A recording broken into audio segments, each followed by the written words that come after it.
Hello. Welcome back to Why Am I Streaming This Game on a Day When Fallout 4 and Legacy of the Void comes out? Well, the answer is because you voted for it. And because people took 6 hours out of my life yesterday. I probably would actually be on time for this if not for that, but hey, whatever. Let's not focus on the past.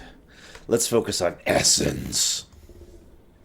We must still travel to the frozen moon of Calder, where the broodmother Nefash is fighting a Protoss expedition. Nefash's brood had many highly evolved creatures. To reunite the swarm, you will need those adaptations. Hey, Krenzler. So, we're going to get roaches here, which is fun. We're going to get hydralisks here, which is even funner. I like this mission. The one we're about to do, I hate this one, so let's just get it on with here, shall we? The Leviathan. Well, also, this is also the mission where you guys will actually see me in a Starcraft game for the first time, which is pretty exciting, actually. I mean, I feel, I already feel like I'm not a celebrity or anything like that, but I'm actually in a Starcraft game. That's just so cool. Also, I have had to basically blanket out everything today. Talk to my friends, and not opening up Facebook, not opening up Tumblr, not opening up Kotaku, not opening up IGN, or anything. I've been completely ignoring anything. I know there's already achievements in the game for Legacy, but I'm well used to avoiding achievements for fear of spoilers. Diablo 3 had spoilers in its achievement. Starcraft had achievement spoilers. WoW has achievement spoilers. So I'm just avoiding all those. As usual, no men. For those of you who are unaware of how that works, that means no mentioning.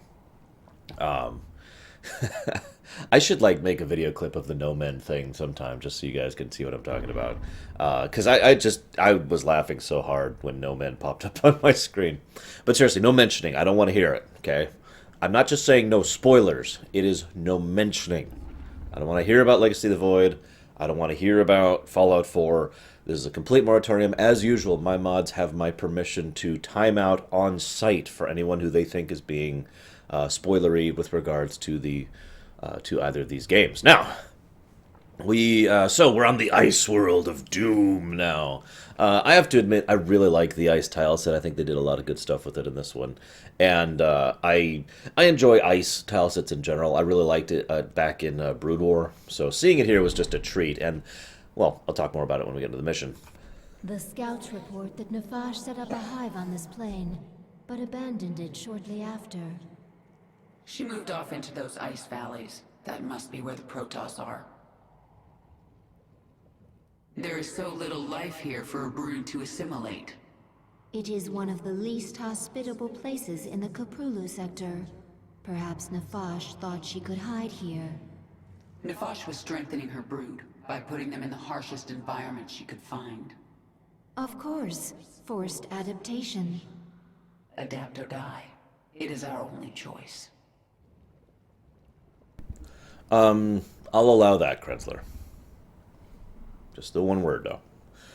Yes, we are definitely doing Legacy as soon as we finish Hard. Absolutely. You notice I started early today. Woke up early, even though I stayed up kind of late. Woke up early. I'm ready to go. I'm a little out of it, if I'm being honest, but I'm adrenaline hyped. I also, I was thinking about it, I don't have much else in terms of in-depth lore to discuss, except for one big scene, which anybody who's seen me stream Heart of the Swarm before knows what's coming. It's right before the big mission on Skyger, or Skeeger, or however the heck you say that one. So I got a big lore thing to talk about there, and I got a few things to talk about at the ending, and otherwise, most of this we're just going to discuss kind of as the setting and flavors go, and we're just going to burn through these missions and enjoy them as we go, hopefully. I do enjoy these missions. Also, I was thinking about it also last night. There are 3 missions I find to be pretty much equally enjoyable in this game. We've already done one of them. That's the raid mission. Another one is actually coming up after Kaldir, and then the third one's coming up after that, but I don't want to spoil, but, But you guys have been, if you've been watching, you've been saying, I keep asking, what's your favorite, what's your least favorite mission, etc. Well, you've already seen my least favorite Heart of the Swarm mission. It's the one we did with the Hold the Line mission while she was undergoing her transformation. Actually, there is Takoida. That is a thing. That's one of the ways that Zeratul is able to infiltrate so many people so well. It's not just the fact that he has the cloak, because people can detect cloak and whatnot. Zeratul has that power, and he is very, very skilled at using it. So, like, well, it's the difference between someone who has some effort to, puts effort into hiding themselves versus someone who has centuries of experience at hiding themselves, if you get it. Carrots.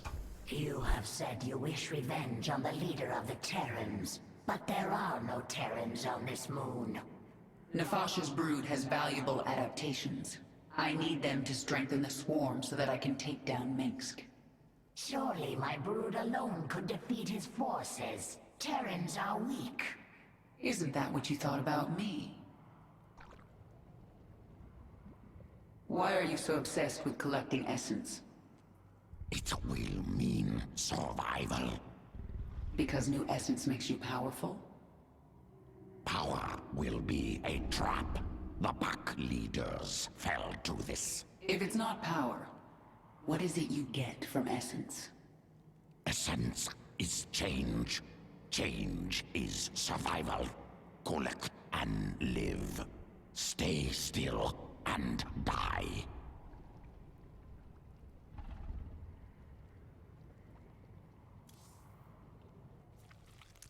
Swarm suffering on this moon. I thought you'd made my Zerg stronger than this. Colder, cold as deep space. Other than Leviathan and Mutalisk, no reason to specialize Swarm for such cold. Is that an excuse? Wasteful to spin unnecessary adaptations. Complexity, bad. Not needed before. Needed now. We'll look for local fauna. Essence useful for swarm adaptation. Do it.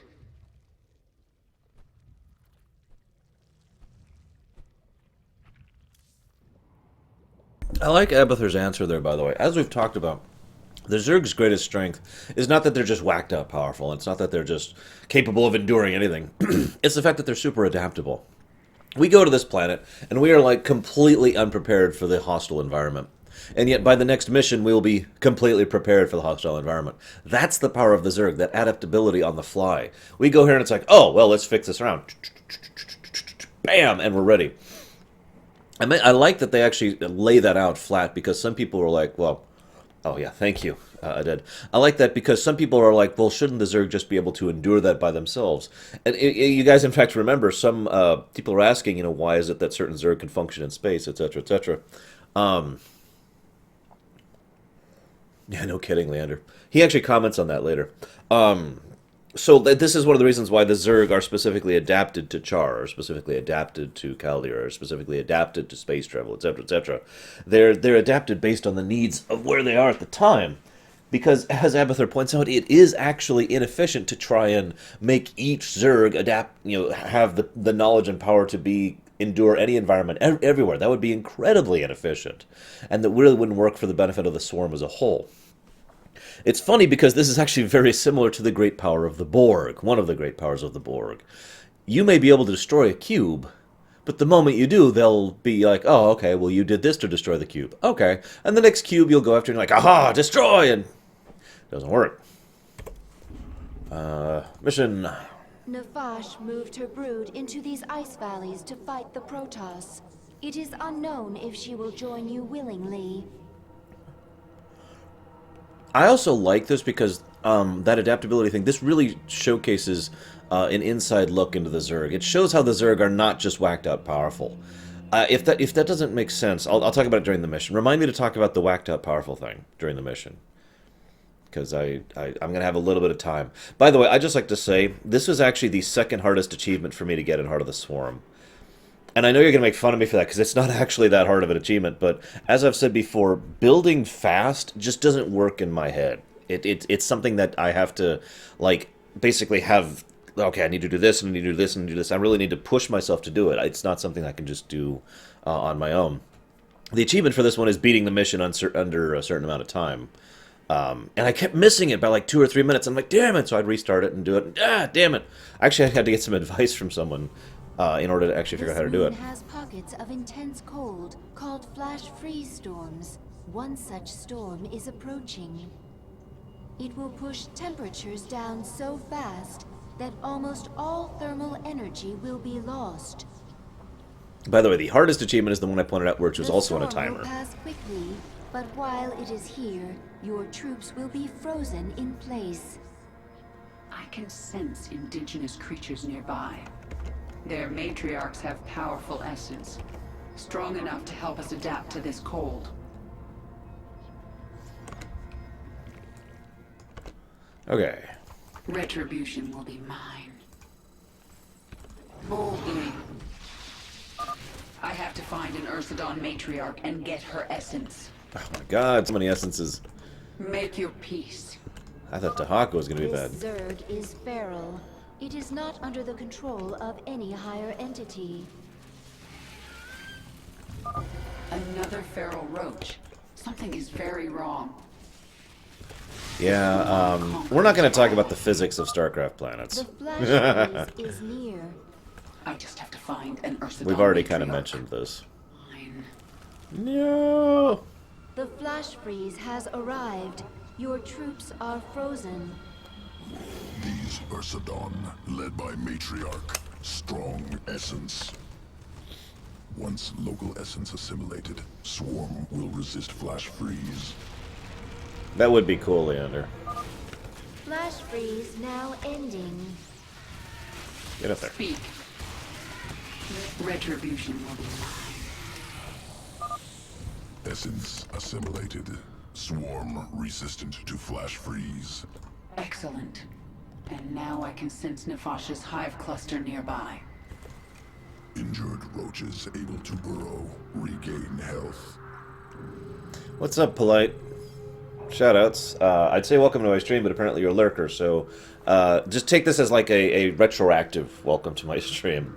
I'm looking forward to Legacy 2. I told you guys before, my HOIP levels tend to just like escalate the closer we actually get to release, and Legacy's out right now, and I'm just like... I am the So, yeah. swarm.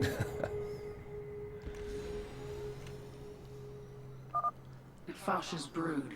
The Protoss must have wiped them out. I'll awaken this hive cluster for the swarm.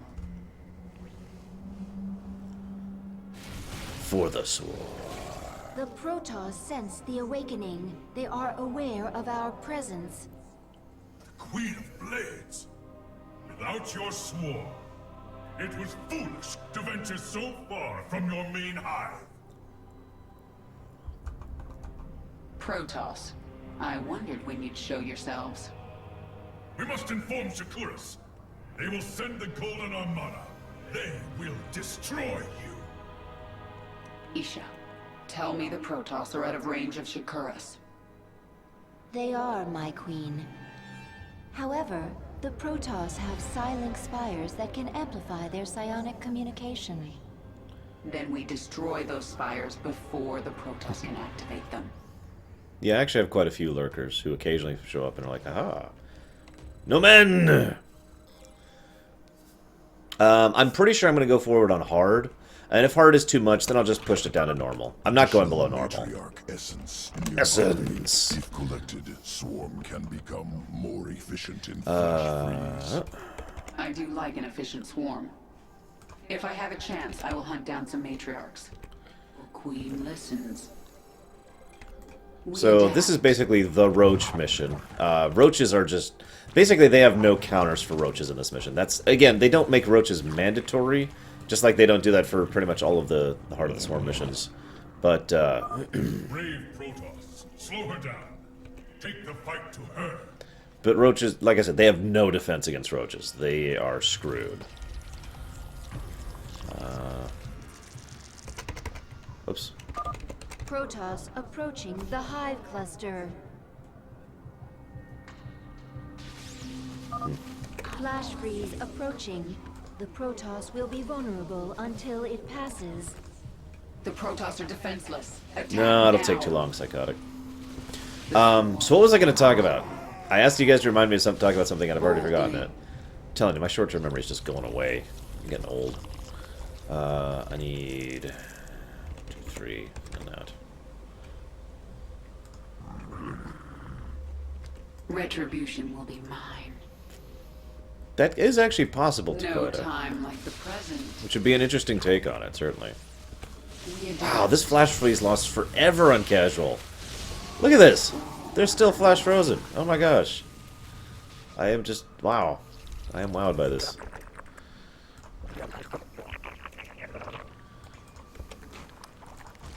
Speak. Right! Okay, so... one of the things that you see too often in fiction is, Flash freeze storm is there's a force or a power which just wins. Make your peace. Superman! Oh, excuse me. And don't mistake me, I like Superman, but I like Superman when they do something intelligent with his character. Which is not as often as it could be, sadly enough. Yeah, I almost feel bad for the Protoss on this mission. And by almost, I mean... I feel bad for the Protoss on this mission. I really do. Where is my... there it is. But, yeah, this should be sufficient.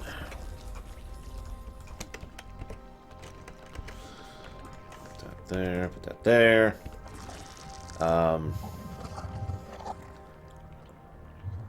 If I'm not mistaken, the strategy I ended up using was completely ignoring roaches and going with Zerglings instead because they're so much faster. So we'll see how that works. Anyways. They're frozen because they haven't adapted to the cold properly.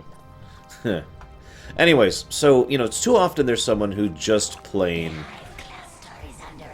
is just, they just win. There's no thought put into their victory. Will be here soon. If you know what I mean. We are without limit. Frozen creep? Yeah, I gotta admit, that sounds really gross. The swarm Kind of like frozen vomit.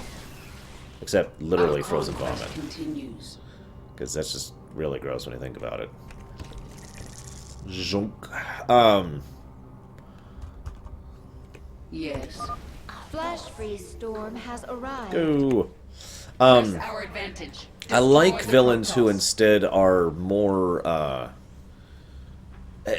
inclined towards being super powerful because they are careful. In other words, One down. basically they earn their victory more. Destroy our spires. We will get word to Shakuras. Isha, drop a hatchery at this location. I need the swarm. It's up here somewhere. Boldly. We adapt.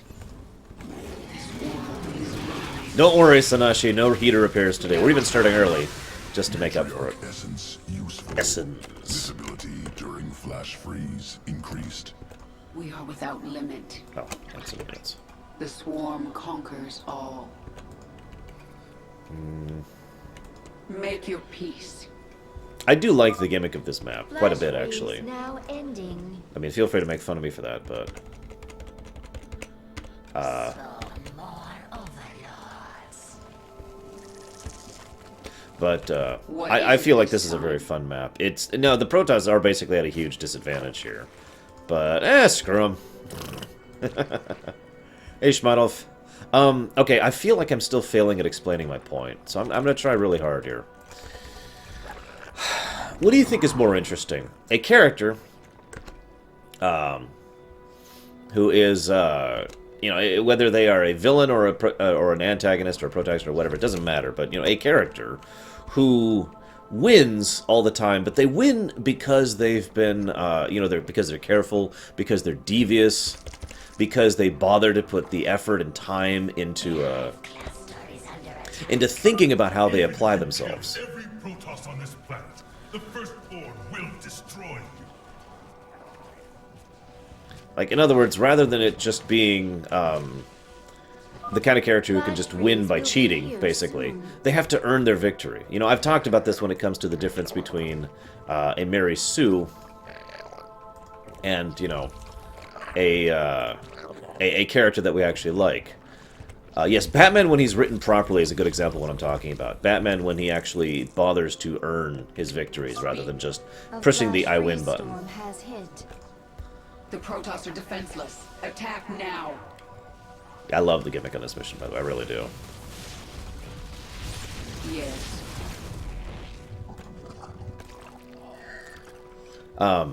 It's just, I mean, this is a preference thing, but for me, I like it a lot more when, rather than being someone who just wins because the enemy is stupid, or because they're just better in every way or whatever, they actually have advantages, but they have to use those advantages very, very carefully and very, very particularly. Otherwise, they'll be overwhelmed, they'll lose. You know, in other words, try to picture someone who is winning constantly, but the only reason they're winning is because they are constantly putting the time, work, and effort into winning. Does that make any sense? Anyways, my overall point with all of this is I feel that's what they do with the Swarm here.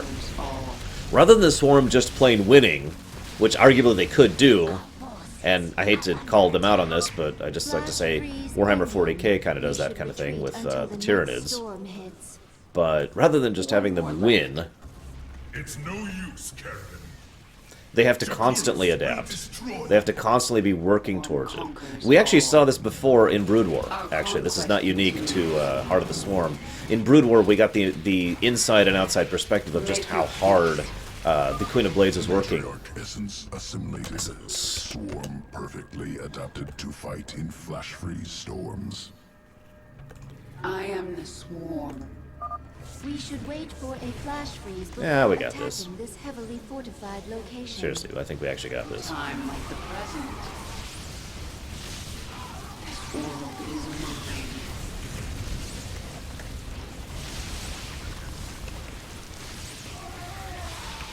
Speak. Actually, no, Son of Sheep. Kerrigan is Kerrigan. This is definitively Kerrigan, not the Queen of Blades.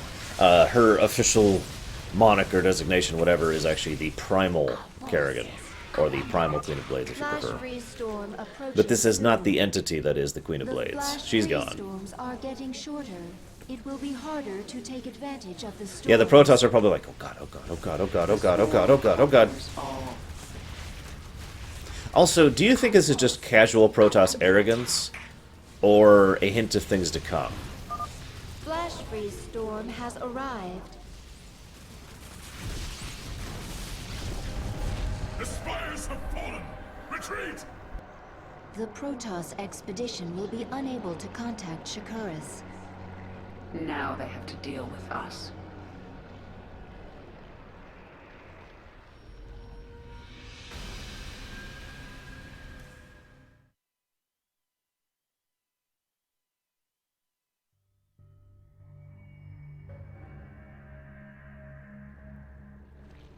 We captured a prisoner in the wastes and subdued her, my queen. She says she is a researcher. I didn't order you to take prisoners.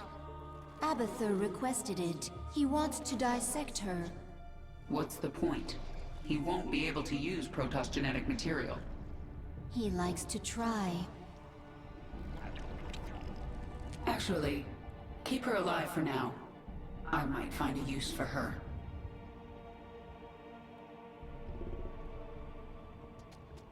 So this is Lysara, our third female Protoss ever. And yeah, I feel kind of bad for her. What are your people doing here? We study this moon to see if its rotation can be altered, its climate improved. Do you understand? We are only colonists, and you are killing us. Yes. And if I let you live, you'll call your Golden Armada and they will kill me. Kill thousands to save yourself. Is that how you justify this? I justify nothing. There is no moral high ground here. Your people have killed billions of Zerg. We're all covered in blood. There may be more on my hands than yours, but in the end, we are both killers.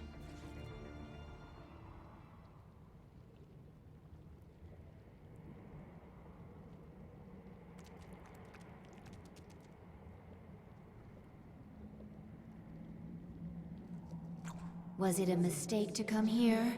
We risk much by bringing the Protoss into our war against the Terrans. I needed the essence of Nefash's brood. She evolved it to new heights of aggression. Conflict with the Protoss was inevitable. I see.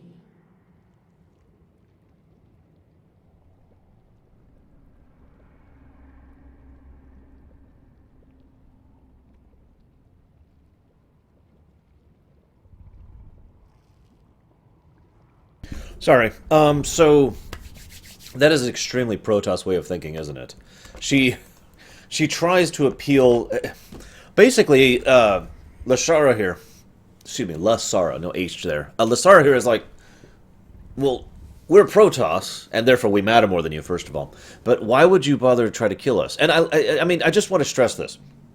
Lasara says, we're just colonists and you're killing us, which, by the way, the we're just colonists thing is something I was alluding to earlier. The are they just arrogant or whatever. These are not Protoss warriors. These are not their main fleet. This is just regular Protoss colonists. Hey, Blood Brother, what's up?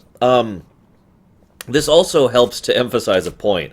I really hope we see this in Legacy. No men, but I really hope that the fact that a Protoss colonist force is this powerful is something that will indicate how powerful their actual fleet is. Also, the fact that they mentioned the Golden Armada is a nice little bit of foreshadowing here. Anyways, yes, Quebec, that is a captured Protoss we have there on the right. But I love the idea that, we are just colonists, please don't kill us. And then Kerrigan says, well, if I let you go, you'll bring the Golden Armada, kill me. And she doesn't refute that. She doesn't try to bargain. She doesn't try to be diplomatic. She just says, well, yes, of course, that's exactly what will happen. And you will die. And that's totally normal from a Protoss perspective. We will come kill you because, you don't deserve to live, and therefore, you should just lay down and die. And I like that that is actually Lasara's frickin' personality and perspective. Her literal mindset is, we're just trying to, is that you should die. You deserve to die, and the Golden Armada is going to kill you anyways. The Golden Armada is going to kill you anyways. So why don't you just go ahead and actually die and save us the trouble? She's not saying it that way, but that is literally what she's implying, and it's just so Protoss. I love it. The Protoss are so... It's like the dwarves of Orzammar over in Dragon Age Origins. I'm tearing my hair out when I'm looking at them, but it is... I love their culture. I love their politics. It is fascinating to analyze. I do actually personally think they are colonists. It is possible she is lying. I freely admit that. But I think they are colonists in the sense that they're trying to do something that the Protoss have been doing ever since Brood War, basically. A.k.a. they're trying to adapt. They're trying to learn. Remember, she's talking about how they're trying to terraform this planet, learning how to permanently alter the planet from this desolate, horrible wasteland to something that's actually hospitable. And that kind of technology might not even be that useful here, but think of it this way. If they could terraform this rock of desolate hell into something more usable, think about how much else they could apply that technology to. Think about how many other things they could fix or change or otherwise adapt throughout their terrain, throughout the galaxy. They might even be able to apply that to Shakuras, just to name one example, which, remember, is a desert wasteland, if you'll remember. She is being held hostage for the moment, Kemek. We'll see. Anyways. Our enemies by doing Shut up. Nefash's brood lives again within the swarm. When the Protoss struck, she fell back to prepared positions in the ice valleys. The Protoss had to hunt her down. She was intelligent, careful, and tenacious. But she made one mistake. She ran away. That too, Takoida. Again, this is another reason why I think this isn't just them being stupid. Thoughts on the trailer? Very generic looking, but I'm still looking forward to the movie. I have always wished to feel Protoss bones snapping in my claws. May I? No. No, Zagara. Surely you do not think to show mercy? Violence is a tool. I use it when I have to, but a leader uses the right tool for the job. This is a Terran way to think. The Zerg do not use tools at all. To a leader, everything and everybody is a tool. I was going to say, it's actually ironic since to the Zerg, everyone who has ever controlled the Swarm, including Kerrigan right now, has viewed the Swarm as a tool. Also, as an aside, and I just feel like pointing this out again, I like the fact that they managed to make female Protoss look female without going the lazy route and just giving them mammary glands. I like that. Too many times across all of fiction, in order to make a character look female, they just, an alien race look female, they just slap mammary glands on them. Because we'll immediately be like, oh, female, okay. So I like that. Still not sure why Sheratel has nipples, but whatever. Protoss essence is strong. Don't bother. You can't collect essence from them. I am the Haka, one who collects. On Xeris, yes. Out here there are beings you cannot imagine. I do not imagine. It does not help collect essence. 2, 3, 4, 5, 6, 7, 8, 9, 10. God, look at all this essence.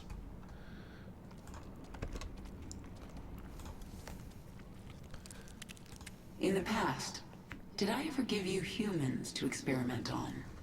Yes, very bad. Primitive structures, minimal biological adaptability, I was born a Terran. rare Terran individuals, high psionic potential, overcome flawed origins. From now on, we won't be doing any more experiments on humans. Am pleased to know it. Yes, that's right. Abathur doesn't like experimenting on Terrans. Not because of any moral or ethical reasons, just because, remember, Abathur is all about the biological side of things, the imperative, the drive towards evolution, etc. So for him, looking at a Terran has got to be like punishment. Here, work on these Terrans. Okay, let's see what I could do with this limited physiology. Stop screaming. Roaches. I don't use roaches that often. They make a good death ball.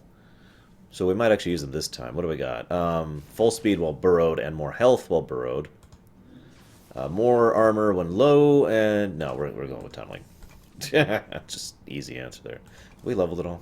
The powerful essence of the primal pack leaders has awakened a new column and many abilities. Yes, I know, As new Isha. tiers of abilities yes, continue to I know. awaken, I know, you will Isha. gain abilities I know, in Isha. the third column as well. That's great, Isha. Thanks, Isha.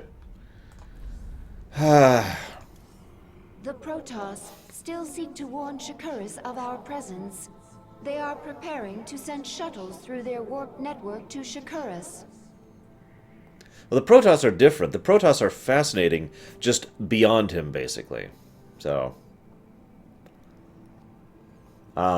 you're right, Sonoshi, by the way. I can never get away from Mass Effect 3. It's always there, watching me.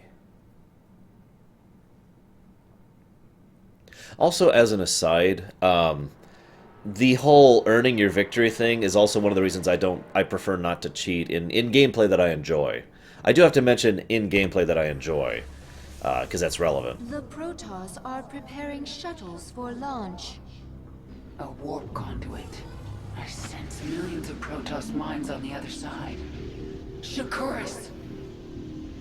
If a single shuttle passes through, they can alert Shakuris to our presence. Should we destroy it then? No, they would detect that. Our only choice is to stop their shuttles from reaching the conduit. Okay, I can do that. Nefash's hydralisks. Abathur, assimilate their essence into the swarm. Hydralisk reconstituted can morph from larva. I need more hydralisks to destroy these shuttles. Actually, we have Mutalisks, so, I mean, you know. Just saying, we don't really. Anywho, what was I doing? We should morph more hydralisks. Shut to up, destroy the Isha. enemy's I am flying going to stab you units. so hard. So, this is probably my second least favorite mission in this campaign.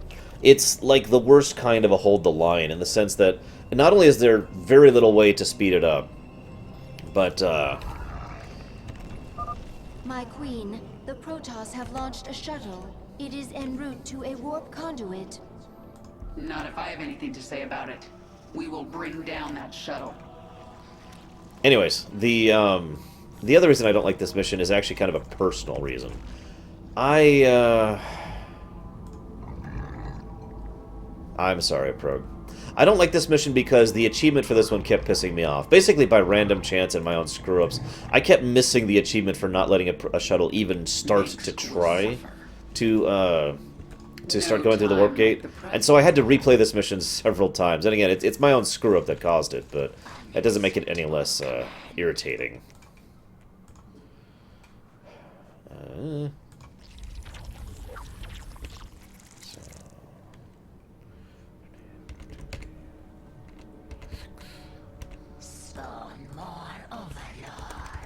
So about that earning your victory thing, like I said, I feel that relates to real-life cheating in games, too. For a game I enjoy the gameplay in. My reasoning is actually thus. In a game I enjoy playing in... Well, let me ask you guys, because, I mean, this is a valid question to be asked. What do you find more enjoyable? Do you prefer actually putting the time and effort into, you know, earning your victory and looking at it at the end of the day and saying, ah, yes, I did this, I accomplished this, and having the satisfaction of that, of having earned it, you know, because you had to apply your skill, basically. You had to be careful, you had to adapt, you had to use what you had and use the tools at your disposal, yada, yada, yada. Or would you prefer to just roll over the enemy completely? Now, some of you have seen me roll over the enemy completely. Our shuttles must break through. Let's see, anybody out there who plays Dark Souls, I probably already know your answer. This ball of ice. It is time. Our conquest continues. Anyways, this is... My queen, the Protoss were gathering biological samples and storing them in these stasis chambers. We'll destroy the chambers and take the biomass if we can. Hey, Sigma.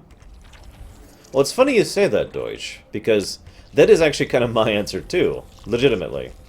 On the one hand, I absolutely adore earning my victory. I really do. It's something that I find incredibly satisfying. Ah, fair enough, Samurai. It's one of the reasons I prefer not to cheat if I can avoid doing so. The Protoss launched another shuttle. This one is accompanied by a fighter escort. You cannot stop us all, Kerrigan. Actually, I totally can. Oh, whoops. This way, this way. This world is mine. But yeah, it's Scottish says it too. I'm sure both of you have the same idea here. In other words, sometimes I don't feel like trying. Sometimes I feel like just relaxing and enjoying myself. Sometimes I feel like just enjoying the story. Sometimes I feel like just rolling over the enemy and just being stronger. I even enjoy this in D&D, for example, you know, a role-playing game. And you might be like, well, how does that work? It's actually really simple. In D&D, sometimes it's nice to be in a situation and have, you know, an NPC or an enemy bluster or talk at you or tell you how stupid you are or try to do something horrible. And there's something immensely satisfying about being able to say, you know what? I don't feel like dealing with your crap right now.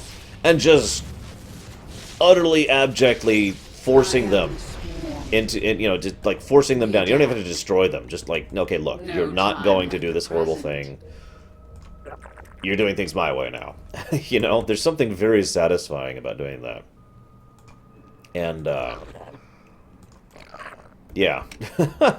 So, I freely admit, every now and again in D&D, I have made a Doom build, min-maxing, and I've actually made some very powerful, Doom builds in my time. The Protoss are mobilizing an assault on our hive cluster.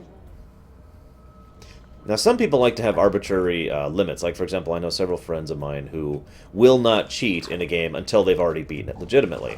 I actually followed this rule myself once upon a time until I modified that a little bit. Hang on, where's the 2, 3? There we go. Let's do it here. Like this. Mutation complete.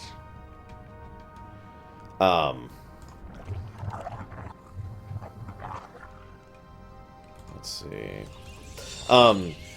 Nowadays, like I said, it's always a case-by-case basis when it comes to cheating for me as to whether or not I allow it or I do it or whatever. And let's be honest with ourselves. For all intents and purposes, casual mode is cheating. I don't mind because we're here to talk about the story. The Protoss have launched another shuttle. It is bearing towards an unknown location. Dun, They're dun. bringing more warp conduits online. I sense 2 more activating. Boldly. But I don't mind, like I said, for the sake of the story. And again, sometimes you just don't feel like trying. That being said, I'm looking forward to going through Legacy on hard. I'm hopeful that I'll be able to. I'm kind of out of practice, and this probably isn't helping. This hive cluster now belongs to the swarm. Well, yeah. Yes.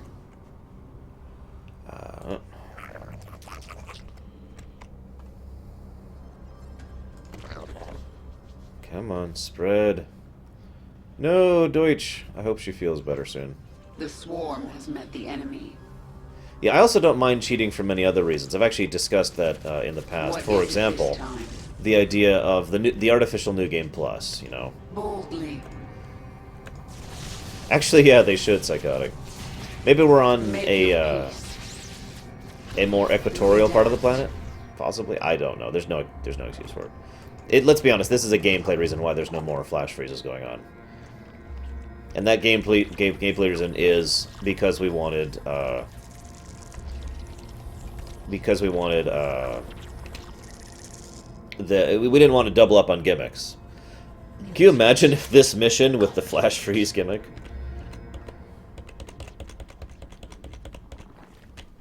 There we go. Anyways, Mutation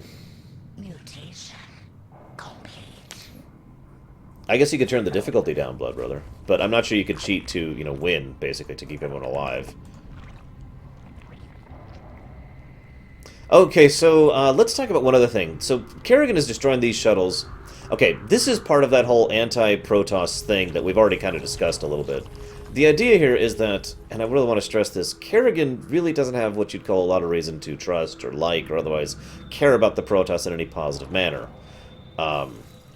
Again, I re-emphasize that she doesn't have the experience with the Protoss we do, and I think that is a very important thing to keep in mind.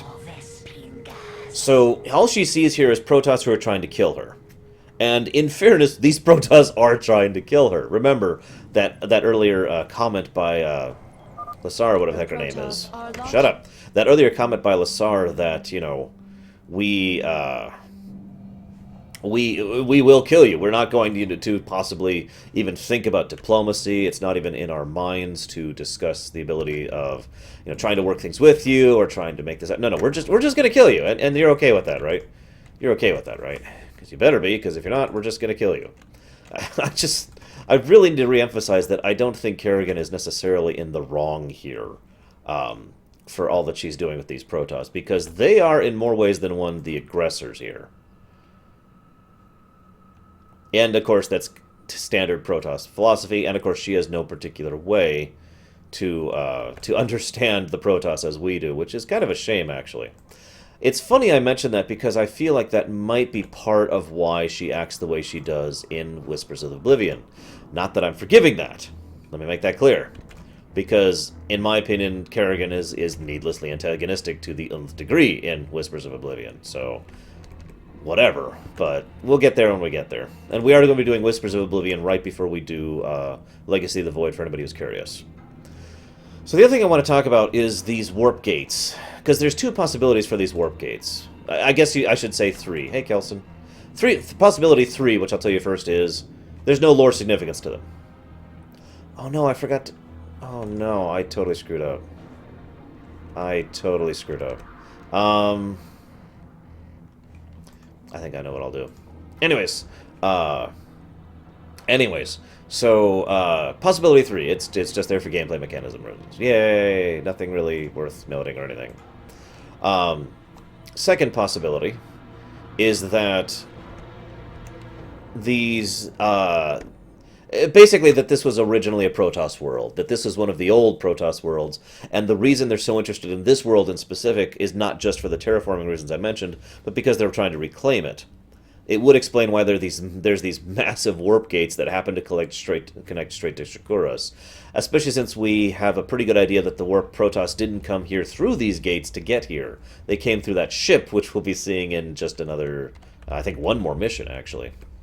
So, you know, that is also very possible, Leander. Remember, she made that mention of, you know, Protoss have killed billions of Zerg, and yet that seems like such a weird statement, given that even the Zerg don't care about millions of Zerg. They only care about the swarm as a whole.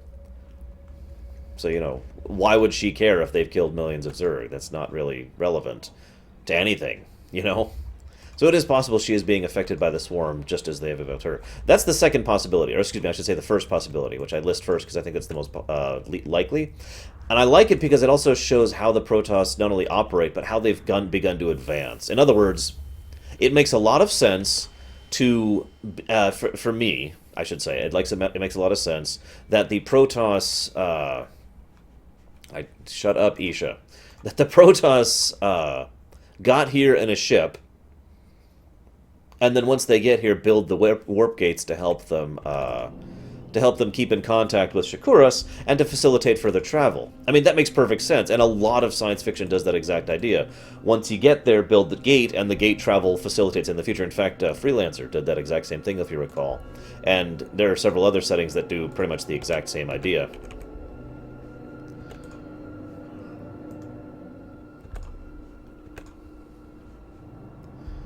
Yeah, seriously, shut up, muted Isha. Mutalisked Isha. Ha ha! No? Okay.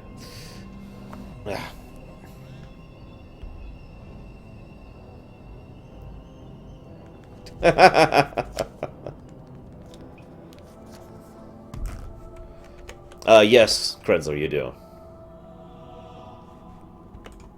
I think that's actually viable as well, Deacon, since, as you point out, the Protoss are totally okay with committing genocide. I mean, not just against the Zerg, I feel like pointing out. They also were completely willing to commit genocide against the Terrans. It was only because Tassadar personally was against that idea that didn't happen. But yeah, I agree, Psychotic, and again, I agree that it is most likely that that they built these here. That's what I put my thing on. They built these warp gates specifically to facilitate trade and transportation and to ensure that they would have forces here in the future. Just makes sense. I need a few more overlords. So that's going to be 42, 50, 58, 4, 1, 2. That should be enough.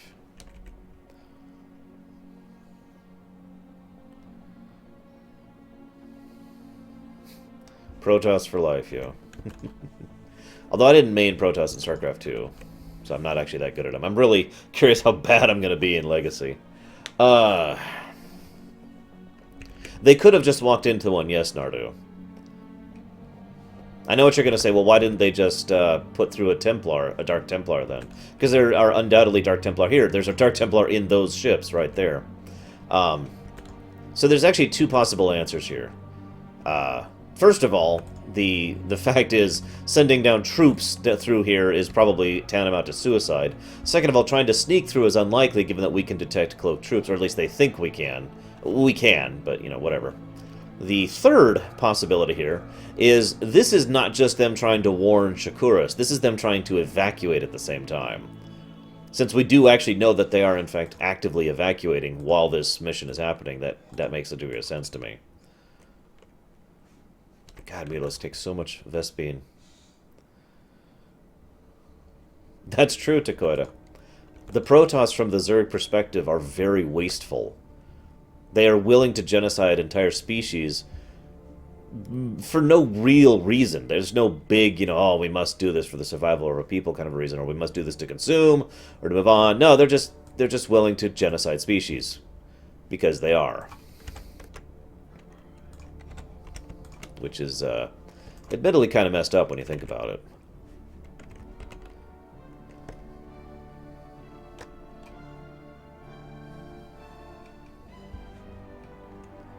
We'll go ahead and turn the sound back on. And then, watch.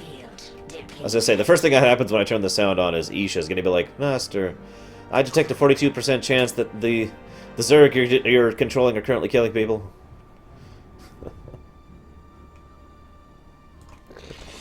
Make the hatchery. It's not that hard. What is it this time? Think I have enough Mutalisks yet, guys?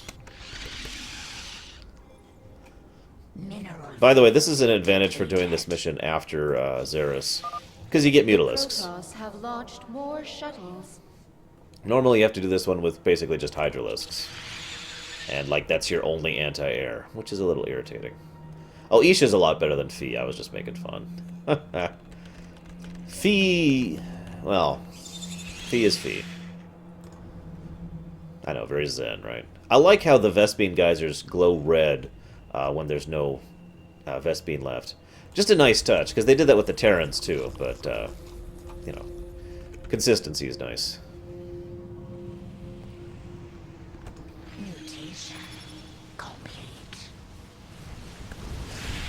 Alright, down you go. So, what do you think, guys? Should I be arrogant? Seriously, should I be arrogant? Here, we'll do a poll right now. Should I be arrogant? Open. Be arrogant. Don't do it.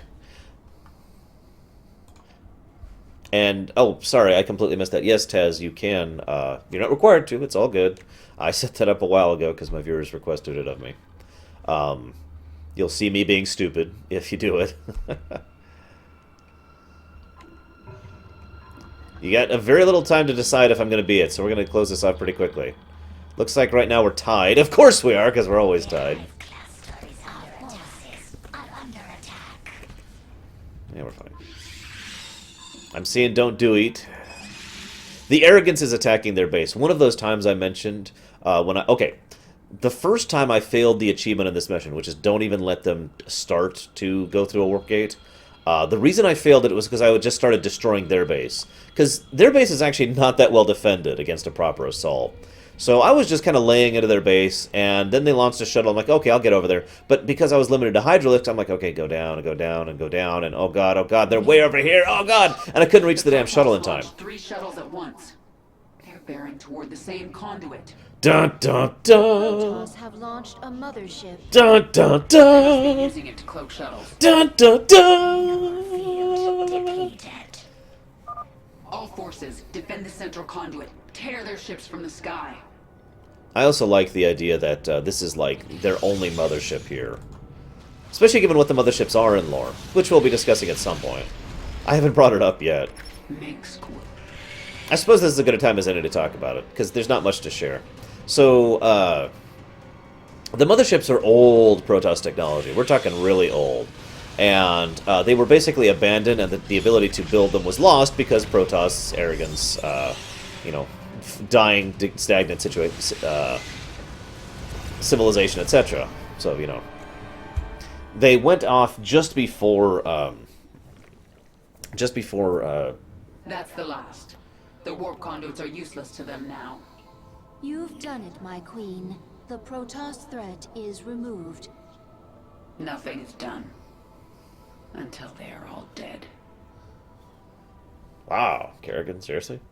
Anyways, so they went to they were having some serious issues, and they went out to try and find any technology they could find, and the Protoss had actually forgotten what motherships were. They had because it had been so long, and they had been so detached. And let's see what the vote was now that we're out of time and can't do it anymore.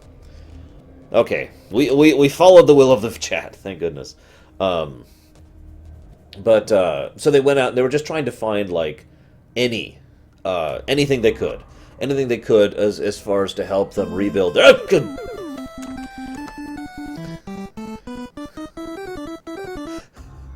Thank you, Polite Heathen, for the $5. I appreciate it, man. I'll pull this up really quick here. Well, thank you, Tom and Korea. No men. No men. So they go out, and they just happen to find what looked like... They all thought it was a Xel'Naga ship. This is actually kind of significant, because they all thought they found a Xel'Naga ship, and they're like, oh my gosh, what is this? And they hop on board, and they start analyzing it, and they start working with it. And they spend days and days and days and days trying to reverse engineer this ship to the point where they can understand what's going on with it and figure out how to get it flying. And once they do, they access the logs, and they are all completely astonished, completely blown away by the fact that it was a Protoss ship. Now, this is hugely significant because I think the motherships are literally pretty much the reason why the Protoss decide to really start adapting and changing and advancing their technology. If I can explain why. The mothership was beyond anything they thought they could build. They all thought this was a Xel'Naga ship, I remind you, and it was built forever ago. And so the discovery of the motherships kind of galvanized the Protoss people into thinking, we could build things that are this amazing. Why haven't we done that in the last however many centuries? Why haven't we been innovating? Why haven't we been pushing forward? So they bring the mothership back, and it becomes like a symbol of what the Protoss can accomplish. And so from then on, basically from Brood War up until Wings of Liberty and including Heart of the Swarm, the Protoss have been pushing forward. So that's the mothership lore. I know it's not much, but I like it because it's a nice little oomph to add to the Protoss's advancement. So if I'm not mistaken, my next mission is one of those 3 missions I mentioned that is tied for my favorite. My queen, I have been contacted by Kalisa, a brood mother. She has heard of your accomplishments and wishes to return her brood to the swarm. Her brood is small in number, but it has strong leviathans. Kalisa, hear me. The planet Mistaf 4 is the hub of Dominion military production. Take your brood there and destroy it. Do that, and you will earn your place within the swarm. It shall be as you say, my queen. That's a lot of creep. Wow. It is a good sign that some of your brood mothers are returning to the fold. I wonder why they are willing to give up their independence. Perhaps not all of them wish to rule the swarm. And perhaps they know there is safety in numbers. I've already kind of explained the real reason for that. It's because the Queen of Blades actually built into them that you must follow the strong imperative. And Kerrigan is definitely showcasing strength at this point in time, and will continue to do so, at least by the Zerg standard of strength or whatever. On the scale of 1 to Zerg... You do not have to do this. You could leave. Be away from this moon before the Golden Armada arrives. Now she's willing to Swarm talk. does not run. Weakness ends in death. All I can do is fight. Then there will never be peace. Peace? Yeah, I gotta be honest. What Kerrigan does here is kind of messed up. I don't want to spoil too much, but yeah. There is no other creature like you in the swarm. Essence. Where did your essence come from? The Overmind spun me from many species, a brood of 1. What did you do after the Overmind died? Wandered the tunnels of Char, without purpose. Pharaoh, Queen of Blades, found me, made me Zerg again. You aren't Zerg unless you're under someone's control. Without overriding will, am beast. Less.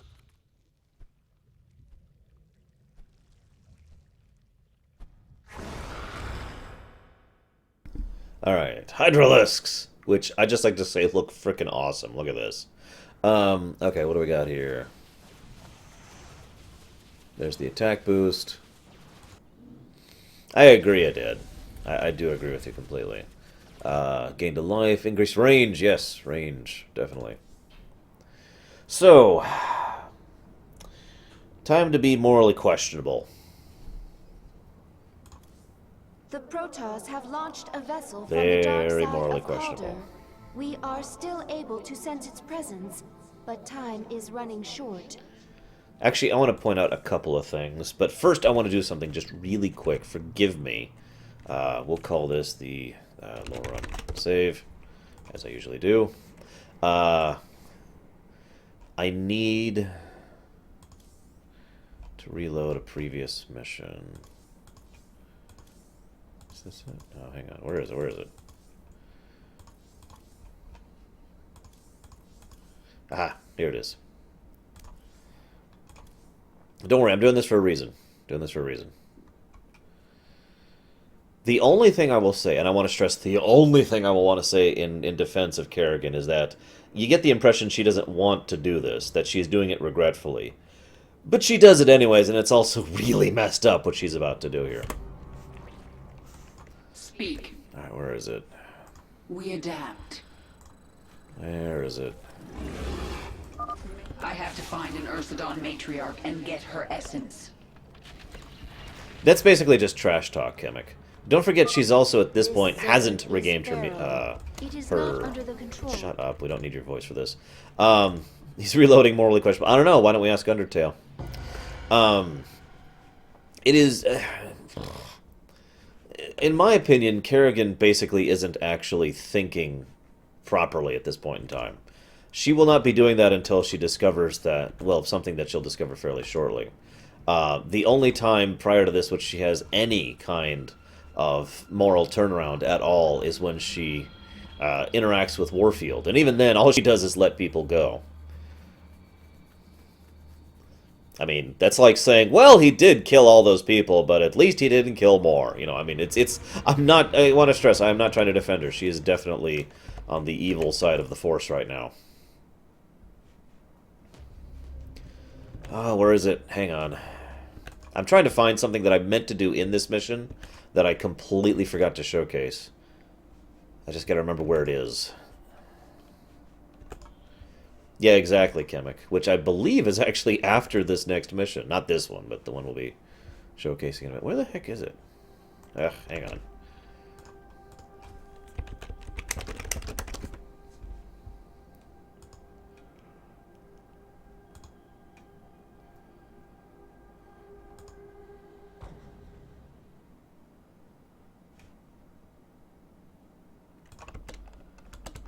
Whoop, whoop. Yes, I know the sound is off. I turned it off on purpose.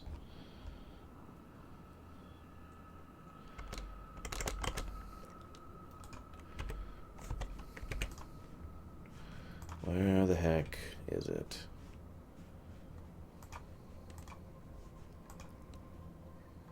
Yeah, I turned it off so I could just find this without distractions. Especially since I'm just basically blazing through the cutscenes because I don't care.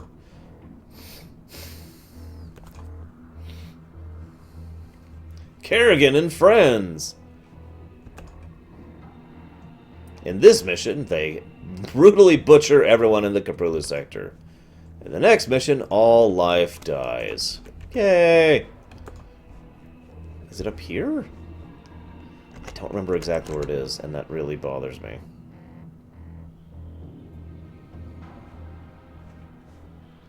If I just knew where it was, I could just go there.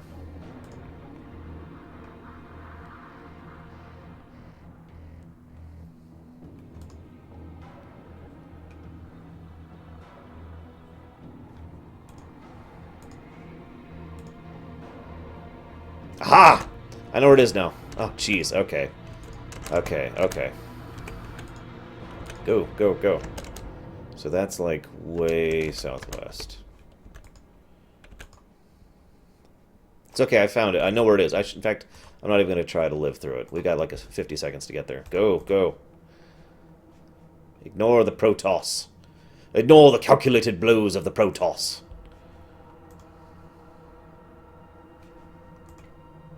See, normally I don't want to just go out of my way to showcase something that's effectively just an Easter egg, but this one has a special place in my heart, and I feel that that justifies bothering with this kind of going out of my way thing.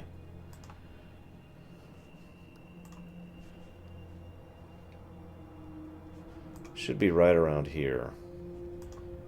In fact, I should have already seen it. Where the heck is it?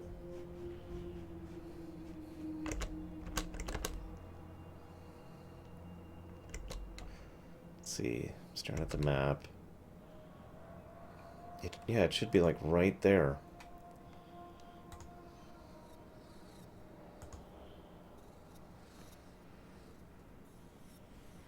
Oh my god, why is it not here? Whatever. I'm sorry, guys. Okay, I'll just go ahead and tell you what it is because I can't seem to frickin'... That's not it. Damn it, I can't seem to frickin' find it. So anyways, the Lich King is on this map. And, I just find that wildly amusing. He's actually frozen into the cliff edge, and I can't seem to remember where. Whatever. We're on a bit of a deadline, so we'll just move on. I'm sorry I forgot about it in the actual mission. So... The Protoss have lost... One thing I want to point out... One of your ships escaped. I'll shush for a second. Then you need only await the Golden Armada. Your death will be swift. I take no pleasure in this. In what? Slaughtering my people? In what I'm about to do to you. Your friends on that ship can sense you. They know they left one behind. No. But they can't warp you to their ship, because I'm blocking them. No! No! But if I drop the veil... Emergency teleport. Do not warp me in, Templar! Do not! Yeah. You let the other Protoss take her? She will be their death. This mission. So I want to point out something really quick. That's one of those shuttles that we were killing there. This is that size disparity thing again. This entire mission occurs on one of those shuttles. One of the shuttles of the Protoss. I think this goes a long way to explaining the severe extent and size and scope of Protoss technology. In a similar way to the battlecruiser being basically a floating city, this shuttle is huge. This whole map occurs on one of the, I want to stress this one last time, shuttles.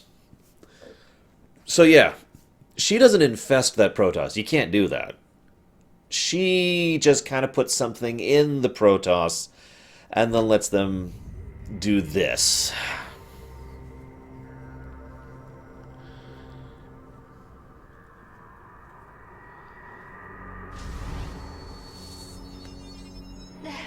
The Templar must be warned. Awaken. Listen carefully. This ship contains many dangers. Follow my commands and hide in the shadows. You will consume and grow. Infest this ship and kill every last Protoss on board. Oh, I agree. I mentioned there's 3 missions that are tied for my favorite. This is the second one, alongside the raid mission on Xeris. The 3rd mission we haven't gotten to yet. Now go and spawn your brood. So you start off as this dinky little parasite. Oh, by the way, I feel like pointing out, this is again the both thing I mentioned back in the original Starcraft. They have the emergency teleporters, and sometimes when they die, they just explode into Kala energy, which is exactly what happened to Lasara there. This vessel is bloated with life. Easy to find biomass. As an aside, yeah, no kidding, Dakota. Yeah, this mission is very messed up. On the one hand, I'm not excusing what the Protoss are doing on this mission. I mean, they are being very Protoss in a bad way. I imagine even Celendis would look at this and be like, seriously? But on the other hand, what Kerrigan is doing here is just messed up. And like Chemix says, this is definitely something that would need to be redeemed. And I'm not even sure if she can be redeemed from this act. I mean, that's a lie. I think she can be redeemed from this act. But I mean, if she's going to even try, you know, if she deserves it. What was that noise? So the Protoss probably can detect it. They're just He's stupid. gone. Consume your host and move on. Nom nom nom. Nom nom nom. A sentry. Hide in the steam vents until it passes. I also like the idea that Kerrigan is personally connected to this creature this whole time. Detected. Priority 1 established. All other priorities rescinded. Patrolling. There you go. They've detected the Zerg. I personally think that part of the reason the Protoss don't immediately descend on it is this is not a military ship. Again, this is a science vessel, a colony ship, a shuttlecraft, as I mentioned earlier. One nice touch they do on this mission, they play with the size of things to make the Protoss seem bigger and scarier than they normally would if they were just the units. Because you're this dinky, tiny little larva when you start off. And actually later the camera will do this subtle little thing to zoom out when you become the queen. Anyways, I like the implications here because this little larva is in constant connection with her queen, with Kerrigan, right? Until she gets out of range. Those zealots. Invade the Ursidon and crush them. But here's the real question. How does she get out of range? The Zerg have infested the Ursidon! So the Protoss think they have a few infested animals. They have no idea. Oh, I would love that polite heathen. That would be so fun.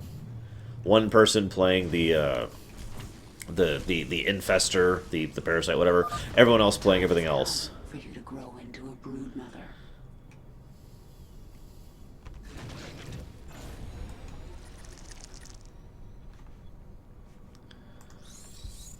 And yes, even on Protoss ships, there are air ducts. But there is a question here, which is either a plot hole or some kind of hinting at the future, and we need to decide which it is. Stop here. This area is safe from prying eyes. Evolve. Grow.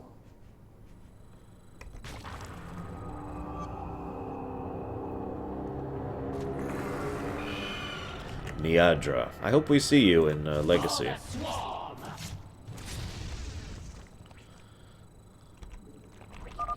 You are Niadra. This is your purpose. Spawn a brood and destroy the Protoss. If I have to. Kill them all. I live to serve. Kill these creatures. I can consume their biomass and use it to grow our brood. The Zerg have infiltrated our vessel. Warriors, destroy them! Question. Also, some serious shades of the thing here. With the biomass and the utilization of just about any biomass to grow and expand and etc. The hunt continues. Yes, my Yeah, I want to stress once again, not a military vessel.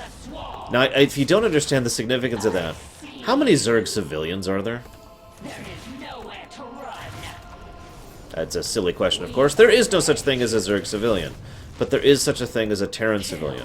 There is such a thing as a Protoss civilian. There are people from both groups that are not part of the military. And I'm sorry, but what is the #1 frickin' rule of the military is you don't harm civilians. And yeah, she has willingly created this thing, and the only imperative she has put into it from its birth is kill the Protoss. Tear down their defenses. Nothing stops the swarm. We obey. Courtney Taylor, I should know that name. That sounds familiar. This vent is our only way forward. Go. Without question. Yeah, actually, Palladium, then I could see that. Where is this it? Yes, my queen. This is it! I don't know how to get into here, though.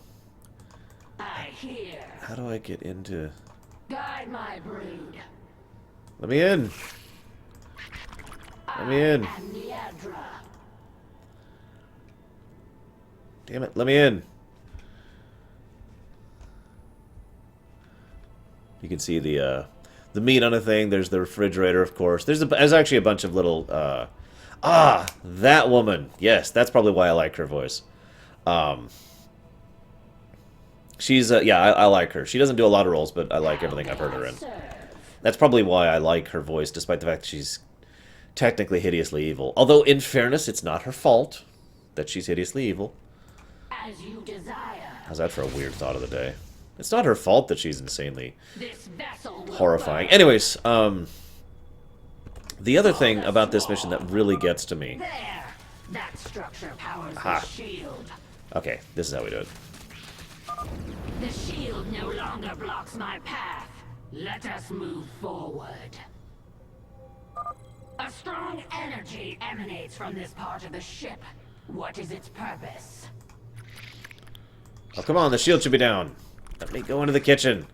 Oh, whatever. Our time. Remember, the rule is not no spoilers, the rule is no mentioning. Please gotta try to keep that in mind.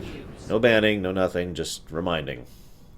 I love the fact that the space is still flying by in the background here.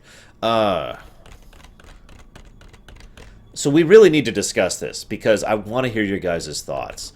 Anybody who knows the answer to this, please keep your mouth shut. Kerrigan loses contact with Niadra. Well, I shouldn't say it that way. It's more accurate to say Niadra loses contact with Kerrigan. There reaches a point where she can no longer communicate with her.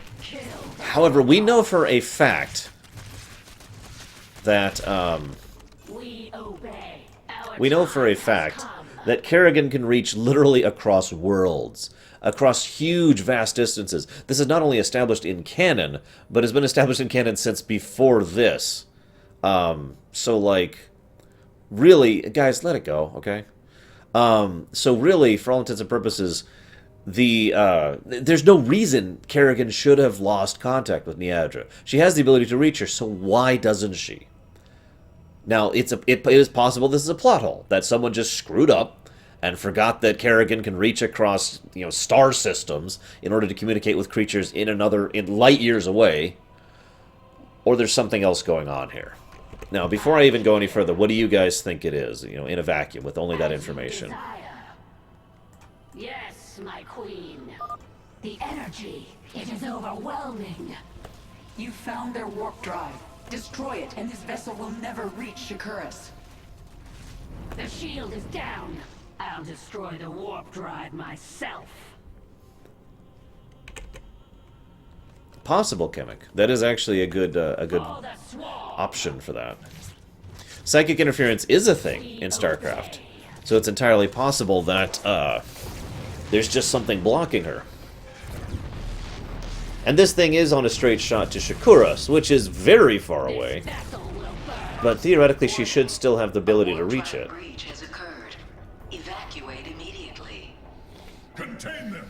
The Zerg must not reach the stasis chambers! What Stars of the Ocean says is what I think is the most obvious theory. You know, and it is a kind of a mundane theory, but it is, let's be honest with ourselves, the most likely theory. However, what Bomb Boy says is another theory that I've heard. In other words, someone deliberately and maliciously interfered with the connection in order to mess with things in the way that things will be messed with. After all, Amon does still want a swarm under his control, after all, and having a rogue broodmother out there would certainly be beneficial towards that, wouldn't it? The explosions have stopped. Wait here. I sensed something in the chamber ahead. That is also possible, Takoida. Emergency. Power failure detected. Awakening Protoss warriors from stasis. There's a fun fact. Alright, we're going into warp. Put me in stasis. And you know there's only two reasons you'll be woken up. If you get to your destination, or if you have to kill somebody. This vessel will burn. Yay. Unacceptable command. I see you. That's also true, Psychotic.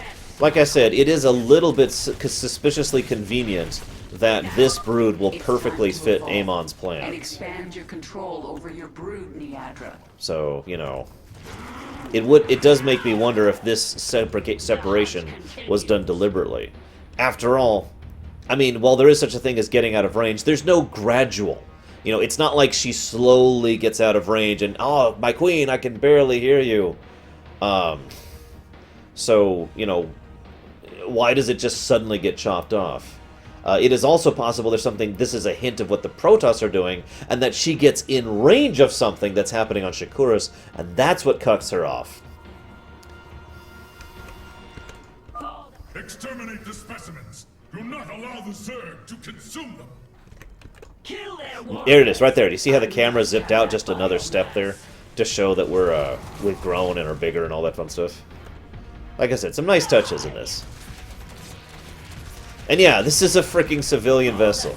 We're basically, all the troops we're fighting on this are basically the local security guards. We're fighting mall cops, the Protoss equivalent of mall cops here. There is nowhere to run. I've got you now. That also could be it, Polite. It's possible that, like I said, there's something happening on Shakuras that Amon is doing to totally incidental, you know, not deliberately trying to separate the swarm, that incidentally causes that to happen. Yes, they're in one of the short stories, Takoida, and it's a pretty horrifying short story, actually. I'm not actually sure, Chemic. Personally, like I said, it is most likely that this is just a mundane answer. But at the same time, you have to admit, this is suspiciously similar to what happened in the original StarCraft. The main threat of the Zerg was dealt with by the death of the Overmind, and there was one aspect of the Zerg that remained behind, so, you know, we still have the Zerg as a threat. So the main Zerg is dealt with in this game because Kerrigan turns around and stops being a hideously evil bastard, and then there's one aspect of the Zerg that still remained behind in the form of Niadra. As Joven points out, it is entirely possible that this is purely a writers disagree with each other situation. God, I am so hyped for Legacy, by the way. I don't even know if I have words. Really. Actually, yes, there is, Nardu. I talked about that before, but to go over it again really briefly. Basically, the Immortals and the Stalkers are both advancements of Dragoon technology as a result of the Dark Templar and the Templar coordinating with each other and sharing ideas and thoughts.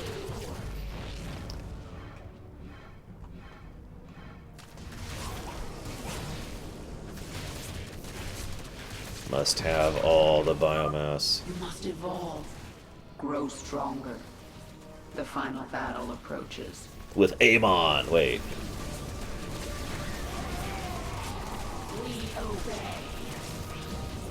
Yeah, I'm hoping we don't have an ME3 effect with that, but we'll see what happens. Also, nice little touch here. Your population cap actually goes up as you get stronger, and you can make units other than Zerglings. Absolutely liberated. Yes, Legacy is out as of right now. No men.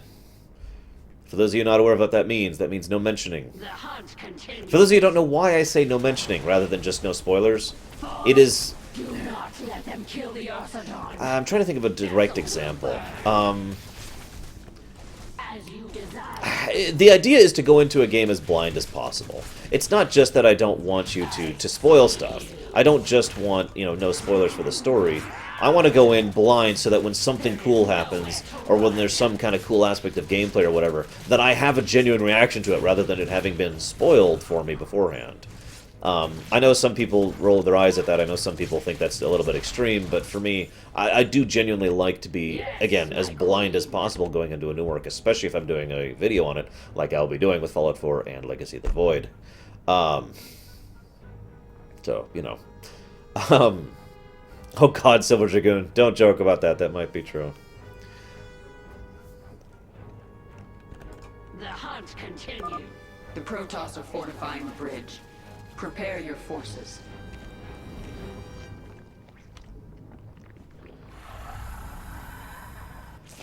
Also, one of the nice things about this mission is you basically have infinite forces as long as Niadra's still alive. For the swarm. That's actually what I tend to do as well, Deacon, in all honesty. It's one of the reasons I didn't want to look at that Star Wars trailer until you guys basically forced me into doing it. Because I want to walk in blind. Oh, no you don't. Destroy the pods before they launch. The Protoss must not reach Shakuras. Strike now. We must buy our brothers time. They prepare more escape pods. Destroy them. I fear no enemy, for the color is my strength. Oh, I didn't mean you, Deacon. Let me make that clear. I have had people in the past, especially in person, who have just called me a raving idiot for like, oh, well, you don't want to avoid everything. That's stupid. How do you get hyped then? How do you know if it's a good game then? And that leads into a whole discussion about faith in games and how marketing is an inexact science to begin with, and yada yada yada yada. Actually, no, Last Samurai. I have not actually looked at the real trailer yet.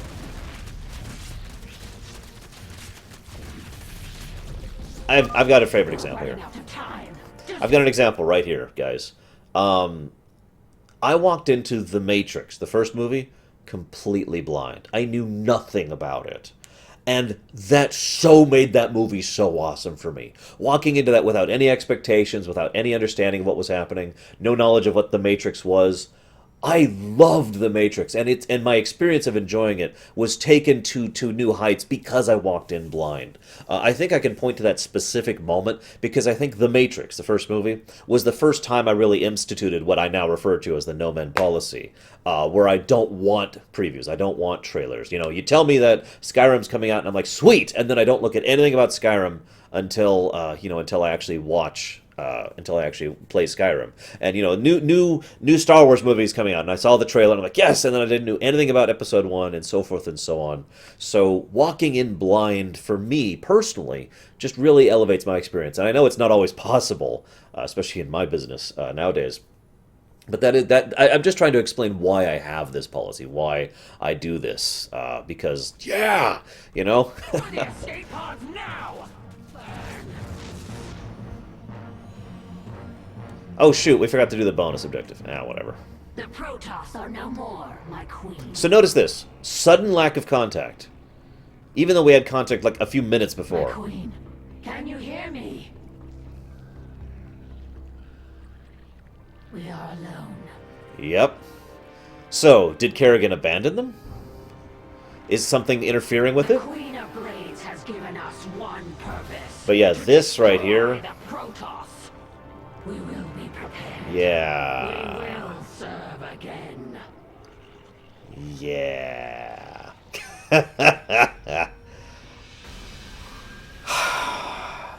That better come back in Legacy. Please don't tell me if it does or not. I'm just saying. That better come back in Legacy. Oh, I'm so sorry, Sigma. That sounds terrible. As I've said before, Kingdom Hearts 1 was completely spoiled for me. Like, everything about it. So was KOTOR 1. Not just spoiled, but, like, they talked about everything. They're like, oh, and this and that. And I'm like, dude! You know. So, yeah, KOTOR 1 and Kingdom Hearts 1 are probably my favorite examples of something that was spoiled for me in advance. That just ruined the experience. Hey, Zeiss. It is done. The Golden Armada will never know we were here. I am glad that Protoss is no longer aboard our Leviathan. Her psionic presence was disturbing. She died bravely, trying to save her friends. Why do you care how the Protoss died? I will kill anyone in my way. That doesn't mean I enjoy it. Even Arcturus Mengsk, my queen? Will his death bring you no joy? Be silent, Isha.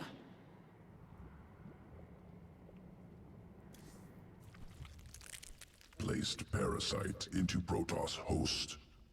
Yes. What about it? Clever. Lateral thinking. Protoss not able to be infested, but can still be host to foreign organism. Origins of parasite unknown. I made it, Abathur. You're not the only one who can spin sequences. Revelation. Will continue work.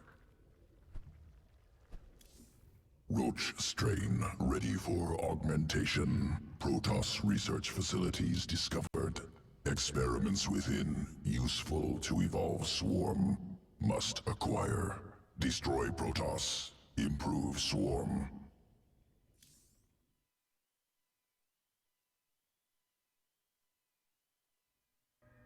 Note that Isha... That's another reason why I call Isha more leaning towards evil.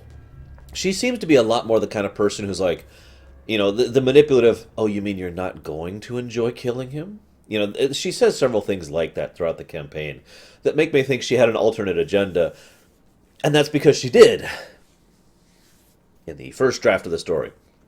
There's a lot of lines that you really get the impression that those lines were there for the first draft of the story, and then they abandoned that arc, and they didn't go back and fix the lines. I really wish Heart of the Swarm had actually been delayed longer. I know that sounds weird, but as much it is still a great game, and I do very much enjoy Heart of the Swarm, there are some very glaring flaws that are shown throughout it. And like I said, even the writers of Heart of the Swarm have gone on record as saying, okay, we were rushed for time, we didn't do as much as we wanted, we screwed up, we're sorry.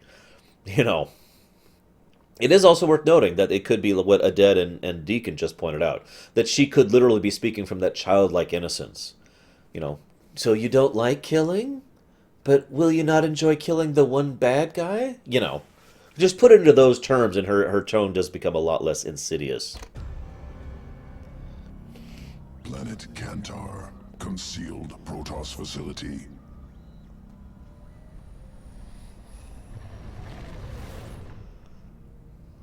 Many Protoss specimens. Captive Scantipede is virulent parasite. Well then, why don't we let it out to play?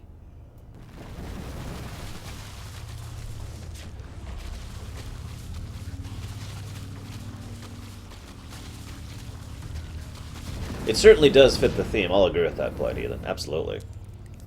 Or, not Blight Heathen, excuse me, Chaos Bringer. Parasites into host, erupt from corpse. Yeah, Essence me must too, be Polite. ours. Sorry, too. Protoss I respond to the must correct not person this time. destroy. I would very, very much like it if Legion knocks it out of the park like it needs to. Essence. Anyways, that could be Deacon. An in-between thing does work. So, alright, Titans. Essence acquired. God, I'm actually falling behind on the essence counter. Sequence. which is insane. Abathur strain implants roachling parasite erupts from enemy's corpse. Push forward. Leave no survivors. This is kind of messed up. Welcome to the Corpser. Oh, wait, hang on. Right. Is it up here? Almost lost myself. Is it up here? Is it over here? Hang on. We gotta show an Easter egg, damn it. I failed to show the Lich King. I gotta show this Easter egg. Yeah, I have admittedly seen quite a bit about the Legion. I know there's that no-men policy, but the Legion is slightly different for me, because I want to see what they're doing with the gameplay. There it is! So, that's Murky in the in his marine suit trying to get free over there.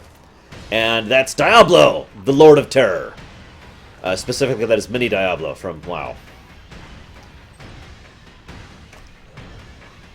Guys, Half-Life 3 is confirmed. No, seriously, think about it a moment. Diablo and Starcraft. Well, we don't have a Starcraft 3, but we do have a Diablo 3, and with Diablo 3 being in Starcraft, that makes 3 plus 2, which is 5. And when you take 5 minus Starcraft 2, because we've got Starcraft 2 again over there, that brings us down back to 3. But if we combine all the WoW things, it leads into Half-Life 2. Or 3, excuse me. I don't feel like actually thinking about that. Morning, Bragwin. So yeah, this is actually a pretty nasty mutation here. Let the roachlings attack the enemy first.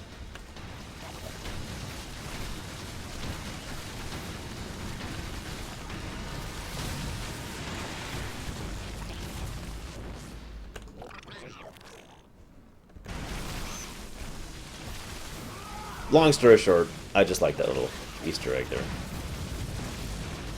There's actually another Easter egg in the next mission, which, to my knowledge, we still don't know the reason for it. Like, to this day. We don't know what they're actually referencing. It could be several different things. Who knows? Oh god, that sounds horrifying, Krezzer. Yeah, by the way, for those of you who don't know, the roaches attack by spitting very caustic acid at you. And into you. So... Protoss destroyed. Scantipede essence secure. Yeah, seriously, Essence is just getting insane. Planet Melis 4. Environment used to guide evolution.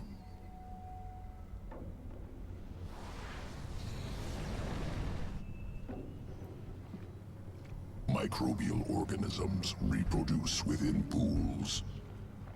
Generations of roaches ordered to consume. Most organs seize up, die. Survivors adapted, formed symbiotic bond with microbes. New strain, vile roach, ready for command. I sense Protoss forces nearby. Let's see these new roaches in combat. So, this is the other Easter egg. Again, Vile strain. we don't actually know what this Acid is. Saliva coats enemy, slows movement, slows attacks. So there's just this cave of crystals and colors, and a little girl standing by it with some wolves. Come on, show me the names. They're actually named, I just forget what their names are right now. I have no idea what this is a reference to, and to my knowledge, no one else does either. If you have any theories, feel free to toss them out there. Because I don't know what the crap is up with this place. Some people theorize it's a Pokemon reference. So these are Vile Roaches. I actually like Vile Roaches quite a bit. Systems unresponsive. Cannot. They debuff. Their attacks debuff. Slower attack, slower movement speed. Focused.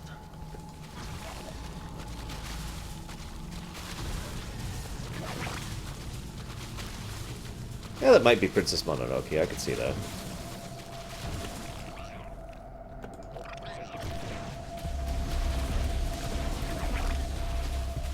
This is actually fun if you're doing a infantry approach to Zerg strategy in the campaign. Because these roaches will debuff the crap out of everything. Roaches arriving now. and then you put them alongside other units, and the roaches are basically just there to debuff. Abominations! While everything else just kills them. Poor Protoss. Can you imagine being slowly dissolved alive while being slowed down because it's gooping you in addition to burning you alive from the inside?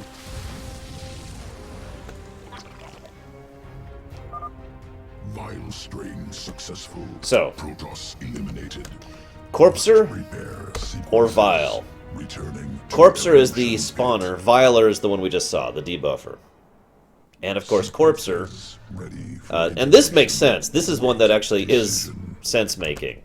For the Corpser to be the Kala and the Vile to be the Void. 2 out of 3 at the moment on that one. Although I could see you argue that the Corpser should also be Void. So I don't know.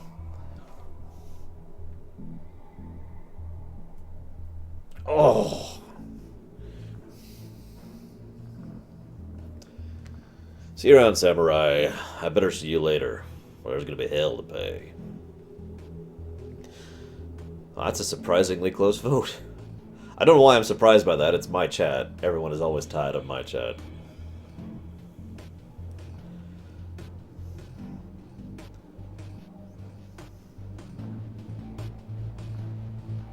Oh, God, Dragoon. Yeah, fair enough point. Javan, can you imagine... I won't. I like the idea that the roaches here are actually swaying in time to the music. They're basically dancing. Yeah, down with the beat. Seriously though, so the guys on the left, the Corpsers, they're not just spitting acid on you. That acid is pumping extremely fast adrenaline metabolistic creatures and parasites into your skin, so that you're basically being eaten alive from the inside out, and then creatures burst out of your corpse when you die. Just try to picture what that's like. You know, you're up there on your front lines. Die! Oh God! Yeah! So you're literally burning from the outside and burning from the inside at the same time. Anyways, let's go ahead and cut this off and see what we're at.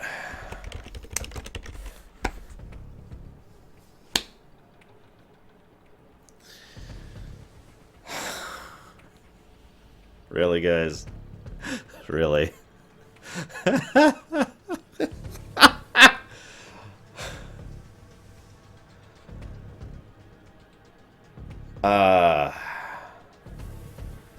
Wait, did Stars not actually vote?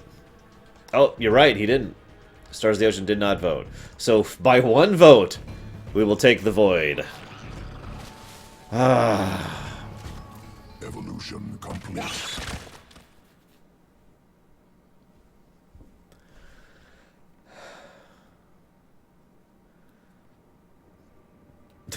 Because they're evil, Dragoon.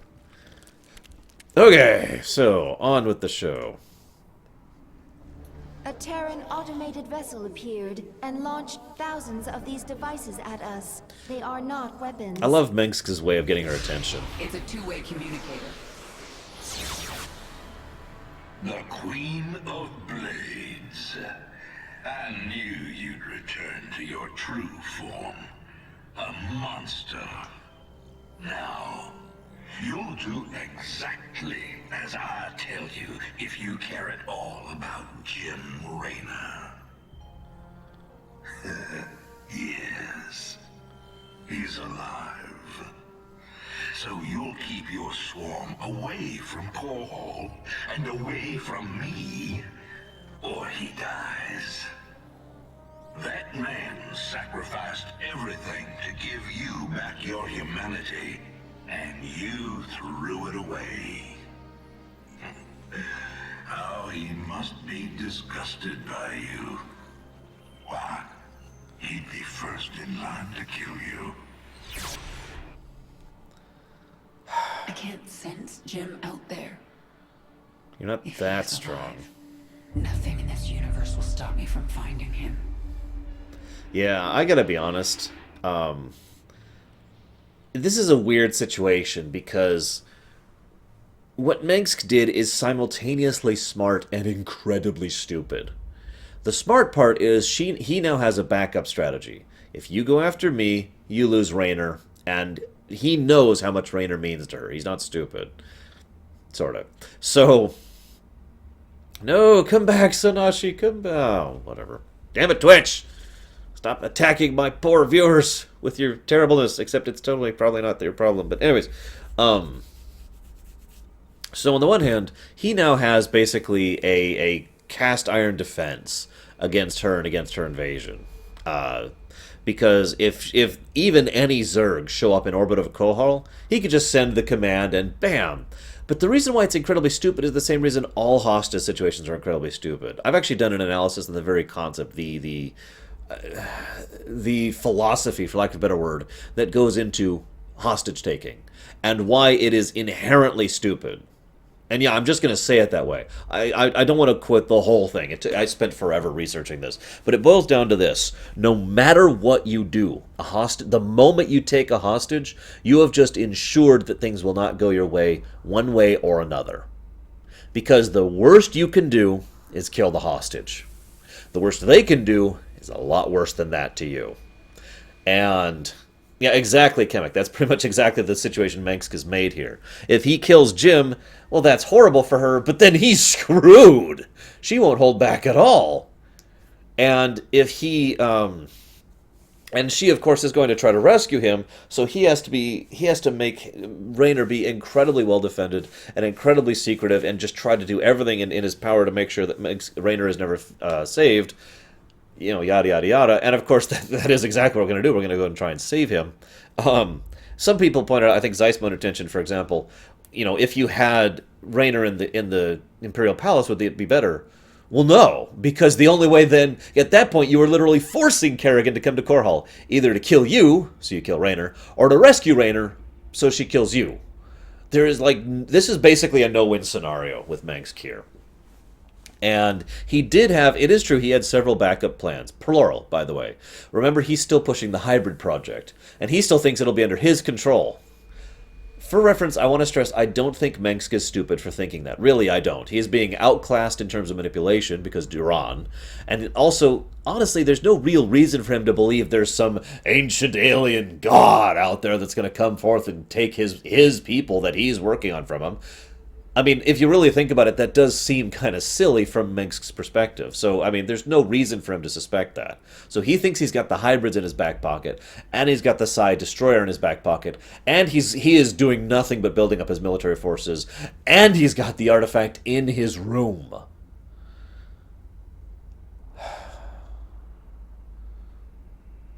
Damn it, Kranzer, you're horrible. But yeah, I do agree with what several people are saying, Bragwin and Equalitas both. I think Mengsk at this point is scrambling. I think some people say Mengsk becomes a Disney villain to explain how stupid he becomes in this. I strongly disagree that he is stupid, but I do think he is not on his ball. I do think he is scrambling. I do think he is scared. I do think he's like, oh god, okay, I gotta make this work. I gotta make this work, and I just gotta do this. I gotta do this. And, okay, you know, he's no longer poised. He's no longer, you know, okay, I have to discuss things, and I have to make this, and, oh, I shouldn't do that, you know.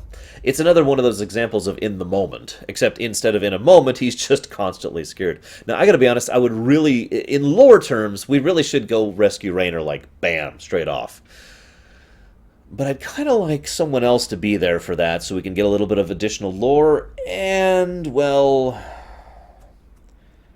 let's just say that I think thematically it makes more sense for things to happen in this order than the other. It actually would have been a little bit better, in my opinion, if that shotgun communication blast hadn't happened until after we did Skygear. Skygear? They'll pronounce it, and then I'll know how to pronounce it. We are picking up a strange psionic signal. It is Zerg in origin, but not part of the swarm. I know you seek to topple Mengsk. His alien soldiers, the hybrid, are your greatest threat. If you wish to stop them, meet me at these coordinates. If the Dominion is controlling hybrid, our invasion of Corall will fail.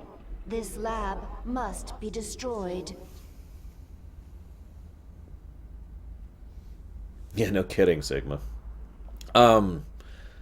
I gotta point out, the first time I heard that, my first reaction was, "It's freaking Stukov! It's Stukov! It's Stukov! It's Stukov!" I was like, yes! I was so just super jazzed because that came out of nowhere for me. I knew nothing about Stukov being in this. Again, I avoided achievements and portraits and whatnot, which could have spoiled it. And so I was just like, "Oh my god, dude!" You know. Anyways.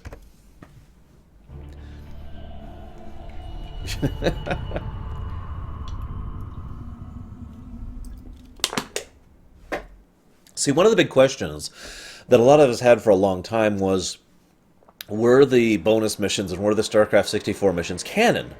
And there was no confirmation on that for or against. They just never brought it up again. So we never actually knew in canon what happened with Stukov. This finally confirms that yes, that was actually part of canon, and we'll discuss that during these missions. The infested Terran who contacted you waits over there. He claims to know you. Ugh, poor Stukov. Who are you? Note she doesn't recognize him, Me? by the way. I am Alexis Stukov. We were enemies once. Well, we both seem to be Zerg now. Indeed, and we share a common goal, the destruction of this facility. It is here that Mengsk breeds the hybrid, combining Protoss and Zerg DNA to create monstrous creatures of immense power. Then we'll destroy this facility together. Excuse me. So, shut up, Isha. I gotta say one thing really quick. This is when all of StarCraft's story really lined up for me. Anybody who has actually watched me do my original stream of Heart of the Swarm, I stopped for like 40 minutes to talk about how the entirety of all of StarCraft's plot all kind of cohesed in this one moment. When we understood and looked at the full extent of what Duron has been doing and how long he's been doing it and how much influence he's had across everything. I've already talked about this, of course, in this Lorerun. I talked about it way back when we were discussing the original StarCraft. But the point is, this was such a revelation moment for me.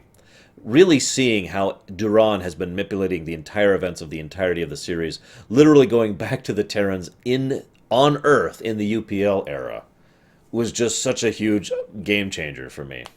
That's true, Kerrigan does remember the hybrids.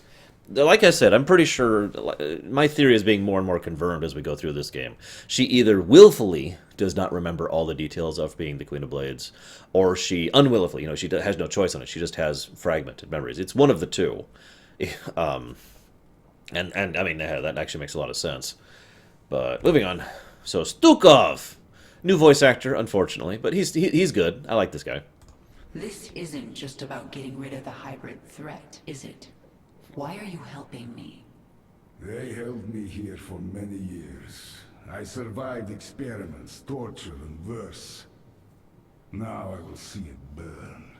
You were the only one I could think of with the power and will to aid me. Infested. Held captive. Experimented on and hunted. We have some things in common.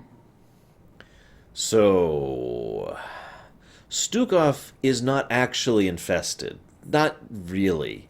He will discuss this himself later, but Stukov is artificially infested.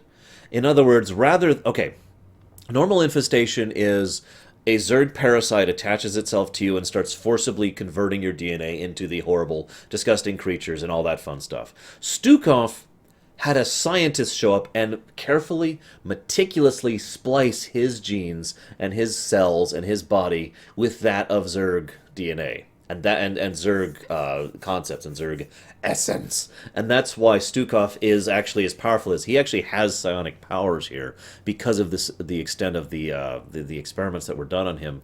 And he is a lot stronger than typical infested because he's not actually infested. He is a more or less literal human Zerg hybrid, artificially designed by Duron. The real question is, why did Duron do that? We'll discuss that in a little bit here. Contact the brood mothers. Tell them to bring their leviathans to this system. Should they unleash their broods upon the station? No. Zagara and I will lead our broods in the assault. So the other broods will simply hold in orbit. I want them nearby. After we destroy this station, we're going after Jim. with the entire swarm.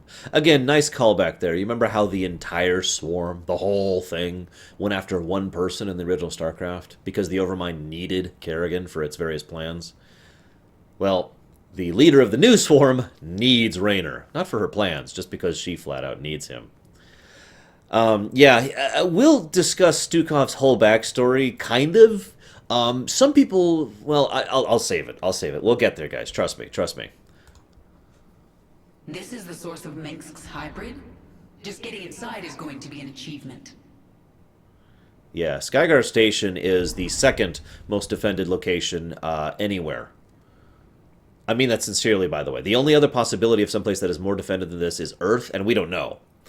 Shakuras, Ire, Char, no, they're nothing compared to this place. The infested Terran. I have never seen his like. He is powerful, but closed off. Where is he from? Stukov is from Earth. A few years ago, they sent an invading force here. I remember it. I destroyed So them. she remembers that. As it should be. I thought Stukov was killed. I heard reports that he'd been resurrected, that he'd been infested, then cured. If he's been a prisoner here all these years, anything is possible. Sigma, like I just said, this is tied for the most defended place in anywhere. The other place being Corall. We don't, like I said, we don't know how well defended Earth is. We have no information on the matter. So Abathur, I think, has something to say about Stukov here. Organism Stukov, fascinating. Implications disturbing. How so? Modifications of Stukov, second only to modifications of Primal Queen of Blades. However, Stukov, product of specific design. Interweaving of Terran and Zerg matter, subtle, spun on micro scale, not possible for Swarm. Something out there is better at this than you, and you don't like it. Entity responsible for Stukov exceeds organism Abathur, untenable to oppose. Recommend immediate indoctrination into foreign entities Swarm. Never. That's so Abathur. I have found something way more advanced and powerful than me. I recommend we join it immediately. And there's no, like, ulterior motive there. It's literally just, this is logical. They're stronger, let's go. Makes me wonder how willing Abathur would be if Amon showed up and was like, join me, you know?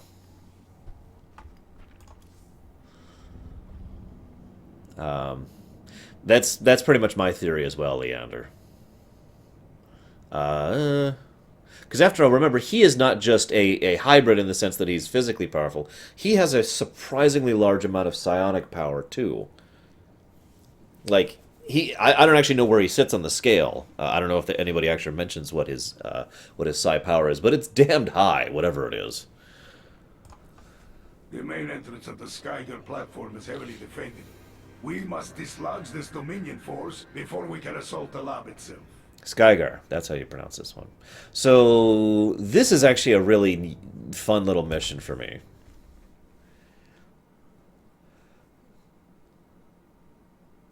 Personally, and this is just my impression, I think as of right now, Stukov is actually, in terms of raw strength, stronger than Nova. Nova, I think, is far more skilled because she's much more used to working with less and doing what she can with what she has. It's also worth noting that I am assuming Nova is her full self, as opposed to Zealot Nova, who is deliberately limited in what she can do, because that's how they maintain control. Yeah, this is a surprisingly fun mission,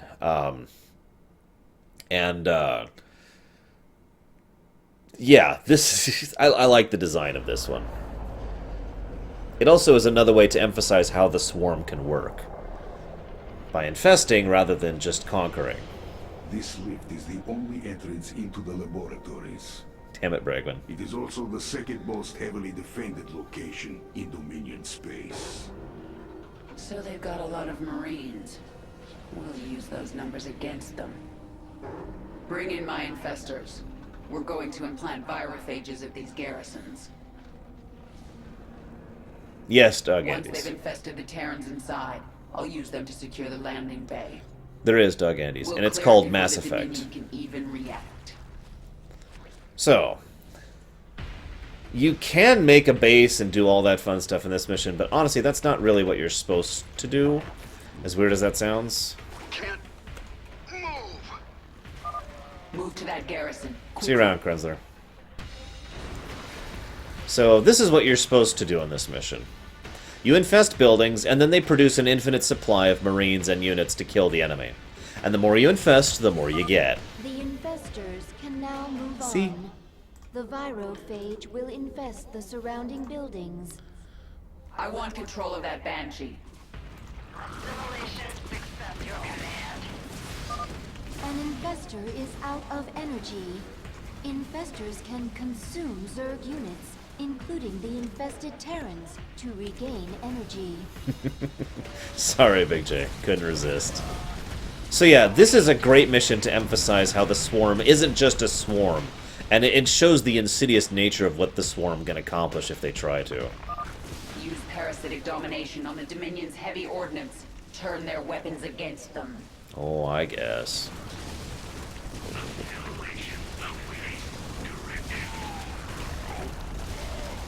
Hey, Kolov.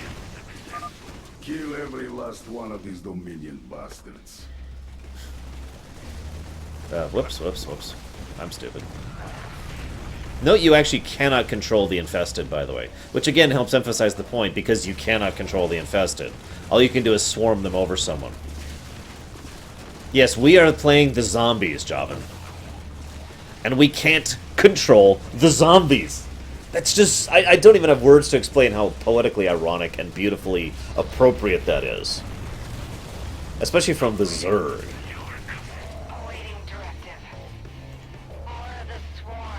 Oh yeah, like I said, they actually record new voice samples for every single unit you can infest to show that they have been infested. The Zerg are infesting the facility. Release the gas. So this is the gimmick of this mission. The second gimmick, I should say. The first gimmick is you get a massive swarm you can't control. Destroying the infested Terrans. The second gimmick is the gas kills the infested. They're only killing themselves. Chemical warfare. Efficient delivery mechanism. Gas unstable. Once Dominion reserves run out, will require time to synthesize more. Oh god, tell me about it, And Leander. that's when we resume our attack. Until then, we'll hold here and defend the virophages.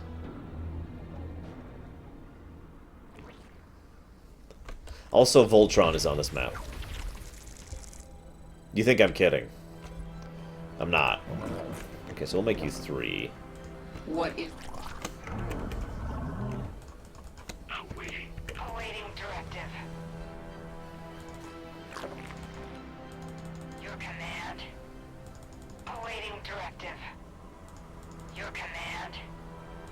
Awaiting directive. Your command. I'm not sure they have pissed sounds. Awaiting directive. Yeah, I don't think they do. Your command. Oh well, doesn't matter. Let's go ahead and get a few more going. You know, I'm not sure, Dragoon. We'll find out when we go see it. Speak. Remind me to showcase Dragoon. Wow. Remind me to showcase Voltron, and I will do so. Also, as a side note, I like this mission's aesthetic, because it's a nice... Kill the infested. It's the only mercy we can afford. It's a nice take on Kill them the... before they destroy the virophage. It's a nice take on the, Yes. the standard space platform mission that's been a thing ever since the original Starcraft.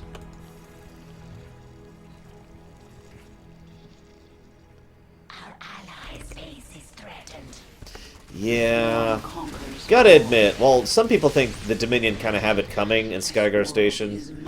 This is pretty messed up what we're doing here. We are willfully and deliberately infesting lots of Terrans.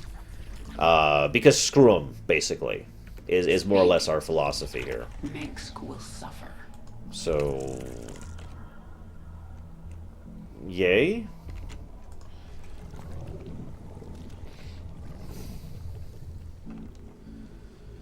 Damn it, guys. You guys made me go to sleep so that I would be ready to go for today. And then all of you stayed up all night playing games. I'm proud of you guys. Gamers for life! Alright, given our setup here... The Dominion's gas let's do supply has this. run out. They will need time to recharge. Yes. Attack alongside the infested. Kill anyone in our way. Do I have a roach warden? I don't think I really need one. We'll go ahead and build a real force for this mission. Why not? Do we have the den? No, we don't. Wait. Yeah, we don't. Okay, so. Okay. That is what I assume as well, Takoida, since it completely doesn't affect the Zerg proper. There are more garrisons nearby. Infest them, and our swarm will grow. If I must.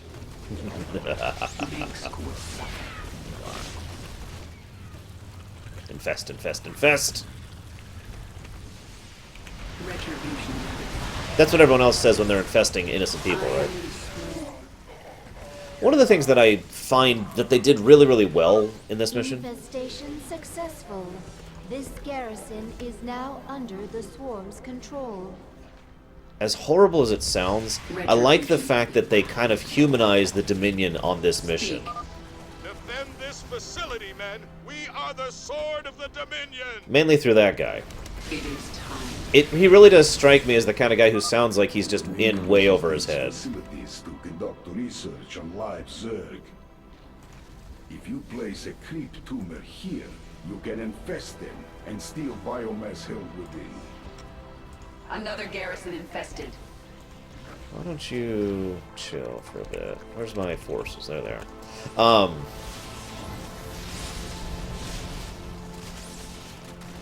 That would be cool, Takoida. We are without limit. But, shrug. I'm a little surprised they didn't do that, actually. That's well within the limits of the engine. So yeah, I feel really bad for these people, because you really get the impression that these are just people who are defending, you know, against the swarm, which is actively attacking as we speak. So, you know, we're Yes. we're kind of the bad guys here, pretty definitively. Like, there's no real ifs, ands, or buffs about this one. What Kerrigan is doing here is messed up. Sorry, guys, but that's just reality here.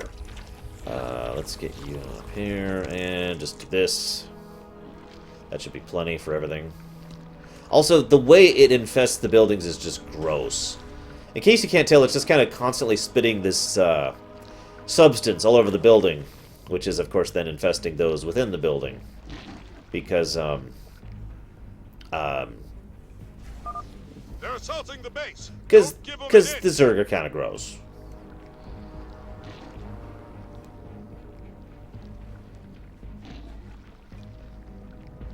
Oh, speaking of which. Yeah, there's also quite a bit of firepower on this station. The That Dominion has begun venting gas. No. The infested will die. Expect an attack. Guard our virophages. Let's burn this place before they come creeping again. Spawn more overlords. I do like the massive guns they've got going on here. I like big guns, guys, and I cannot lie. Retribution. Oh shoot, they're coming this way. Go! I am the Let's infest you and you. What is it that... Mutation. When I'm done with Legacy of the Void, Sonic Doctor. Okay, so you're gonna replace my #1 group here. This platform ain't gonna clear itself. Let's get cooking. Shouldn't this already been infested? Oh, I have to spawn loan like right on it. Sure, fine. Here we go. Yeah, I should probably go and just burrow there for now. Your creep is infesting the first facility now. Our allies' base is threatened. Oh crap. Go! Yeah, pretty much psychotic. We are pretty... Some people are like, you know, it's a shame we don't play the bad guys in this game. I'm sorry, we're pretty definitively the bad guys in this mission. And the last mission. And a few other missions I could make, but especially those ones. Okay, fine. The hive cluster is under We may actually lose this one because I'm not responding quickly enough. Yo, go here!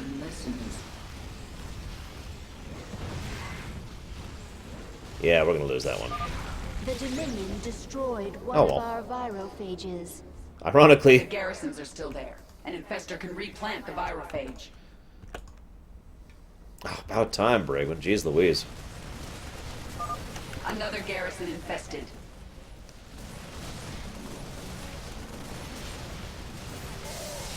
Our forces are under attack. The Dominion stopped venting gas. It will take them some time to synthesize more. What a pity. Or, I mean... So, here's a really messed up question for you guys. What do you think is more likely here? That Minsk ordered the creation of this platform at huge expense and resources and all that to defend his new pet project of the hybrids, or Duron did it without his consent?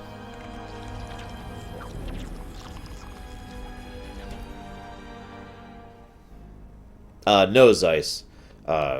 Minsk has that artifact. Damn it, Bragwin, only I'm allowed to do that. Bad.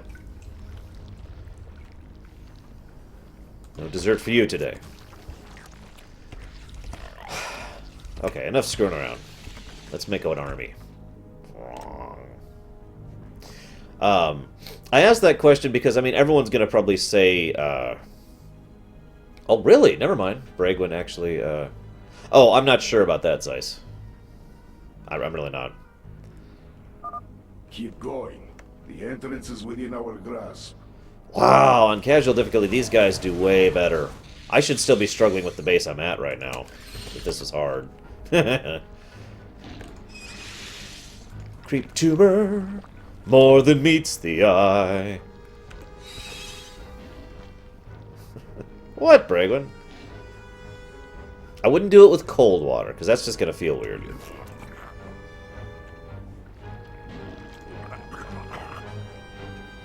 That is the artifact we're referring to, yes, Kemek.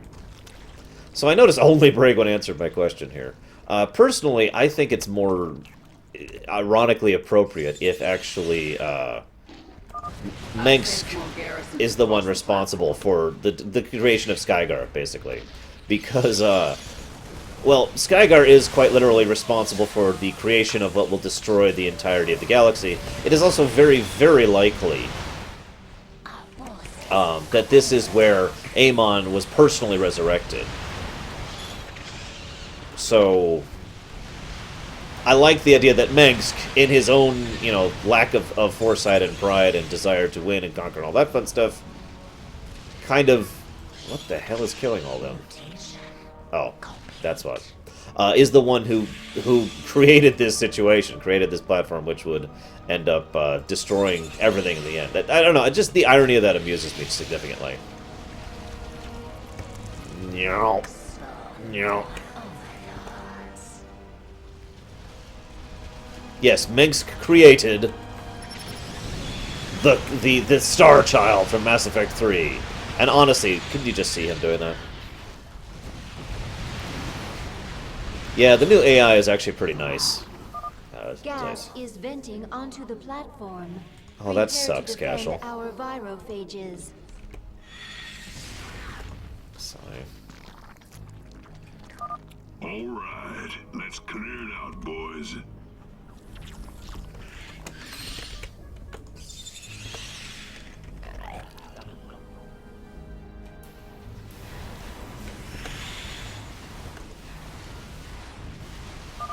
Get that bridge extended and wipe out that hive. I want these Zerg off my platform. Oh, we'll leave the platform. Just you have to give us a minute. Our allies' base is threatened. What? Wow, you just went way down there, didn't you?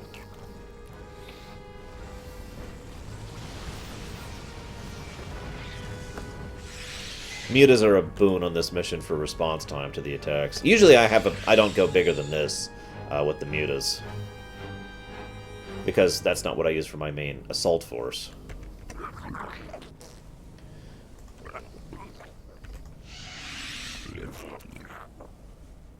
As an aside, I also like this mission because...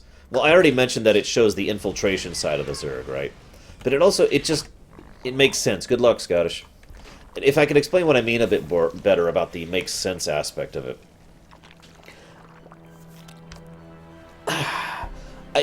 Too often, in fiction, especially in RTS games, they'll present, here is this incredibly defended base. It is the most well-defended base in the history of ever.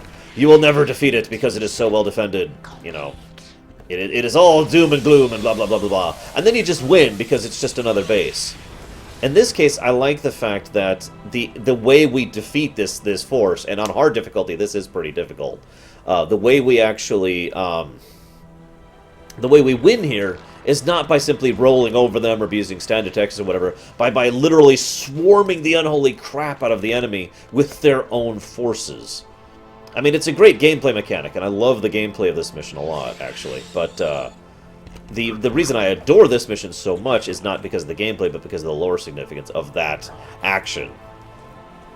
The Zerg's ability to turn the enemy against you, which, again, is very evocative of the Borg, isn't it?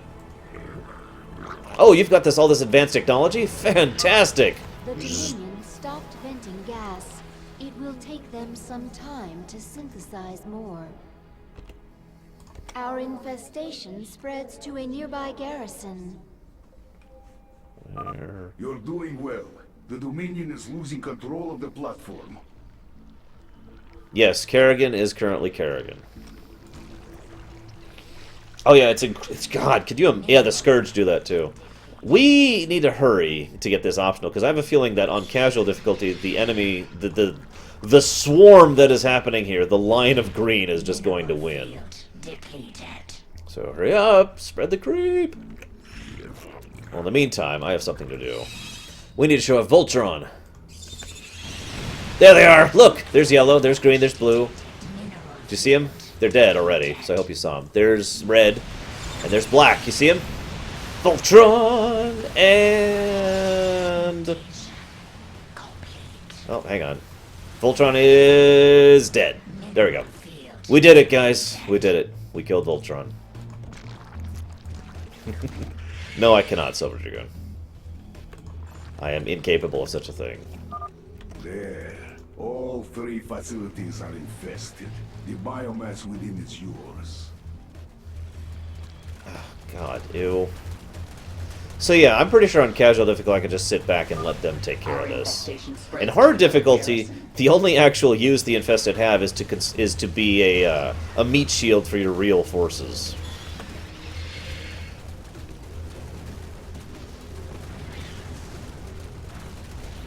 I'm telling you, it was Ultron, Takeda. Apparently that is Ultron Go line. Like I said, I wasn't sure which one to go.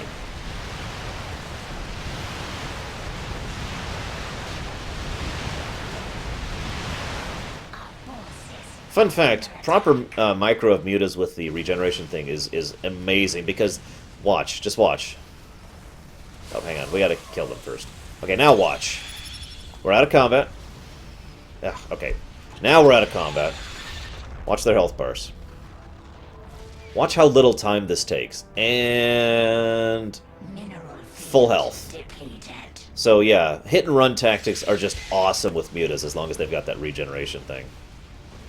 Yes, I know, Takota. I'm just kidding around. If you're asking me to explain lore for Easter eggs, it's not going to happen. That's like explaining why the Lich King was on Kaldir. Because Kaldir is secretly Azeroth. There you go. There's your lore.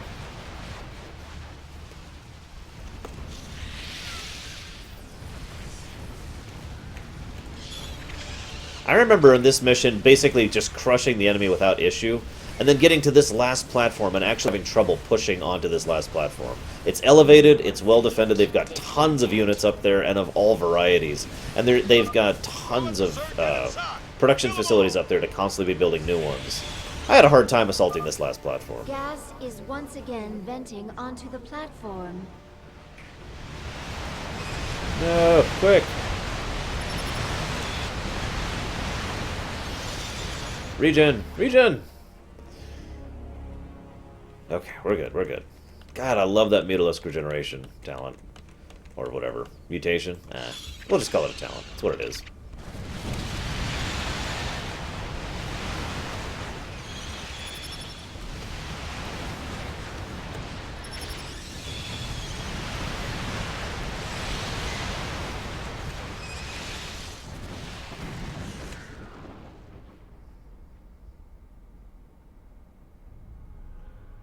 It's also funny because, I mean, actually, Takoida, given the fact that, as we know, Mengsk was fully infiltrating Raynor's forces the entire time, and he also had Duron working the science side of things, which is how, by the way, Skygar platform isn't just incredibly well defended because of Dominion tech.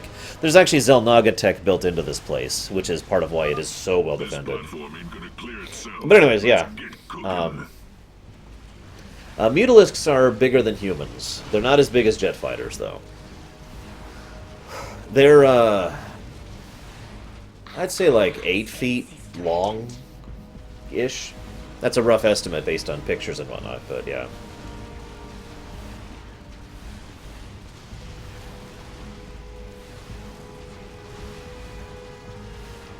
And we win. Mineral field depleted. My queen, the swarm is ready to enter the laboratory at your command. Good.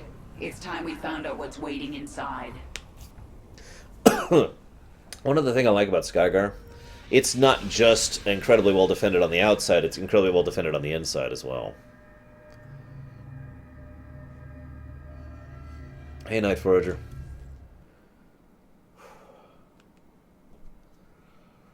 I mean, that makes sense, that you wouldn't just have all your defenses on an external line and then your inside be completely defenseless, right? That'd be silly. I have been contacted by another brood mother. Ryloth has been keeping her large brood out of the conflict.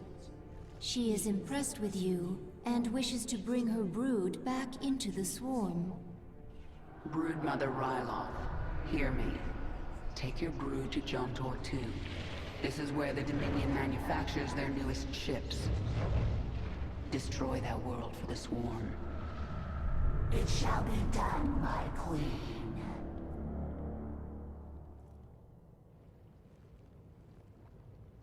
Notice how each time she sends off a broodmother, it's not conquer or claim or use these resources to build up. It's always just destroy whatever's there. Granted, we know what her objective is. She's just trying to soften up the Dominion for the assault on Corall, for all the good that'll do. But, yeah. Speaking of the assets counter. This place of metal and stone. Why? You're not impressed? The Primal Zerg couldn't build something like this. I do not need a wall. I will evolve armor. I do not need a weapon. I will evolve claws. The toolmakers might create something stronger than your armor and claws. Their tools stay the same. I collect. I change. The funny thing about Dahaka's philosophy there is he's technically correct, if you think about it.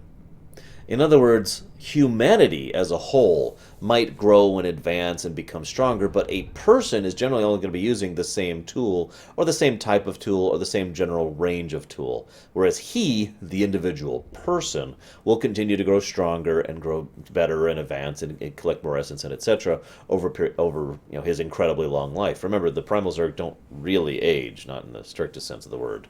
So, yeah, I just like that his philosophy. Dahaka's philosophy is always fascinating to me.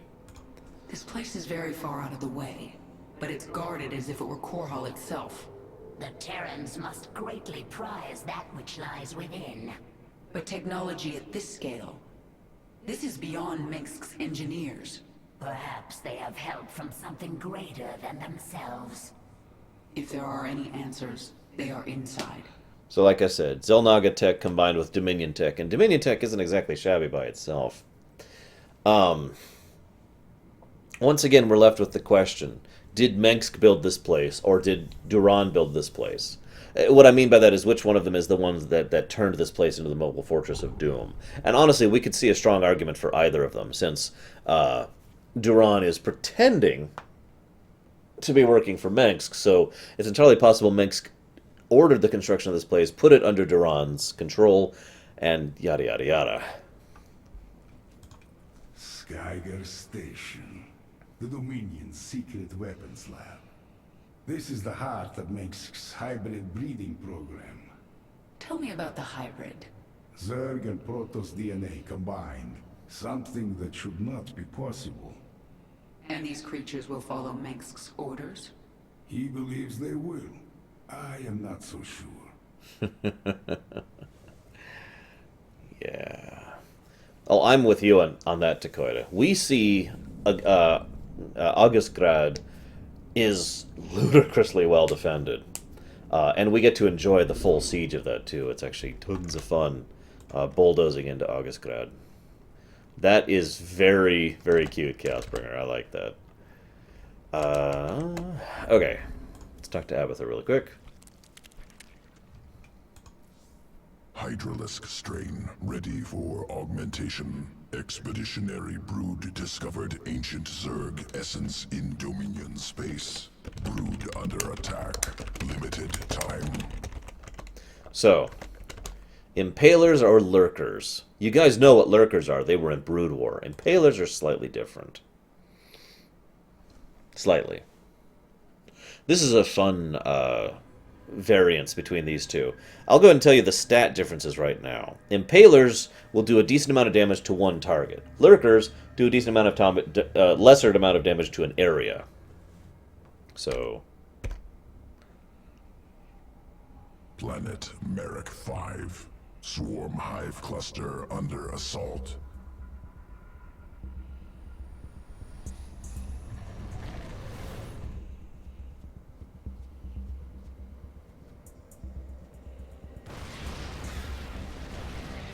Prometheus Company.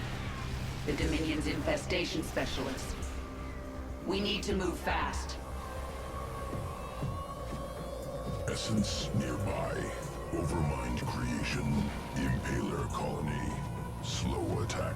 Incredible damage. Collect essence. Adapt Hydralisks. Defeat Dominion. So yeah, in case you're ever wondering, that is what the oh shoot, what were they called? The Impaler creep colonies that were back in Starcraft 1 should look like with proper graphics. Kind of like this.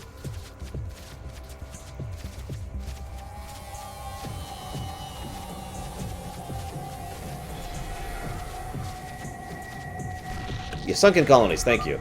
Couldn't think what they were called. Sequence incomplete. Must kill remaining Impaler colonies. Except you can actually dodge the attacks here, if you're paying attention. Which I am at the moment.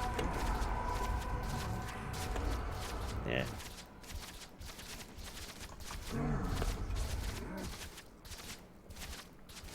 I do think this is a good way to do sunken colonies, even though they would be completely useless in multiplayer. Anyone knowing what they're doing would be able to dodge them. Acquired. Spinning Impaler essence into Hydralisk morph. Hydralisks now able to morph into Impalers.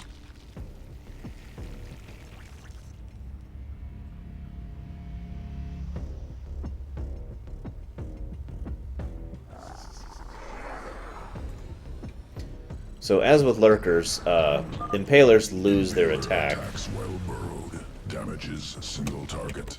Tears But through armor. the damage they do is insane. Even on hard difficulty, these things will rip up armored units. It does normal 20 damage and an additional 45 damage to armored targets. Destroyed.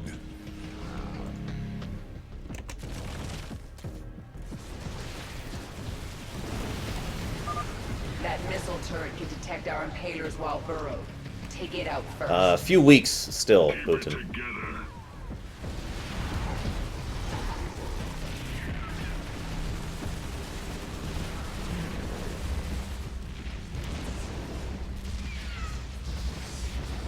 They've also got some decent range on these attacks. Barricades destroyed. Only Prometheus Company base remains.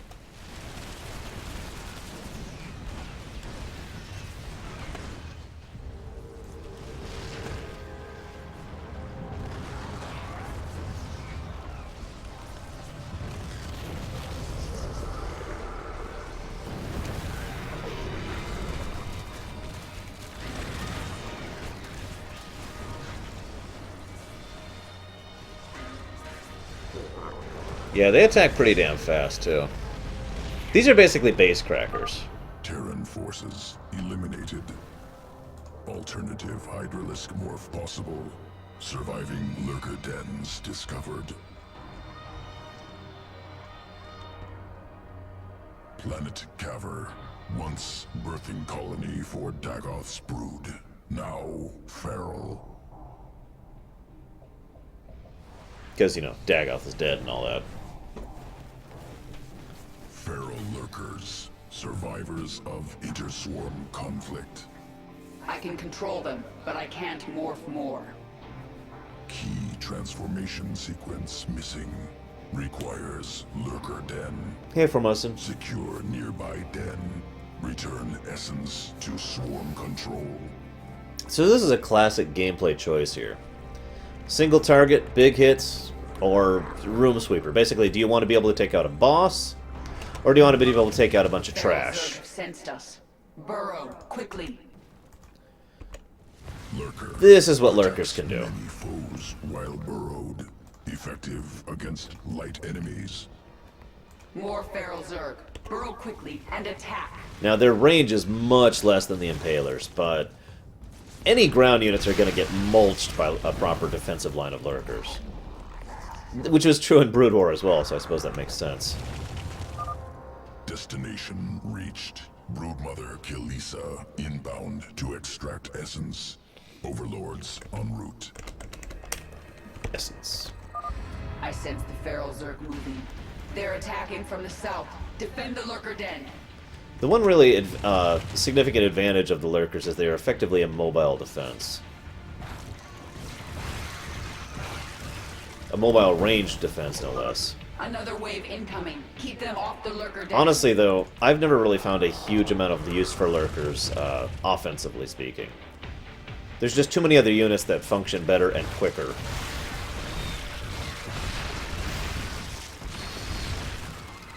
They could sure mulch up the trash, though. My god.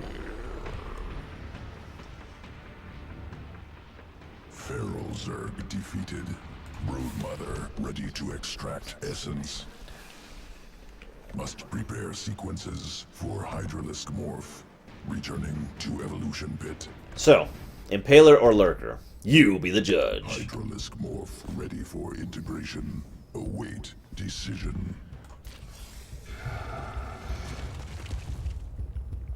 I gotta be honest, this is one of those weird ones where I don't think either of these are more Kala or more Void than the other.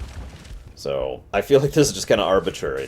Then again, at the same time, the Impalers are the big hit, whereas the Lurkers are the AoE spread. So I guess that's kind of Kala versus Void, but... Yes, it would, Chemic. Doable, don't mistake, but again, not really worth it considering you can get the same result from just a proper mix of infantry units. Get some Hydras, some properly upgraded Roaches, some Zerglings, and that's really all you need. You could throw some Ultras in there if you wanted to. Oh yeah, sorry. There was an Essence, you're right. Essence. I need to just leave this up so I can constantly be adding Essence to the list. You guys have until I get back with a drink to vote, and then we'll move on and do more stuff.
Impaler it is.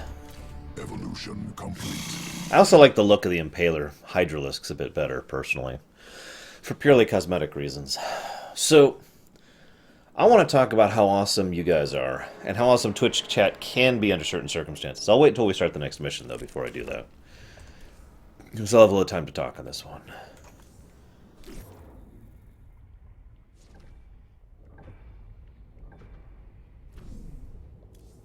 The vanguard of your swarm holds the entrance of the lab. The hybrid wait within. Let's send them to hell.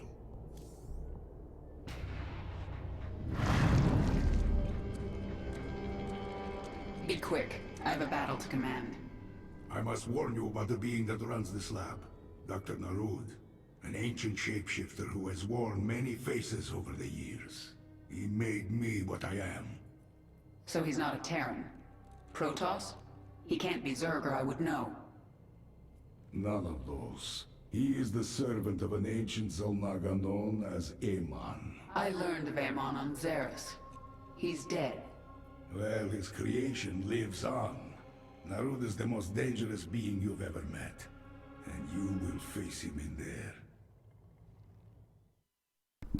Yeah. Narud. Sometimes referred to as Duron.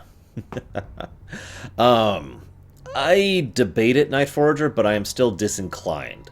I'm not going to say no flat out, but I'd take it on a case-by-case basis. Ha! Lol, Dragoon.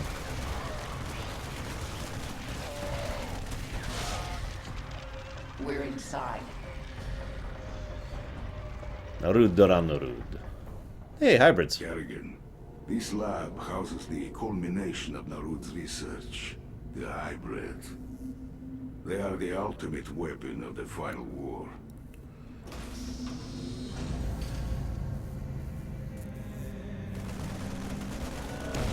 And that's why. The hybrid are waking up. Hey, British Twitch. What's happening to you? It's attacking me psionically, draining me. Stay strong. You must kill the hybrid or we are all doomed. Yes, that's how strong the hybrids are. Just a normal hybrid. An individual hybrid is strong enough to weaken the primal queen. Think about what that requires for a moment. Think about the level of power that would be. Oh, and by the way, it also gives you... Before its attack kills you. It basically gives you a timer. Bring it down now. If you don't kill it in time, it will successfully, flat out, kill her. Once again, this is not the first mission to do this, but once again, a further emphasis of just how insanely powerful the hybrids really are, which I really hope we get to see full tilt in Legacy. Please, no men. I'm hopeful, you know. This mission is actually insanely difficult on hard. This is one of the harder ones for me on hard difficulty. The hybrid is dead, but it will not be the last. Hey, Gratzbrug. And yeah, they use the same map asset. I think that was done on purpose, though. Welcome here, Kerrigan. Hey, Duron. Narud. My queen, hybrid psionic signatures are appearing across the laboratory. See you around, Sonoshi. Mass Effect 3 doesn't exist. You don't own Hearthstone. That's funny. Okay, so I need 6. And then at least those. I think we're going to go with a hybrid, force on this map. Oh, I would love that, Takoida. It would again go to the insidious nature of them. In addition to just being raw power, they also happen to be capable of just flat out taking over. And one thing that Blizzard in general does tend to be good at is powers that aren't just stronger, but are also, you know, better in some way. So I am hopeful that that is a thing we'll see. We'll see, but, you know.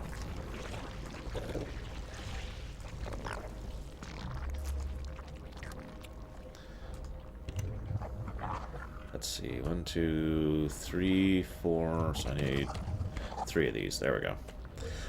We're kind of holding up just for a second. We have a little bit of a breather time until the next hybrid shows up. And they will show up. This is a timed mission. And each time one of them pops up, they start to kill Kerrigan, which starts a literal timer. This is another example of a hard enrage mission. A Dominion force is moving on the hive cluster. And the enemy's attacking you the whole time, which is probably helps go to explaining why I call this such a difficult mission. Fun, but difficult. Let's do that stuff here, shall we? Do I have a roach down? No, I don't. I need a roach, hydralisk, roach, Hydralisk. Vespian flavored circle. That sounds terrible. This isn't. No, this is not hold the line. We actually have to go and seek them out.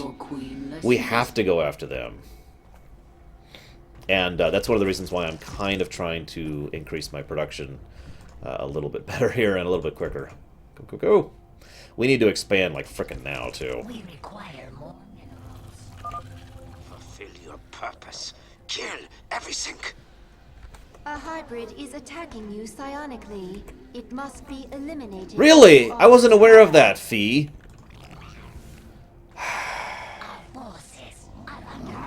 Oh my god. Yeah, this force is not going to be sufficient to take that out. We have some problems here. Screw it. Screw it, mode engaged. Screw it, mode engaged. I was hoping to tech a little bit faster than this, but whatever. We now have 4 minutes to win the match. I think we got this because we're on casual difficulty, but seriously, I was not actually ready for this. I was sitting on my laurels just a little bit much. Hey, Raskor. Hi, anyone I have not specifically said hi to, by the way. I am not ignoring anybody. Make that clear. This world is mine. Yeah, we're pretty much going to Zergling rush the hybrid, which ironically is actually a fairly good method for taking out hybrids. Although, obviously, you need a lot more than this to do such a rush. Get up there. Get up there. Okay, we got this one. Stupid frickin' thing. One less hybrid. The swarm now controls this section of the lab.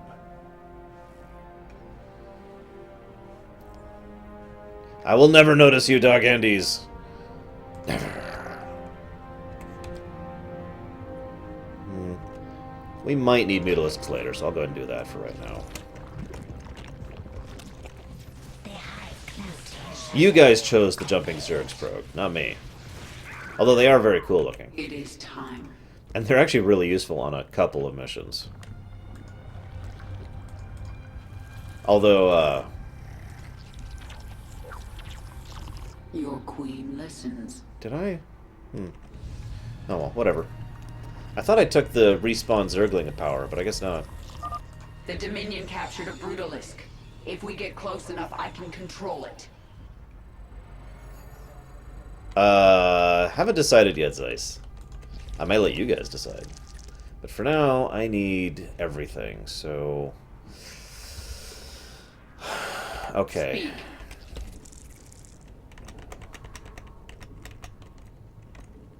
We'll do that for now. So I'm kind of strapped for resources at the moment. Good news is I'm pretty well defended against any assault they're going to send on this difficulty.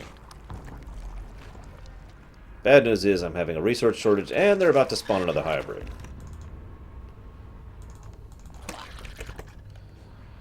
The swarm conquers all. Another hybrid Damn has it. been released. They must be destroyed. So one of the times I was doing this mission, I actually ended up going after this southern hybrid, and I was about halfway through that hybrid, you know, getting through the defenses in its way. And then the northern hybrid spawned. And I was completely in the wrong direction, and all my forces miscommitted, and basically I was screwed, and I ended up dying. I couldn't turn around that quickly. Our conquest continues. Yeah, Summon Baneling, I should have taken that for this mission, because you're right, that would be very useful right about now.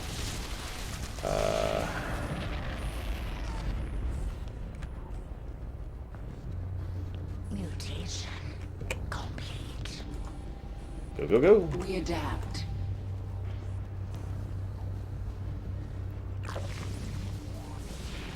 The swarm conquers all.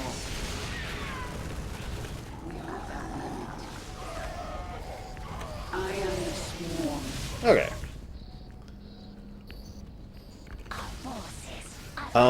That's a good question, Formosan. Let's see. So we've got the Rescue Rainer missions, and then the Assault on Corall, and I think that's it, right? Feel free to correct me on that, but I believe that's all we have left at this point. All. Listen to me. Is there anything else? What is it this time? Yes, that was 2 hybrids, by the way. Another hybrid dead. Our conquest continues. No time like the present. Yeah, I like that. That makes perfect sense that the minerals are on pallets. I kind of wish they'd done that in Wings of Liberty. Is mine. But whatever. Make your peace. So I was right, Zeiss. 3 bundles of missions. I've got the last Narud mission, excuse me, Duron mission, which is awesome. Save Jim, which of course we're going to do. And Corall, which is awesome, and some of my favorite stuff. 1, 2, 3, 10, 11, there. Dahaka, Night Forager. And yeah, that would be amusing, wouldn't it? Speak. But alas. We adapt. So I think this is the first time we're going to just not be massing mutas in this entire thing. I could mass mutas, but I'm kind of tired of massing mutas. So we need this many of these, and then we need these through this, and then I need a few more of these. Oh, and I have a Brutalisk, too. Because of course I do.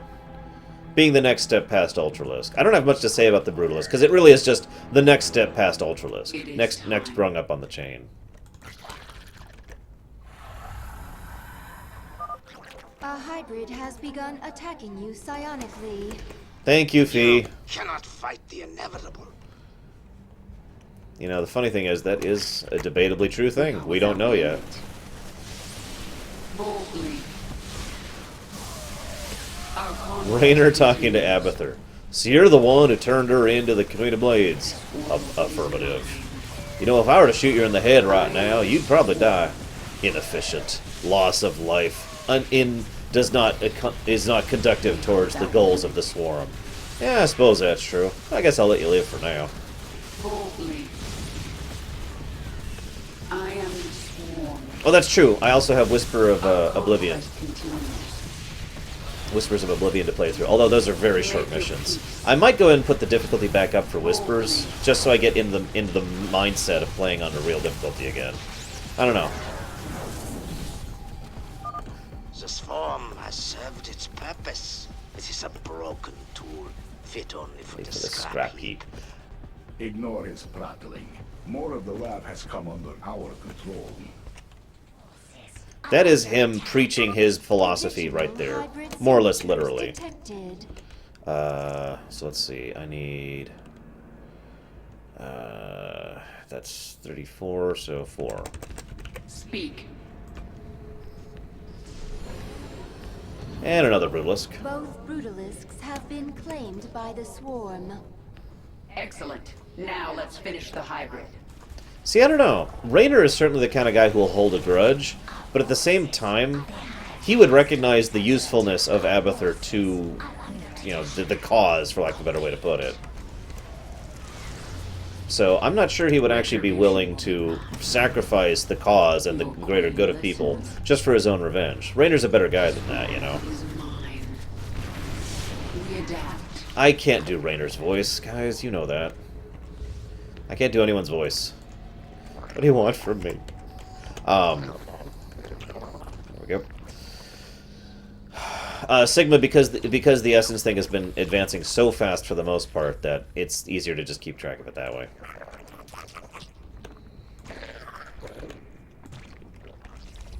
Yeah, Jim, yeah, exactly. Jim is not a trigger-happy kind of person. He's not Mengsk, guys. That's become a unit of currency. And then...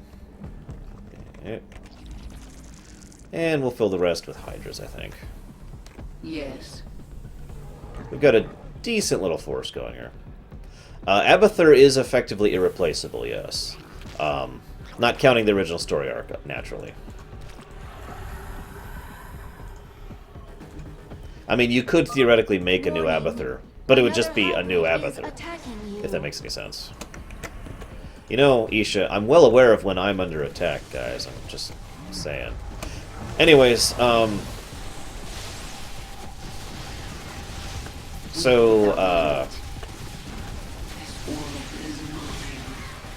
Here's a question for you guys. Can any of you come up with a legitimate reason that doesn't involve I'm stupid or I'm evil behind the moment you're done with a tool you should throw it away mentality that Amon and Duron both have? I mean, he literally said it word for word a second ago. The swarm is a broken tool fit only for the scrap heap. Make your... I am the swarm. Yeah, we've got a pretty good death ball going here. Our conquest continues.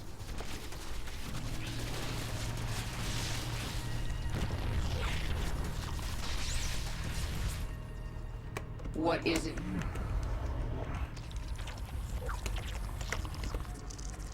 Our forces are under attack. Yes.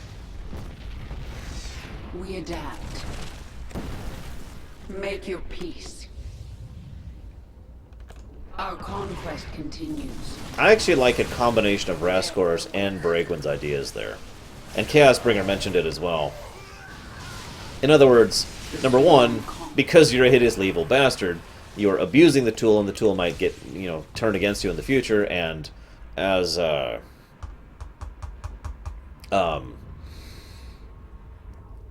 Bragwin pointed out, it is entirely possible that they're suffering from the same hubris problem that everyone else is. Which, I mean, hey, that is one of the major themes of Starcraft. So, it's entirely possible they've literally never had to actually keep a tool around before. A hybrid is attacking you psionically. Ever. Can you feel their hatred, Kerrigan, coursing through your mind?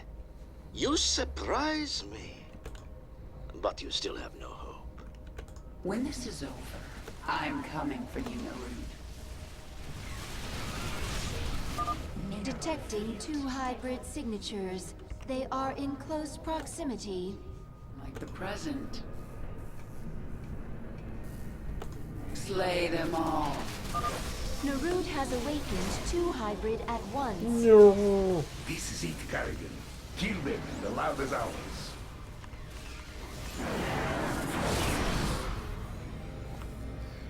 Alright.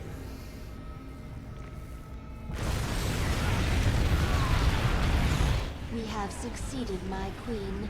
There are no more hybrid signatures on this level. Have the swarm flood into the lower levels. Kill everyone in our way. Time for a really fun Narud is up mission. to something, and I intend to find out what. Now, I actually agree with that, Dios. I'm not sure why he thinks the swarm has no more use. It is entirely possible that what Duron and Amon think is, once they're done using a tool, they actually don't have any more use for it. That it actually is useless to them. Whether that's true or not, I don't know, but that still leaves the question, why would they think that? Why are they leaning in that direction?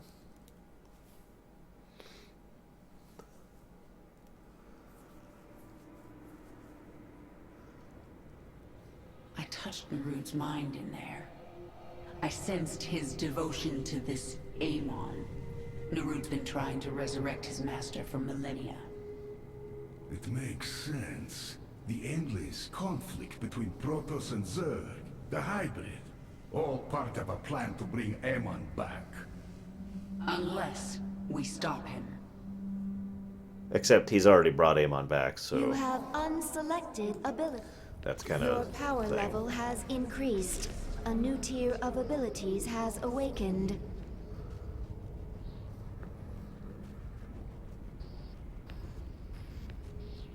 Yeah, we'll go with that one. Now, I was going to say, Chaosbringer, that's actually a very valid way to think of it. It is entirely possible they've made some mistakes in the past. That could also be it, Bragwin. They could be enforcing anti-Darwinism amongst their tools, trying to ensure their tools never advance so they remain on top of the heap. Which could also indicate that the Xel'Naga in general, or maybe just Amon in particular, is not actually as advanced and powerful as he likes to think he is. Or maybe he just lives in fear. Who knows? I mean, Mengsk is ridiculously powerful at this point in time. He's got an insanely well-defended force with arguably the single largest army around at his beck and call, and yet he is still huddling scared inside his fortress. So, I mean, it's not like, massive power necessarily means lack of fear, right? So, this is the moment where I stopped to talk for 40 minutes last time we played this game. I wonder how Narud could hope to resurrect a being as powerful as Amon. I think the hybrid are key. They gather psionic energy. But where would they get enough to resurrect a dead god? You told me an ancient Zelnaga artifact was used to make you human again. But all the power you wielded as the Queen of Blades, where did it go after your transformation?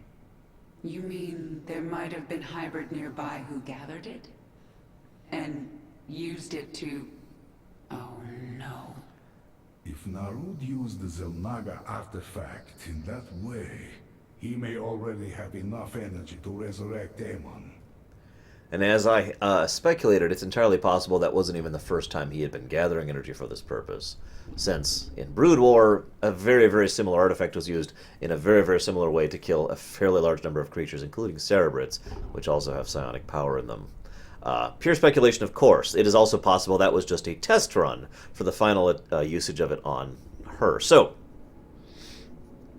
yeah, I do love how Stukov puts it together. I like Stukov because he is a fairly smart individual, all things considered.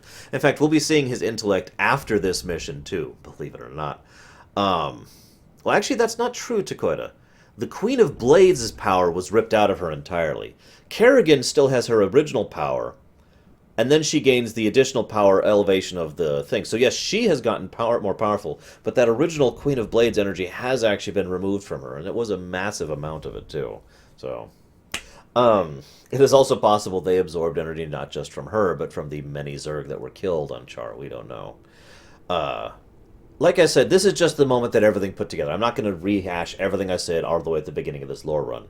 It's just, from everything they've laid out here, from the way they've put the pieces, it's very clear the intent here was that Duron has been doing this whole plan since the beginning, since the UPL, and the UED, and the original Caprula sector, and the original movement of the Zerg in this direction, and the infestation of Kerrigan, and all the events that have happened have all been moving towards the two goals of getting the army ready for Amon, and getting Amon back amongst the living. Which I think is wonderful, the way everything just kind of connects together surprisingly well there. But you notice I haven't really talked about what happened with Stukov yet. I'll get to that. I swear I'll get to that. Don't worry, I haven't forgotten about it. We are sensing strange entities in the lab. You mean besides the hybrid and the evil shapeshifter? Protoss, my queen, in great numbers. Yes, I sense them now. Tal'Darim. They serve Amon willingly. They worship him. They worship a dead god. That makes them even more dangerous. Yeah, it means they're frickin' crazy. So again, I want to stress, while this is a bit of a retcon, I think it works. Because the original Tal'Darim were not servants of Amon. They were just the banished ones, the guys who were not part of the other two groups of Protoss, who, revered the Xel'Naga to an overzealous degree. These Tal'Darim specifically and deliberately serve Amon. They worship Amon. One of the things they do, just to give you an idea, is they actually have a place called the Path of Ascension or something like that, where Tal'Darim are required to go and kill each other. Get it? Because, again, Amon reveres death, seeing it as the proper path, the correct thing to happen to life. So, the idea here is that it is the path of ascension for the Tal'Darim who follow Amon, for them to be elevated beyond their lives into death. Fun guy. This thing in the lab, this Narud, it's shielding itself from me, but I can still sense its power. Tell me of it. It's like nothing I faced before. But you destroyed the Ancient One. You captured the power of all Zealous. This is something born of the void, cold and empty, but so powerful it hurts. I like that description, by the way. That sentence is very evocative.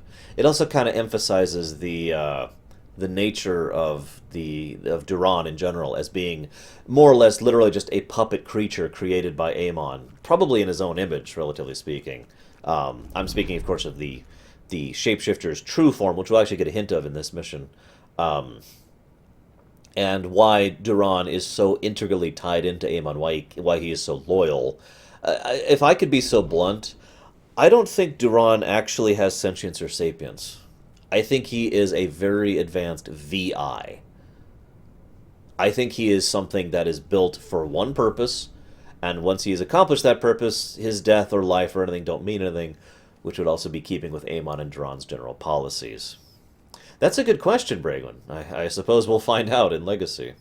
But considering events, and I'm pretty sure Amon did actually want to return to life, so that he could kill everything else. The hybrid, their essence is strong, but I cannot collect it. Narud created them. Do you think he will bring you more essence if you follow him? That one serves a master who will devour all essence. You're talking about Amon. I think he's dead. And I'm going to make sure he stays that way. If that one lives, all essence will be collected. Change will stop. I will fight. I do find it interesting that so many different people hate Amon for completely different reasons. And I love Dahaka's simple perspective on that. If Amon wins, all life leads to a point of total stagnation. Whether it's perfect or amazing or beautiful or terrible or horrible or under the will of Amon or everything dies, that doesn't matter. What matters to Dahaka is we will enter a state of total stagnation. No change, no adaptation, no nothing. And there's nothing more important to a primal Zerg in general, and Dahaka in particular, than change, than the constant strive and adaptation to move forward. And I like that. It's another way to emphasize the kind of creature Amon is. Again, as I've said before, they do a good job of emphasizing Amon without ever really showing him on screen, so we have a good idea of what kind of villain he is. It's the villain in absent thing. I've talked about this before, and as someone pointed out in chat, probably the best example of the villain in absence thing is Emperor Palpatine, who we knew so much about him before we ever saw him because of the way other people reacted to and around him. So, same kind of situation. Here's hoping Amon lives up to it like Palpatine did, because we did have Ian McDiarmid to make Palpatine awesome, so we'll see in Legacy. Mutalisk strain ready for augmentation. Ah, yes. Located feral broodlords. Must reacquire essence. Can be spun into Mutalisk strain. I'm just going to be 100% blunt with you guys. I never use either of these. Broodlords are nowhere near as they were in the original Starcraft, basically.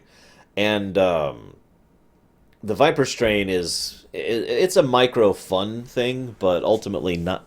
It's such a support unit that it's almost not worth the time and bother, even on hard difficulty, at least by my estimation. Zemus is another good example of that, Shadow.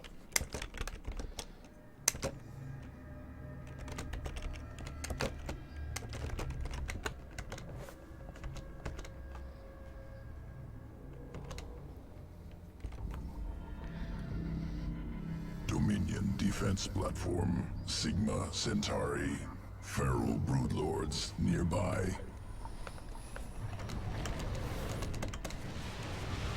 Missile turrets designed to kill Mutalisks. Stalemate without broodlords. Find the broodlords. We'll assimilate their essence and destroy the Dominion.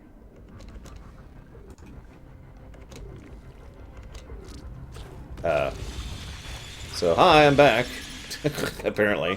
Kill broodlords. Recover essence.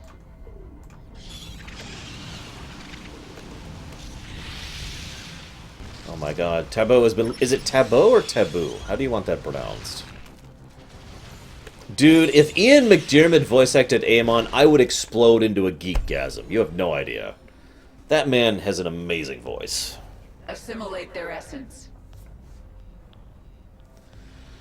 Nom nom nom, tasty essence. Taboo. Okay, so anyways. Onwards. Mutalisks can morph into broodlord. Await your command. Well, not mine, Dog Andy's. Sheesh. Kidding me?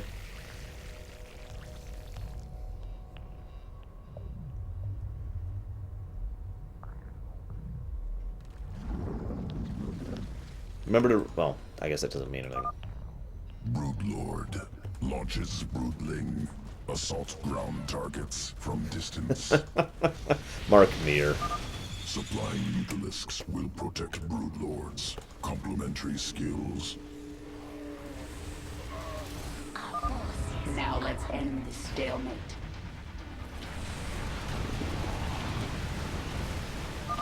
We're being overrun! Drop in reinforcements! That would be pretty awesome. Billy Zane. For the win. I guess I only need to destroy this, so... Delivering reinforcements now. That is true. The Broodlords can be very irritating if used properly. See, the thing that's different about Broodlords in this is they don't actually shoot anything themselves. They shoot other units, which are ground attack only, but can rip the crap out of things if used properly. Planetary fortress destroyed. Platform secured.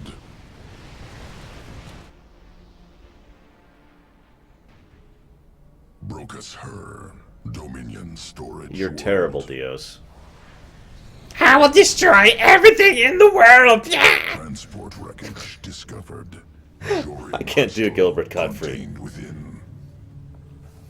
Jorium useful for experimentation. Enhances psionic potential. Must acquire. So, you may remember Jorium from Wings of Liberty. It was the mineral we helped, Primal essences. Oh my god. New strain created. Viper. Ready to assault Dominion. The, Jorium was what we helped Tosh collect in order to help uplift his people into Spectres. Viper. Strategic asset. Abducts targets. Pulls to its location. Usable on ally or foe. Move across the river and pull our aberrations to the other side. Oh, right. I should go do that. So okay. I'll get working on that immediately, Diaz. Siege tanks detected. Use Vipers. Pull into range of aberrations. Yeah, I already did that.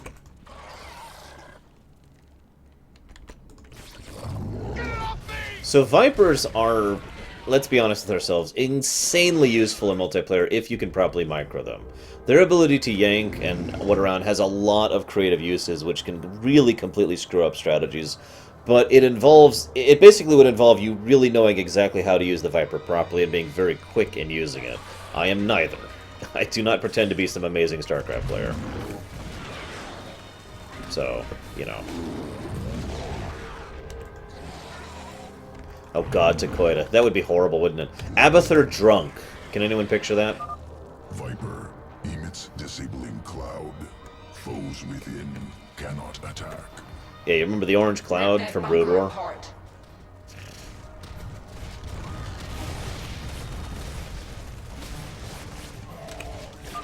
Only their final defenses remain. Move in for the kill.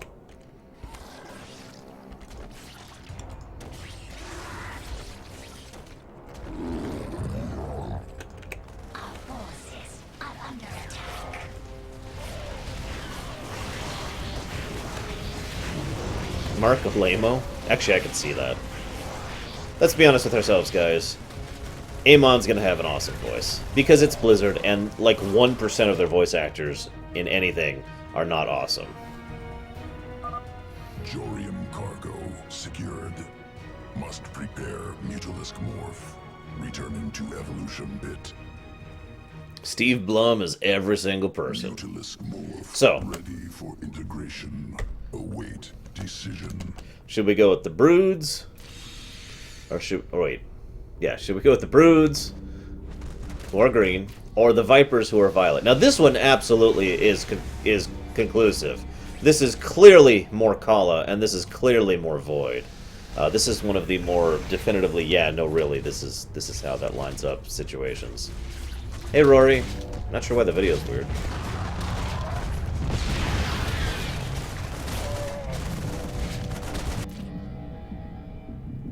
Live for the swarm of broodlords, broodsorblings, broodlings, whatever. Why would that matter, Samurai? Amongst our species, all the men are the women. Why do you think we made Zeratul that way? And everyone's like, oh. I do admittedly like the double wings on the Viper. I've always been a huge fan of the 4 wings look. It's one of the things I liked about the Mana Beast over in Secret of Mana. Oh god, Chaosbringer. I can't raise my voice as high as I used to, but... I will destroy everything in the universe, and all will bow before me.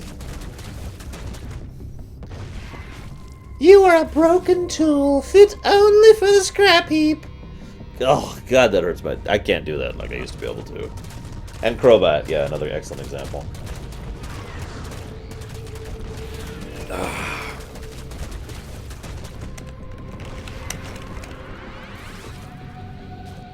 Why did I call it Hydra? Anyways, looks like Brood Lord wins. Oh, it's Viper, not Hydra. Whatever, you know what I meant. Evolution complete. We are one with the Kala. Michael Dorn is actually voicing Tassadar, Night Forager, so if he's also voicing Amon, that's a spoiler and a half. Terrans with strong knowledge of essence manipulation. Implausible. Alright, let's do this. Let's go after Duron. Narud is an ancient creature of vast power. He waits for you in the bowels of this place. One of you will die.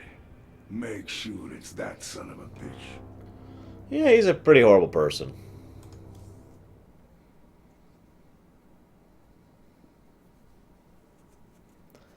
Enemies are here. Hey, Shiryu.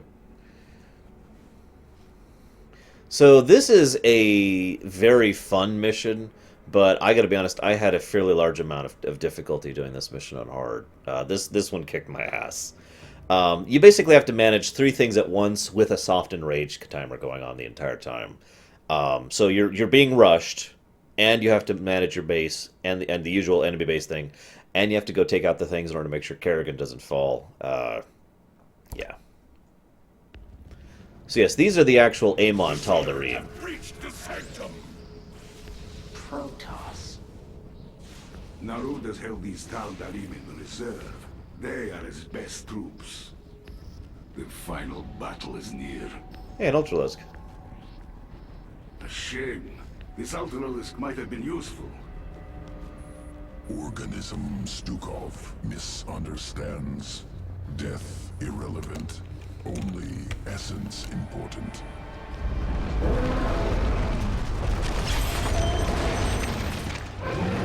Well, that's actually pretty impressive.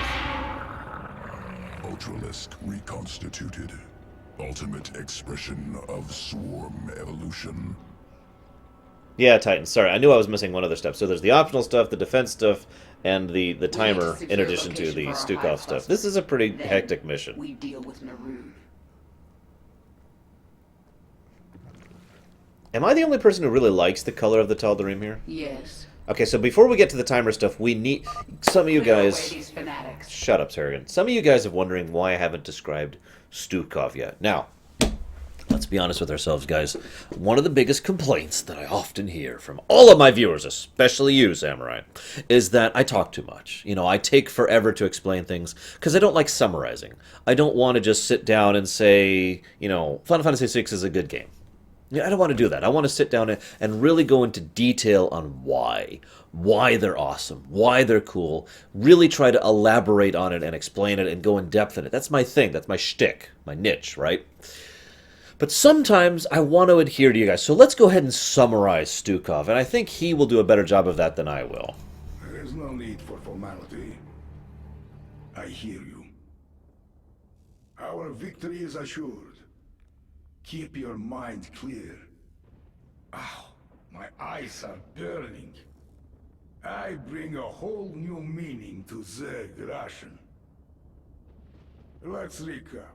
I was betrayed and killed. shot into space, captured by the Zerg, resurrected and infested, cured, given to Mobius to research the Protoss cure, and was instead experimented on as the cure slowly failed. Everyone up to speed? Good. And that is Stukov's story in summary. What is it this time? Now, there's a little bit more to elaborate on than that. And it actually goes back to what we were talking about back in the Hansen missions in Wings of Liberty. Boldly. I am the swarm. I do love that they bothered to put that in there, so people who were like, why the heck is Stukov here? Could be like, oh, okay. Make your peace. Why would Narud build this lab on top of a Zelnaga temple? You know nothing of the Zelnaga. So this is what he looks like for real. At least, that's what we assume. That thing. Obviously, it's just a projection of himself, but yeah. Narud is driving a null zone towards you. It will kill you on contact.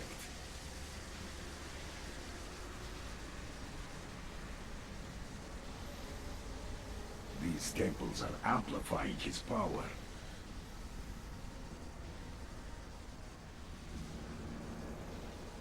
Stukov, go to the temples and destroy them. Oh, I would love Stukov to be in Heroes of the Storm. Never ask.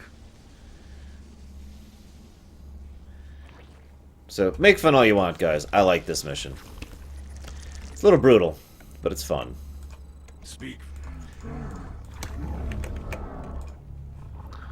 So, we're going to basically be going all Ultralisks all the time with a little bit of air support The because, first temple yeah. is located here. Yeah. Now, let's go destroy it. Be quick about it. The null zone is pushing toward me. Also, once again, the purple versus green theme is pretty much literally put on display right here. And you notice how purple is a lot less cohesive, whereas the green is this massive blast of power. Again, keeping things thematically significant as they have been this entire time. You. We must place that on a Vespene geyser. Go kill that. So, let's talk a little bit more about Stukov. So, you remember how in the Hansen missions she was like, no, I could totally cure the Zerg, Jimmy. Please look into my sorrowful eyes and see how much I love you, Jimmy. That's pretty much the Hansen missions in summary. Good luck, Progue. Hope you get some good stuff. I'm being a little bit insincere about that, but I gotta be honest, there's a reason for that, and I'm getting to that.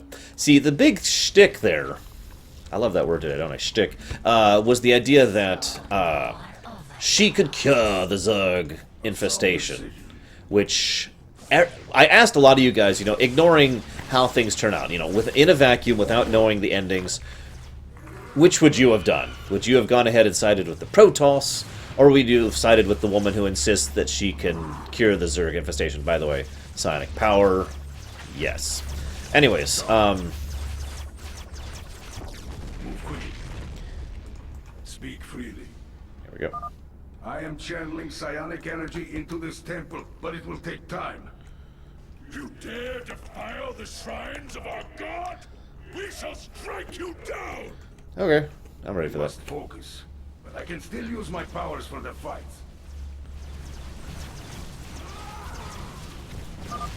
3 men are left. A hybrid approaches. So, yeah.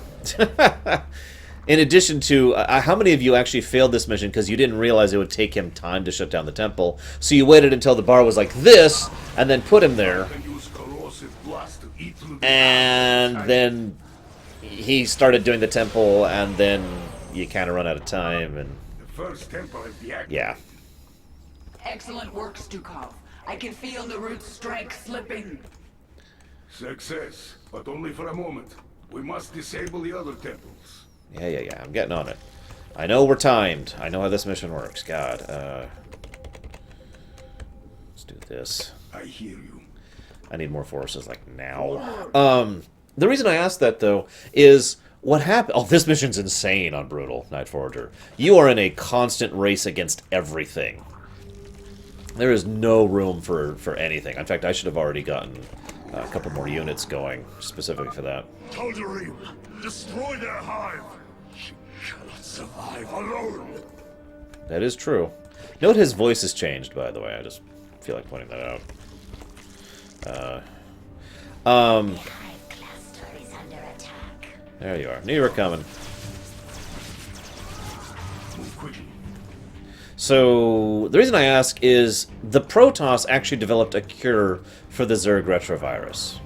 And they... Okay, I'm getting ahead of myself. Sends crystals, which Narud is using to store raw psionic energy.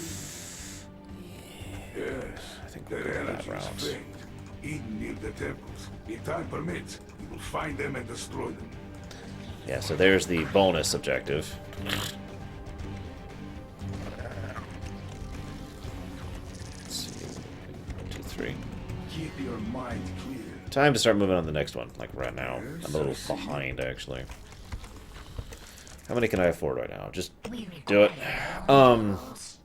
So, what actually happened to Stukov was he was captured by Shezar, who had his whole thing with, I'm controlling the Zerg because I'm stupid, and fanfiction, Jake Ramsey, yada yada yada. Point being, he was infested by the Zerg.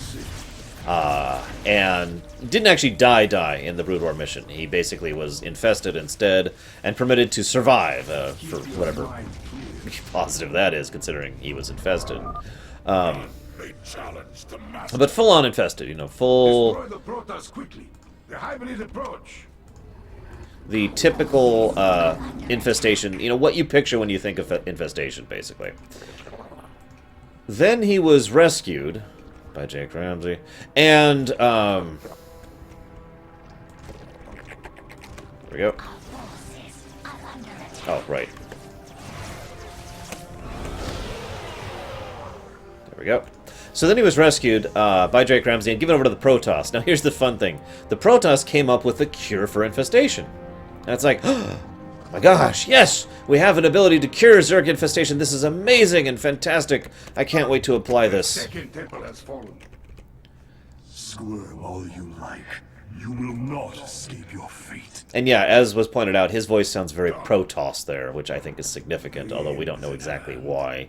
But I can't imagine that's, you know, incidental or accidental. Our forces should focus on destroying Narud's temples. But I like destroying. Strike their hive while they are in disarray.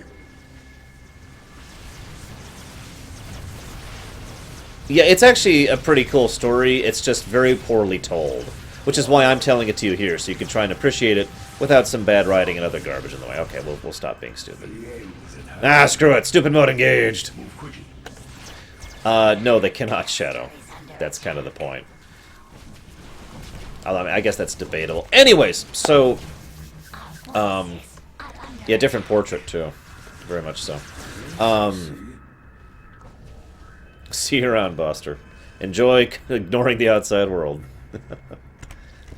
Yeah, we're just going full tilt with this strategy, so I need about 10 of these. There we go.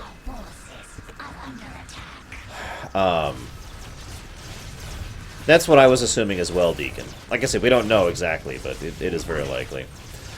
So, he was captured by the Protoss, and the Protoss are like, we will come up with the greatest solution to everything. We will cure the Zerg infestation forever, and you will be saved. And Stukov was very grateful to them. He was like, oh, this is amazing. Thank you so much for saving me. And in his gratitude, you know, he was willing to do many things, and there's a few things that happened there, which involved Stukov being awesome and working with the Protoss for a time. That can attack flying units. Oh my god, I'm going to stab you so hard. There will be so much stabbing in your future, Isha. So much stabbing. Okay, we've officially need to get moving here. Shut up. So, it's really hard to talk while you're listening to other people talking. I don't know if anybody else has that problem, but I sure as hell do. So he someone in the Protoss, we don't know exactly who, basically sold him the hell out. Informed someone, who shall go completely nameless, it was Duron, basically informed Duron of the fact that he had been freed from his infestation, and Duron was like, wait, they cured infestation? And basically Duron's reaction to this was, how the hell could you bugs cure infestation? You should not have that capacity. And so what ensued was Duron basically trying to Duron captures Stukov thanks to his Protoss mule moles, and he decides to just go and experiment on him for a significant period of time, trying to figure out, what is it that makes him so special? What makes him tick? And he's the one who kind of messed with everything with regards to Duron. By the way, this is the really fun part. You might have asked why it is that Duron, Stukov, I'm getting my words wrong. You might have wondered why it is that Stukov was turned into this hybrid. Well, I do have one answer for you. See, the Protoss cure for the Zerg infestation didn't work.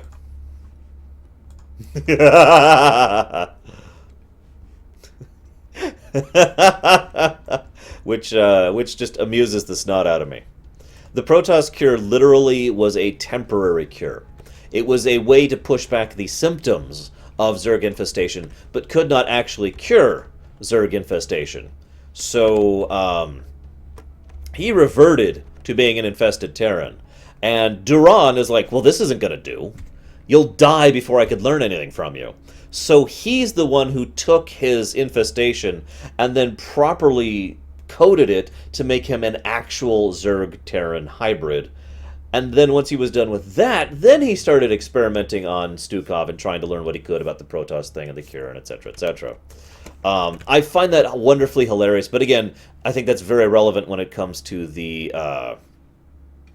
Hansen missions. The Protoss came up with a cure for the Zerg infestation, and they failed so miserably that all they could do was treat the symptoms. Which, well, hey, I mean, that's what we do in real life, too, isn't it? We don't treat diseases, really, in real life, human medical technology. We basically just treat the symptoms. And that's what they did. And I find that just kind of horrifically terrible, because if you think about it, that means it's actually pretty likely that any of the progress that Hansen thought she was making was actually her just treating the symptoms, and so she was like, aha, I'm pushing back the Zerg infestation, this is great. That's kind of the worst kind of false hope, don't you think? Sweet freedom. A sound decision. Mutation complete. Yeah, but how many do we not know have any capacity to actually fix Progue? In fact, I got one for you right now, Meniere's disease. What's the cure for Meniere's disease? The cure is enduring it for a few decades until it's fixed. That's like it. Reasonably quick. There is no need for formality. Our Brothers, guard the temple with your lives! Get rid of this Protoss now. The hybrids are on their way.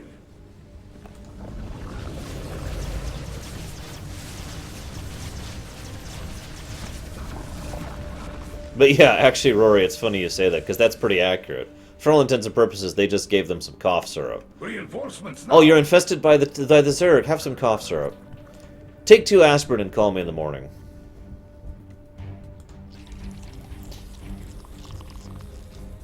So yeah, retroactively, we probably made a mistake in choosing a Hansen. So... The hive! Destroy the hive! Notice how he's sounding more and more desperate, by the way. The 4th temple is down. One left. Where's that other crystal? This is not possible. I can feel your strength leaving you. Oh, fair enough, Progue. I will agree with you on that. The Protoss probably should have been a little bit more specific in their word choice. Kerrigan needs the Swarm to destroy Narud's temples. Attacking the Tal'Darim will not help. But it will get us achievements. Also, where the heck are the crystals? Oh, there's one. See, I thought there was one up here. And I was right. Do not touch the artifacts of the Master. But why? It's so fun. I expect nothing less. Exactly, Leander. The mere fact that he has to struggle is a huge indication. Remember, Duron is probably unaware of how powerful Kerrigan has become, thanks to her primal infusion. And so, at this moment in time, Kerrigan is, at the very least, as powerful as Duron is. I would argue she's actually stronger than him. By the way, here's a good shot of what he actually looks like. I would argue that she is actually stronger than him, because he's only keeping up with her and pushing back with the aid of Xel'Naga temples, basically battery forcing into him to give him the extra oomph. And I think that's one of the reasons why you hear that desperation in his voice. He's like, oh my god, she's keeping up with me. She should not be able to keep up with me. That's not how this works. You know? Which, once again, ties into that hubris thing. For the 100 billionth time. The crystals have been shattered. Their power belongs to the Swarm now.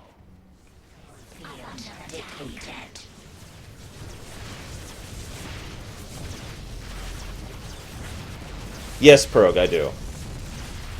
Absolutely. I think this is what his default form is right here. Obviously, we can't see it because that's just a projection of it, but you can kind of see the shape of it there. And yeah, he does look like a Protoss Ultralisk, basically. What the? Get up there. Speak freely.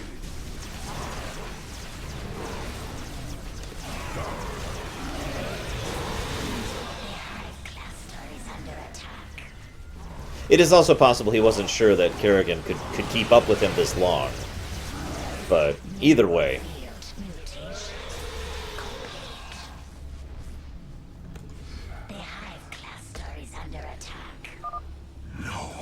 Cannot be.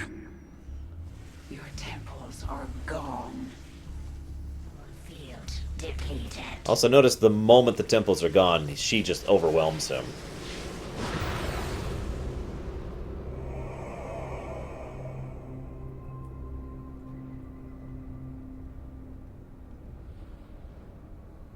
So, this cutscene has a lot of significance. But it's also very cool. The null zone has left Narud weakened, vulnerable. Even so, he's the most powerful being I've ever faced. That's true. What will you do? Kill him. So, like I said, a lot of symbolism here, but I'm just going to let it play and we'll talk about it after.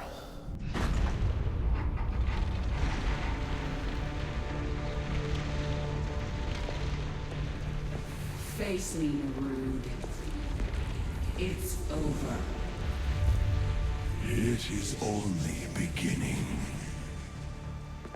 Amon whispered of this from the stars. He told you of his return. He told you of ruin, extinction, the end of all things. Your god is dead, and he's never coming back. Is that what you think?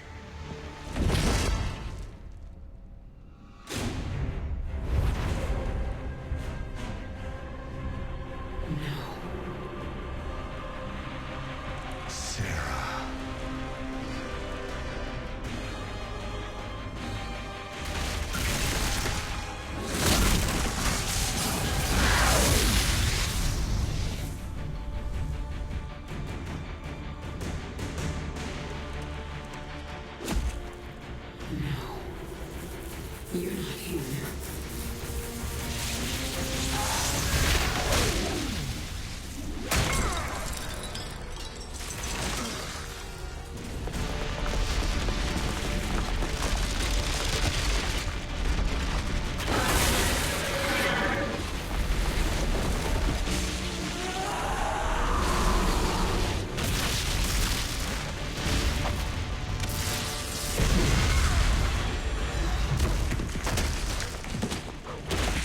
You are not Jim!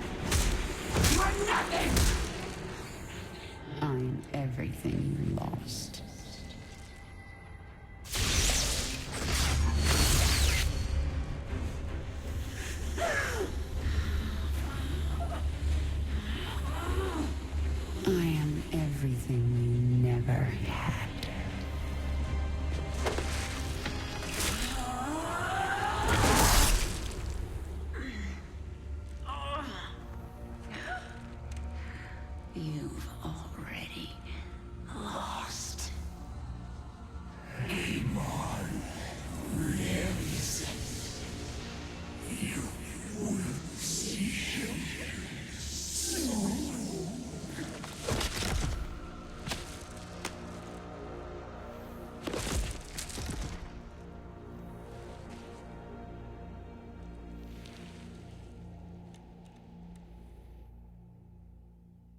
Yeah, that was totally a Nidus room, by the way. So I took a couple notes just to make sure I don't forget anything about that scene. Awesome fucking scene. So the first thing I want to point out is some people look at that and they're like, well, that's retarded. Why would Raynor even cause her to pause for a little bit? Well, there's two answers for this. I don't know which is true, but both of these are feasible. Answer number one. His shapeshifting is not just physical, it's mental as well. With the telepathic power we know Duron has, he's able to project himself into someone else's mind and make them literally think that he is that other person. So he was actually trying to affect her into literally thinking he was Raynor, even though she should know that he's a shapeshifter, and she does know that he's the shapeshifter. No, F-U-G, different word. The second point, the second possible explanation is actually much, much simpler and is what I think is more likely, a.k.a. She was just in complete and utter shock to see Raynor again. Remember, at this point in time, she still hasn't seen Raynor again, and she's still feeling tremendously guilty about that whole thing, and there's a pretty good chance that she is genuinely suicidal at this point in time. As we'll talk about in the very next scene. So or not next scene, but next mission, or I guess next mission? It's in a few missions from now. Anyways, the point being, the emotional shock of it just hit her across the face, in other words. It was a slap in the face. She didn't actually think it was Raynor, she was just stunned to see Raynor. And remember, it's not just like a picture of him, it's someone who's just right there. So, like I said, it's a good scene. It's a little overplayed, like some of the... like I said, a lot of the scenes in Heart of the Swarm do a little bit too hard, try a little bit too hard to go for the drama effect. But I do actually like... I like the implications, because there's only two possibilities, in my opinion, for why Duron would have done that. One is, of course, out of sheer cruelty. You know, just to try and hurt her even more, which is very feasible. The other option is, of course, to mess with her, to try and get her to pause like he did for a second. Second point, I love the wonderful symbolism of the fact that she actually attacks with a Nidus worm. The symbolism there is so obvious, I don't even really feel like the need to comment on it, but as pointed out, she is the swarm, but she is also incomplete without the swarm as of this point in time. She lacks the ability to be... To function on herself, basically, to function on her own. She has to approach the situation with the swarm at her back. And of course, the final point, which is actually really nice, they actually showcase why Duron dies here. You might think, wait, Duron dies from being stabbed in the back? That's kind of pathetic.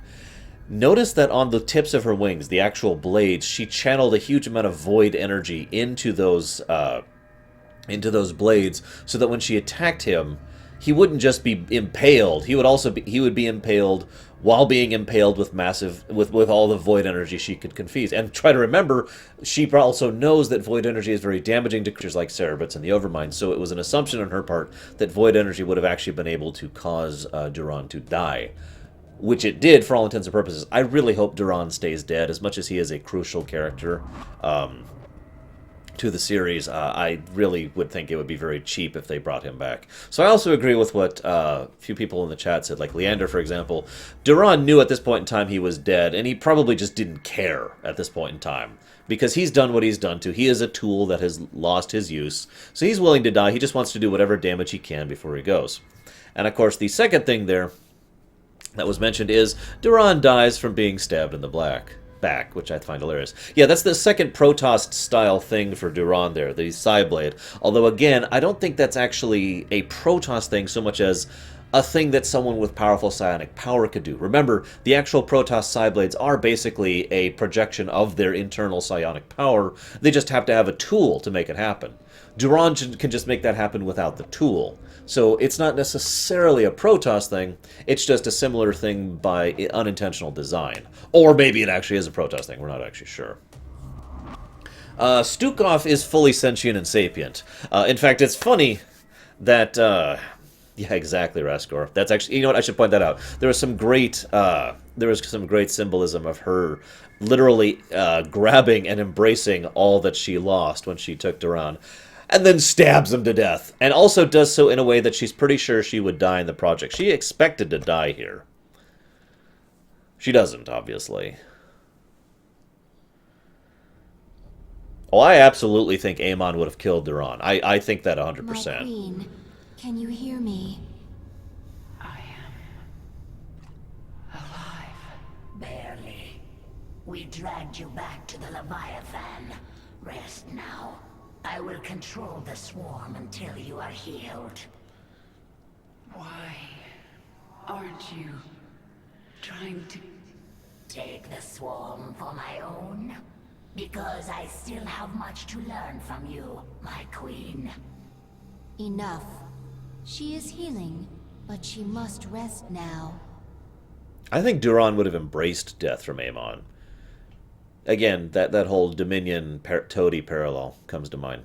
So, some character development for Zagara there. But also, once again, Kerrigan went into that expecting to die. She sounded surprised to be alive. Try to remember, Kerrigan has not actually cared about her own life basically this entire time. She has been basically actively seeking death. I've heard a theory once that when she went to Char to take the swarm to attack Corall, she did it without any expectation of success. She did it to show up and be like, I am ready to die, and then would have been killed by the swarm, and that would have been the end of it. This theory postulates that she was actually surprised, that she actually started succeeding at gaining loyalty of the Zerg, and that she was actually capable of drawing forth the swarms, and then she started having to actually think of it as a real plan rather than, I'm going to jump off a cliff, which was basically what it was before. I don't know if that's true or not, but I have to admit, I really like that, Houdini. I really like that idea. Oh, Kerrigan is definitely suicidal. Up until, I'd say, basically the end of the campaign, really.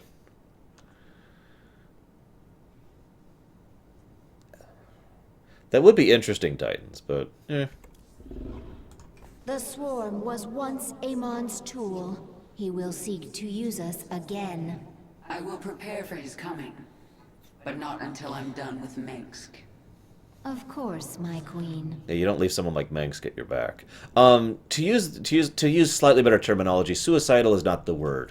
Accepting of death is the better word. Most people don't actually understand what suicidal means, so to be slightly more clear, she is at the point where if she died, she wouldn't care. She has no drive to live. She's only going on until she dies. As I said, that will change because she will actually have a reason and purpose in continuing to be in the future. Once Jim is safe, I will come for you, Mengsk. And you won't have any hybrid to protect you. There we go, Deathseeker. So, I'm not sure I agree with that, Dakota. I think that's still the Deathseeker thing. I think she was... I think there's like 3 layers of symbolism to that scene, but we'll get there. So, this is another way Stukov is actually really intelligent. Narud is dead and the hybrid lab is destroyed. I am the final loose end. I suppose you kill me now. Nope. If you want to leave, I won't stop you. Where would I go? Half man, half Zerg. A monster.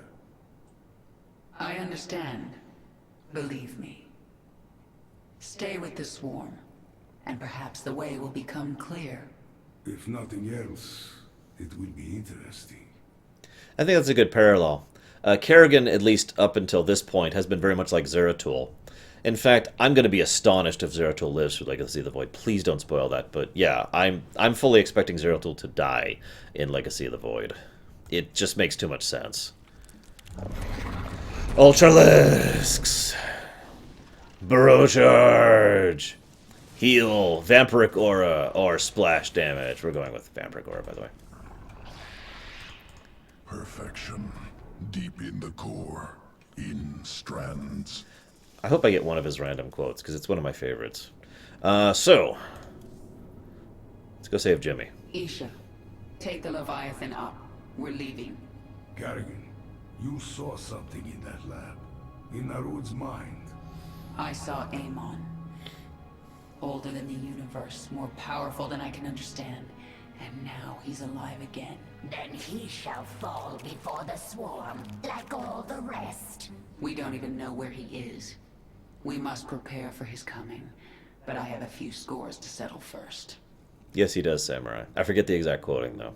At your orders, we will move our Leviathan into Dominion space and begin searching for the Terran ship Hyperion. So, You wish their help in finding the Terran Jim Raynor. first of all, there's my beautiful, beautiful ship again. I'm telling you guys, look for the skies. It's going to happen. Second of all, may take me a few decades, but I'll get there.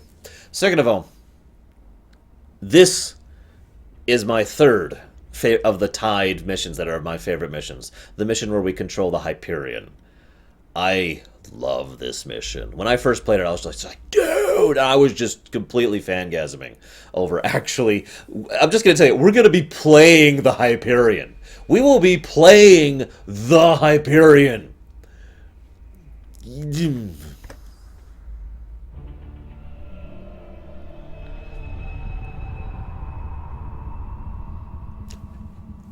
Sorry.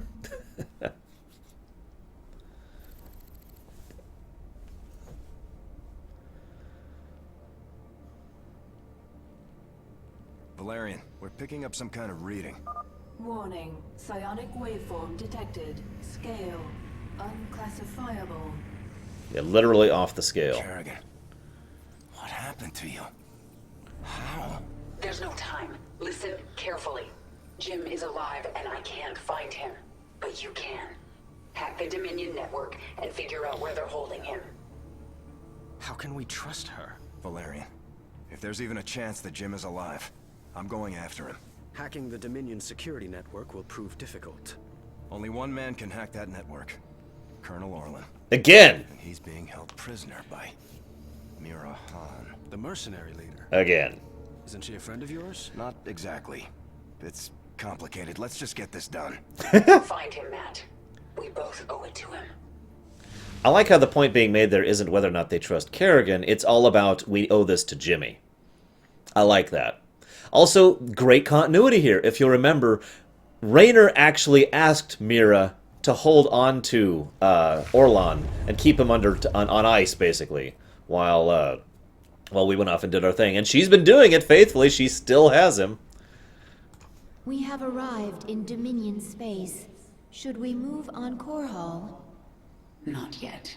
I have to deal with something first. Will this give us some special advantage, my queen? Should Abathur be ready for new essence? Silence, Isha. This is a personal matter. It will end badly, but I must see it through. When I see the stars arrayed before me like this, I think of Earth. I remember its green hills.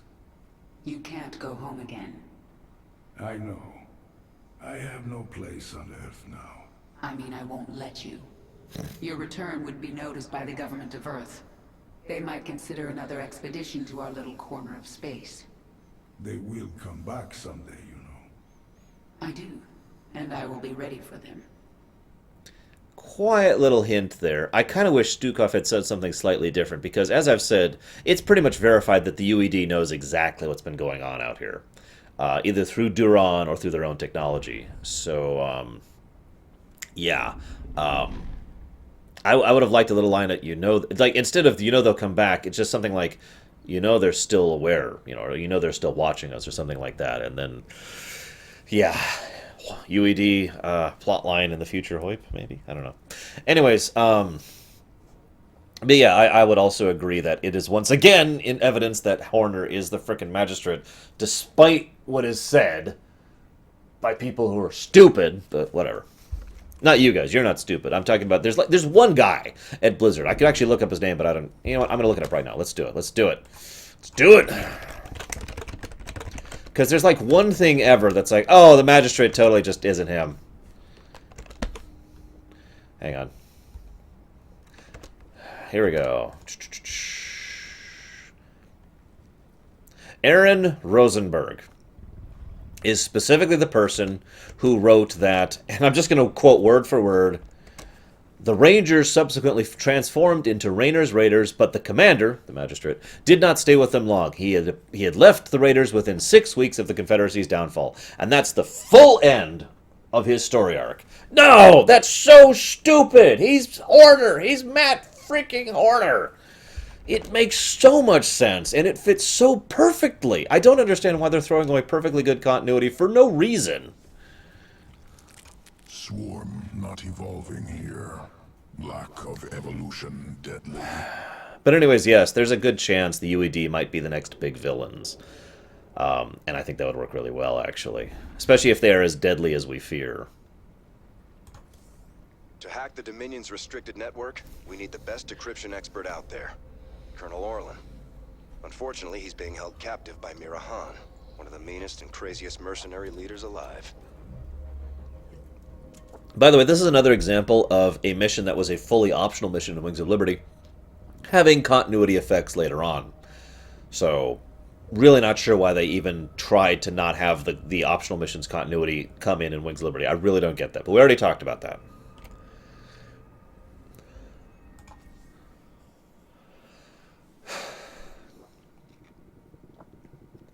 Time to go meet Mira Jade. Or, I mean, Mira Han, excuse me.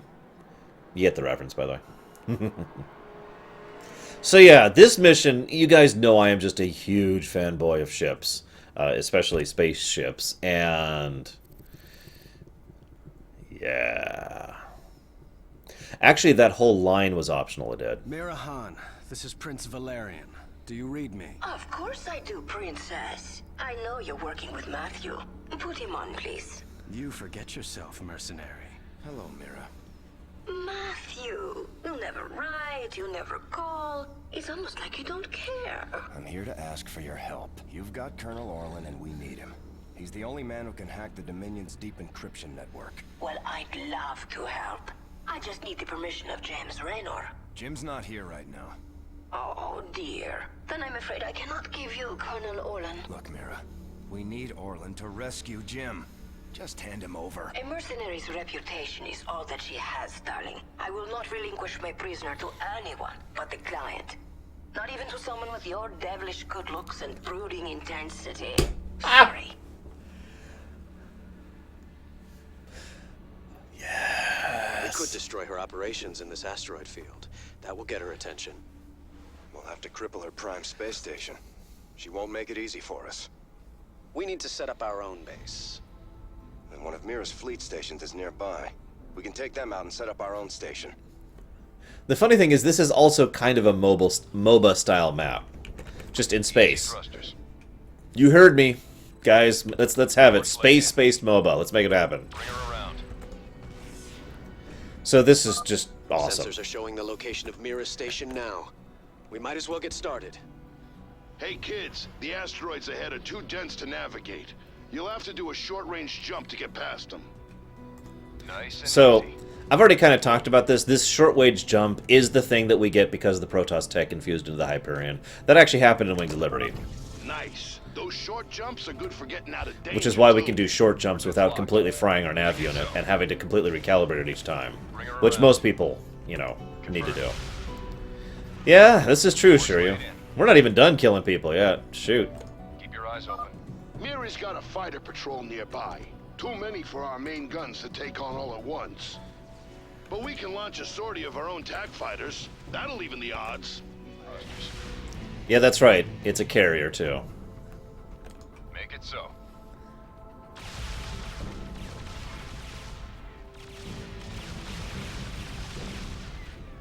Confirmed. Course laid in. Those ordnance towers have long-range attacks that deal a lot of damage. Fortunately, our long-range Yamato cannon deals even more. Give her a spin on that tower. Look at that! No wind-up or anything. God, I love the Hyperion. Confirmed. I love the Hyperion. We're under heavy fire here. Make it Wow, so. this is taking a lot less effort than it really should. Multiple hostiles. Bring her around. Course laid in. Bring her around. I think so, Kamek. It's just, it's never been a gameplay thing, like ever. Until this, which is great. Nice work. We can salvage this base and have it start manufacturing automated fighters for us. Every time it puts a fleet together, it'll send them against Mira's guys. Can we just discuss this with her? Doesn't work that way out here, Valerian. Hey, mag mines. Those babies pack a punch. They come at you in a straight line, so you can dodge them, or even use jump to get out of their way. There's an achievement for not getting hit by any mag mines in this one, which is a little harder to do than you'd think. Easy thrusters. Since you have to do it throughout the entire thing, too. Mineral fields. We can harvest these for more resources. Get those minerals and I can upgrade the Hyperion. Make her even tougher. Oh, I guess, you know. Well, the Hyperion is basically a super cruiser. Nearby, but they're guarded by mag mines. Confirmed. Keep your eyes open. I like the debris out here, by the way. So, Coordinates locked. yeah, I was going to mention the Kelmorian thing in a moment, but remember that this is not just any battlecruiser. This isn't even just a Minotaur or a, whatcha-fig, his name I can't remember all of a sudden. Ah, see, like that, I just got hit by one. So I just failed the achievement if I was actually going for it. But whatever. The Hyperion is damned huge. I think that's the rough technical definition. Confirmed. So yeah, we are literally improving this ship even Sensors more. indicate we gathered all the minerals in this area. This is a ship. Finished. If you can name it, I made it better. Get more minerals and I'll do it again.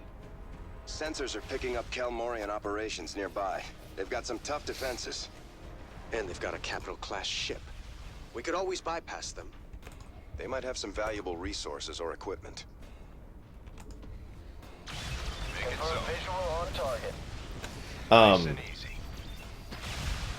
Yeah, this ship is disturbingly maneuverable, isn't it? Wow, our main guns do a lot of damage on casual. This is crazy. That's a repair bot. If we grab it, I can instantly repair the Hyperion and replace lost TAC fighters. Okay, sure. Bring her around. He better have upgraded my jukebox. Anyways, words. So this, just to make this clear, this is a battle cruiser that was a prototype experimental super battle cruiser built by the Confederacy that was then upgraded with the advanced technology of the Emotions that has been kept upgraded by Swan in his efforts across several years. Oh, and was also overhauled by the Sons of Corall, forgive me, to be Mengsk's new battleship. And then actually had Protoss technology built into it to help advance it even further. And this is, whether this is lore or not is up to you, but this would be the final point of advancement. So yeah, the Hyperion at this point is basically a ridiculously awesome, incredibly advanced, powerful, well-designed ship of amazingness. Our systems are down. I'm on it. Make it so. Nice and easy.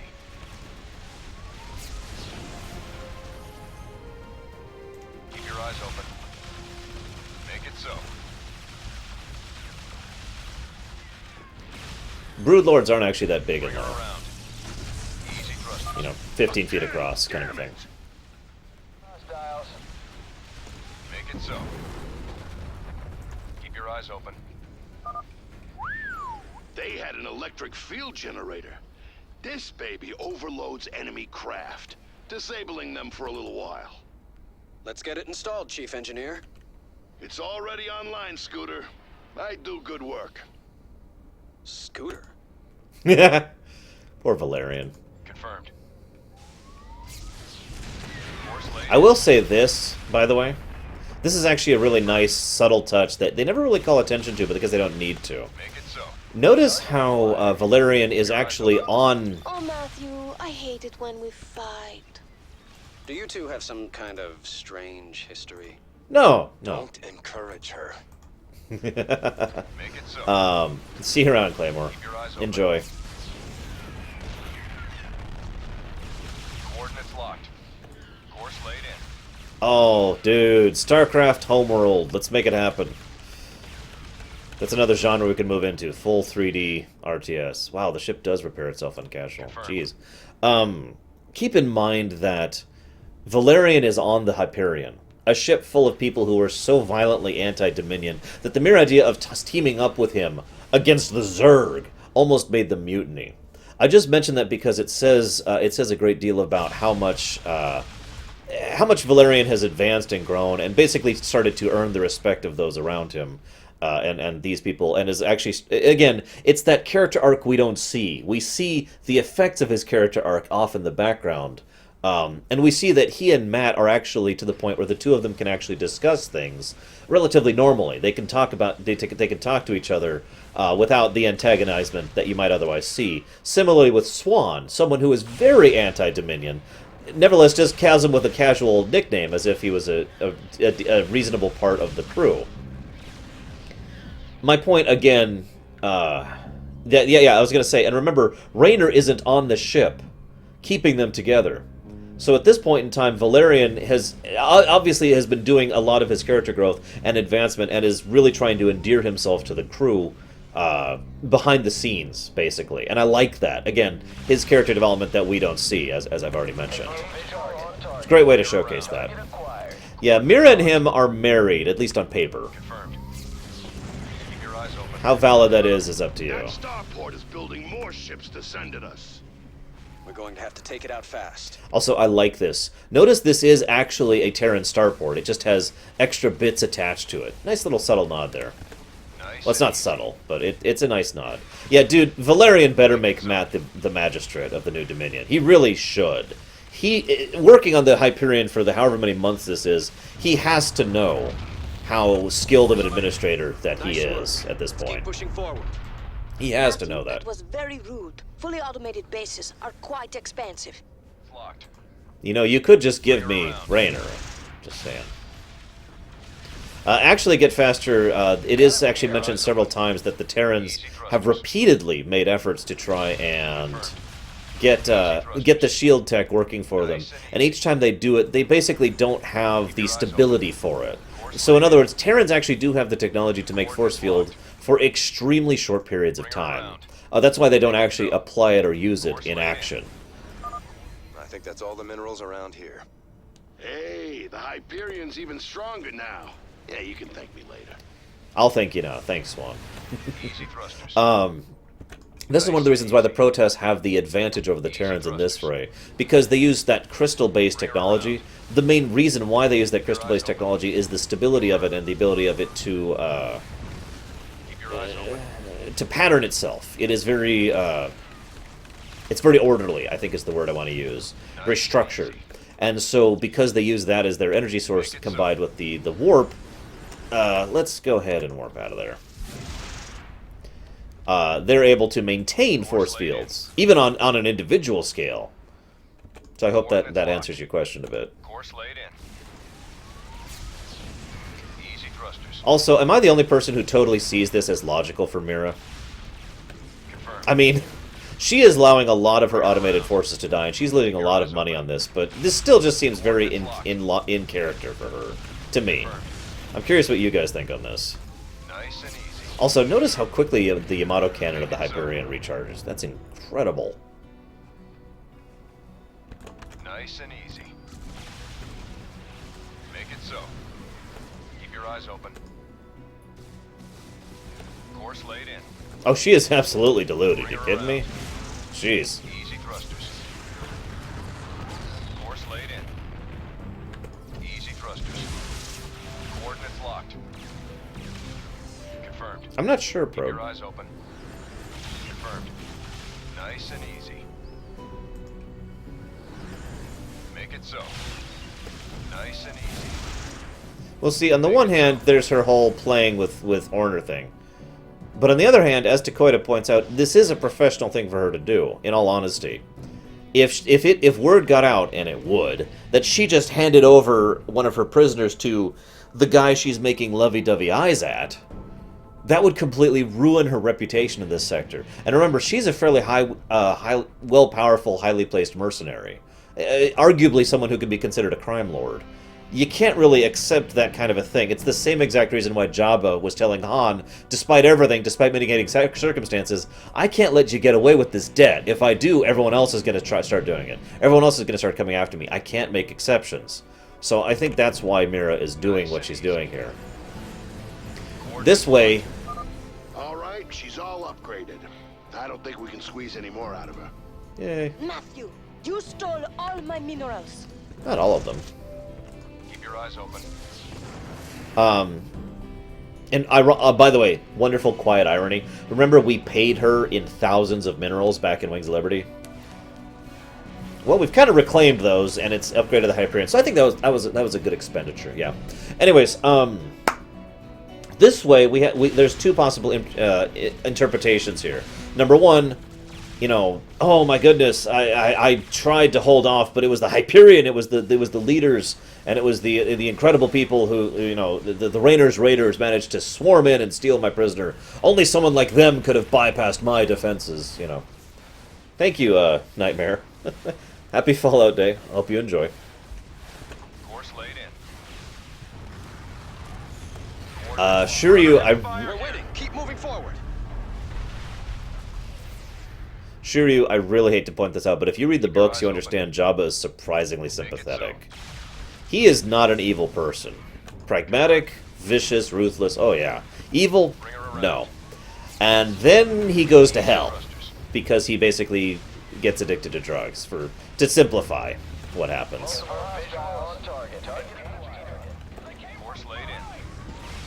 Did he just say that? Seriously?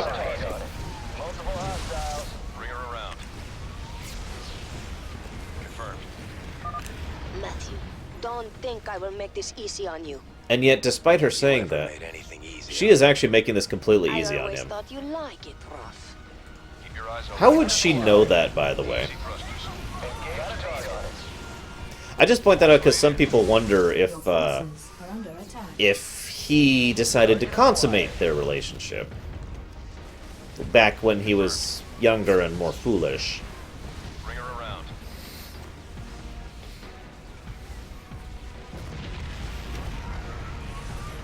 Yeah, exactly, I did. And exactly, Dragoon. Jabba got addicted to drugs, basically. I mean, that's a summary, but... And after that, everything went to hell for him. He was actually a pretty decent guy before. Well, I shouldn't say that, but as far as crime lords, especially as far as Hutts, Jabba was a saint for a Hutt. Nice and easy.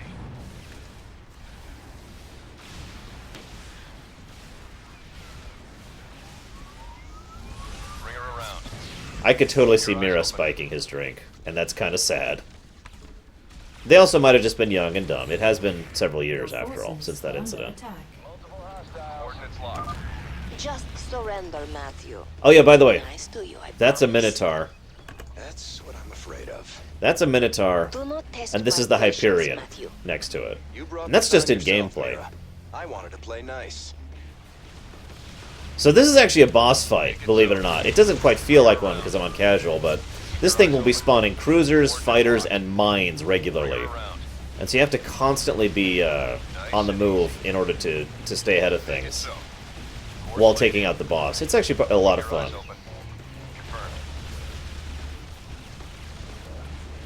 Easy thrusters. Target acquired. Coordinates locked. Course laid in. Damn it. Make Whatever. it so. Nice and easy.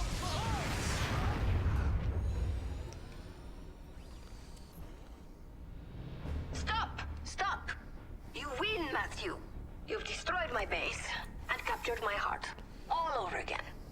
She is very strange. Please, can we just take Colonel Orlan and go right now? I'm sending that disreputable fellow to you in a shuttle. You people are all crazy. Why would I help you? We could send you back to Mirahan. Tell me what you need. I must rebuild Mira's marauders thanks to you, Matthew. But I will see you again. Not too soon, I hope. And I thought Dominion politics were vicious. Yeah, here it is. Don't let any mine hit the Hyperion. Irritating achievement. Here's hoping we'll see Mira in the future. At least a little bit. So that was my third tied for favorite mission right there. A lot of fun. I like that one. Also a nice break. Broodmother Noctul has contacted us. She speaks for the remaining broodmothers not under your control. They feel your power, and they wish to return to the swarm. Broodmothers, hear me. I am sending you the location of our enemies across the sector. Destroy them. Burn their strongholds in my name. Then, you shall be one with the swarm. We shall do this, my queen. Remember With their Noctool? return, the swarm will be whole. You are very near to your victory. Actually, Raynor's Raiders was named that for some time before that. God, that's a beautiful ship. Sorry. Have you found anything? Colonel Orlan is hacking into the Dominion net right now. Tell him he's got 1 hour. I won't do that, Kerrigan. You're already in over your head. Don't make it worse. I like if this. If the Dominion sense our intrusion, they'll move Jim or kill him. I am not going to risk failure because you are impatient. So save your threats. Yes! You've done some growing up since your moja. Zerg are not the only ones who adapt. Very well. I will wait for your expert to do his work. Sorry, I just absolutely love that. Because,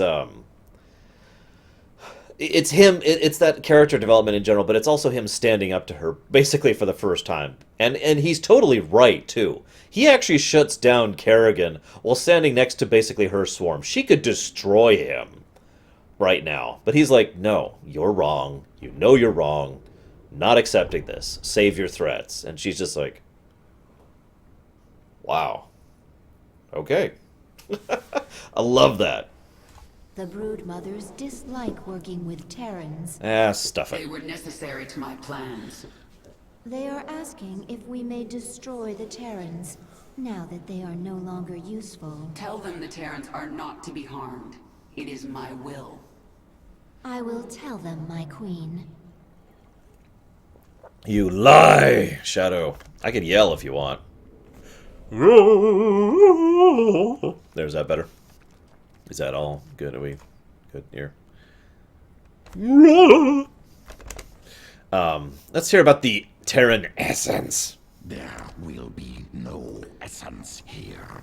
I cannot collect if there is none. We are here because our queen orders it.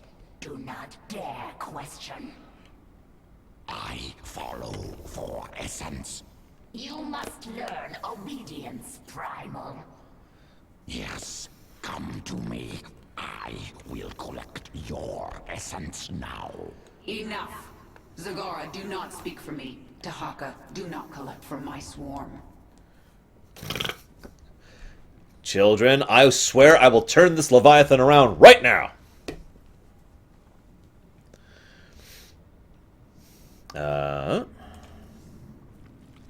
Is it possible for the swarm to hack into the Dominion's network? Terran systems inelegant. Problem with interchange. Many factors obstruct request. Biology, language. So our thoughts are too different for anything beyond simple transmissions. Accurate. Zerg processes complex. Incompatible with Terran machinery. Then it's up to Valerian now.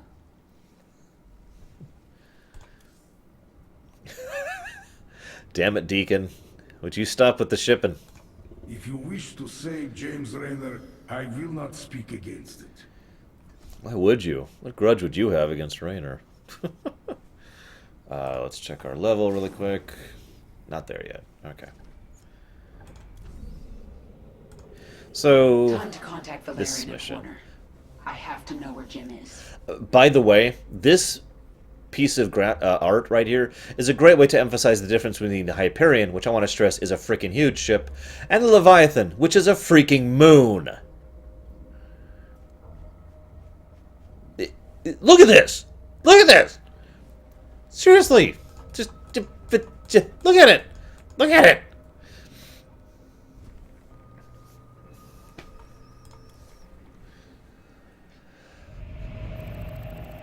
Again! Kerrigan, we found him. Where? He's being held on the Moros, a mobile prison ship that jumps every hour to a randomized set of... Wait. What, Takoida? What do you want me to do? Now I got... Damn it, Takoida.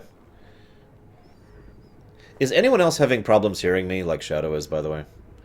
Just curious, because on my thing, nothing's changed, volume-wise. So I need you guys to tell me what the audio is. If the audio has spontaneously changed without anything being changed on my end, I need to know.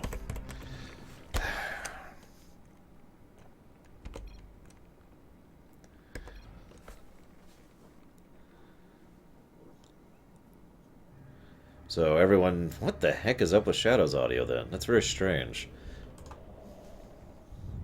Have you found anything? So yeah, this is the same thing, Dakota. Damn it, man! Ah, whatever. Time to contact.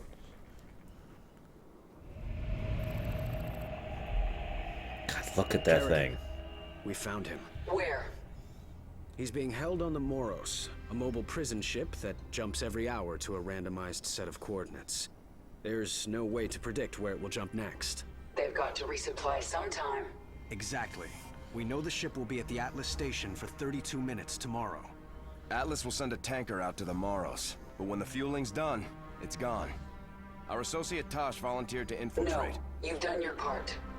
I'll handle this myself. Be careful, Kerrigan. This place makes New Folsom look like a nursery. By the way, notice the mention of Tosh there. I also like the idea that Tosh was willing to go out and try to rescue Raynor. Because I feel like Tosh probably has a decent amount of camaraderie with Raynor and loyalty to the Raiders in general at this point. That's a tough one, Dragon Cat. Like a really tough one. I'll have to think about that one. Because they both have advantages that are against the other in different ways. Like a Star Destroyer would obliterate the Leviathan. I am currently saying something, Shadow. So this is an interesting way the Leviathan can function. It can do this. I'm in. Our sensors are tracking you. I'll relay any tactical information I can. Be careful, Kerrigan. My father will have made every precaution to ensure no one reaches Commander Raynor. He's not prepared for me. So, this is a fun mission. Will be mine. The hell was that? Because basically, they just give you everything you need to win this mission. This is basically just go. This is an interactive cinematic. The platform retracted. We're going around. Seriously, this is basically an interactive cinematic. And it's fun and awesome. Also, every now and again...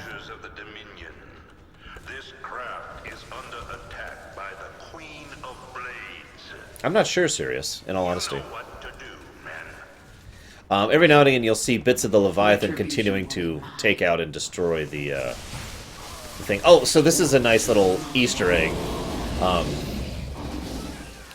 Every now and again, you could look at prisoners and you could just mouse over them and see what their crime was. He thought they never suspect him as the one there. Most of these are references to developers, if I'm not mistaken. Boldly. I'm pretty sure the Chapter Marine would win that one, Calvaster.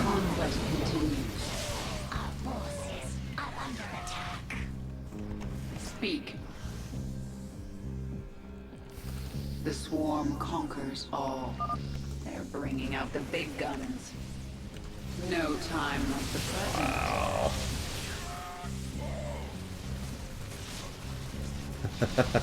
I am the swarm. Kerrigan, they've sealed the primary bulkhead. You're going to have to break through. Okay, I can do that. My swarm. Guard me while I take care of this. No, Diablo is on an early level. Unless he's on this one too. The swarm answers your call. That's the swarm? Come on, you can do better than She's that. breaking into maximum security. Stop her now. Our forces are under attack.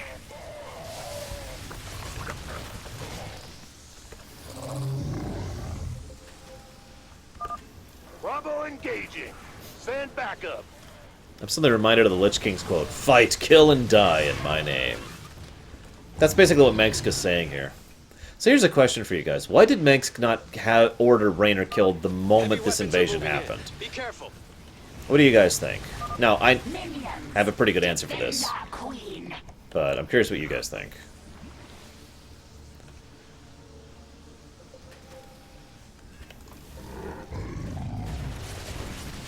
Can you hear me now, Shadow?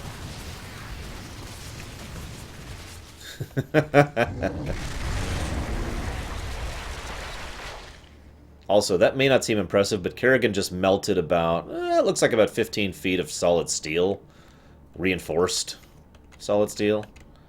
So, What is it this time? We adapt. This world is mine. Open the blast doors. Open the blast Kerrigan, it's doors. Horner. The security station near you holds the ship's prisoner log. If you can, grab it. We'll figure out the rest after Jim's safe. Kerrigan, there's a large number of guards nearby. If I implant virophages here, the infested will tear into those defenses. It's your call. Really? You want to infest prisoners to soften up Really? Kerrigan? Really? Really, Kerrigan? Fine. Go ahead, infest. Or... Oh, I have to move Kerrigan there. Where the heck is Kerrigan? You! Speak. There we go. F3. No time like the present. We are without limit. See, I'm kind of with all of you guys, but I think there's one additional reason nobody has actually mentioned as to why he doesn't kill Raynor immediately. Because this isn't just a trap to... This isn't just him holding a hostage. This is a trap. He is specifically doing this to kill Kerrigan and Raynor in one fell swoop. And if he killed Raynor as soon as she showed up, she would just leave. So he needs her to get as far in and as entrenched into this ship as possible before he detonates the ship and tries to kill her. No, it's okay. We'll just infest all the prisoners. Honestly, probably the former, Shiryu. Probably the former, which is sad.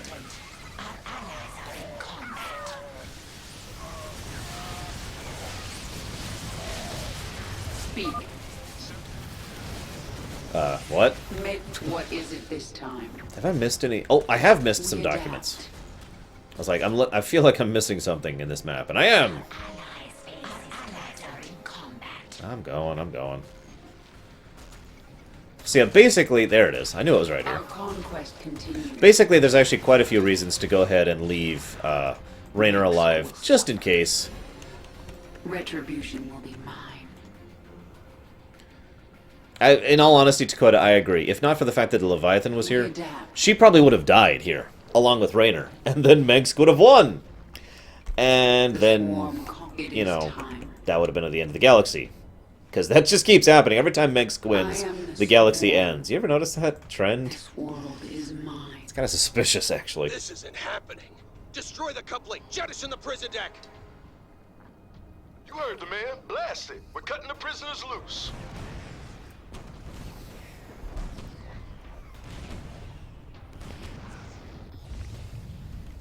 We are without limit. So I've failed on this exact section several times. He will push through those couplings very quickly. Our conquest continues. The coupling's taking heavy damage. Yeah, we're fine. Kerrigan, I did not think you would be so foolish as to come here. That would be interesting, Kelson. And now, your actions will lead to the death of all these brave men. Yes, he did, Shiryu. What did he just say? They are all heroes, willing to sacrifice their lives in order to end your miserable existence. You and James Raynor can burn together. So like I said, here's the trap. Kerrigan, we just watched the bridge explode. The Moros is tearing itself apart. We have to save Jim. We're running out of time. And again, I hate to point this out, but if not for the presence of the Leviathan, this trap would have worked. Fire, you idiot! Yeah, sure. Yes. Or not. Mengsk will suffer. Make your peace. Oh, screw this! Run! Poor guys. Where do we go? The whole side of the ship is gone. You could join me. I hear Raynor's Raiders is recruiting. They're right over there. Enough of this. Tear down that gate. Hey, Lord, Rekian? Lord Rekian? Does that sound right? We are without limit. I know. I remember you. I'm just trying to remember how to pronounce your name because I'm terrible with pronunciations. There aren't any escape pods. I ain't waiting to die. Waste these. By the way, this guy's crime for being in here is he refused a security pat-down. And for that, he was put into the heaviest security prison ever. Seriously. Yeah, I need the secret info. Make your peace. And I don't remember where it is. Oh, shoot, is this it? Right here? Ah, shoot. Or maybe it's not. Ah! Okay, hang on, stop. Zergling, go! Scout for me! Zergling? There you are. Go, Zergling! The rest of you, go this way. Yes. Okay, that's not it. Got it. It is time. Hey, Reapers. Bye, Reapers. We couldn't beat them conventionally. Or maybe we could. I don't know. Our conquest continues. Move! We got Zerg on our asses! Yeah, no kidding, Night Forger. Whoa, hello. Listen, you bastards! There's the other one. The Terran vessel is falling apart. You must hurry, my queen. It is time. Horner, I've got your data. Roger that. Thank you, Kerrigan. No time like the present. So, once again, Your queen listens. this, well, This is it! If we going down, we taking these ugly critters with us! if you insist. Notice there's one cell here. There's all these other cells with all these other places, but there's one cell with its own security detail right here just for Raynor. So this cutscene... Zagara, have the Leviathan stabilize this section of the ship. Yeah, in other words, she literally rips this chunk of the ship away from the rest of the ship. It is done. Hold on, Jim. I'm almost there. There's one line in this I don't like, but I love this cutscene. I really do.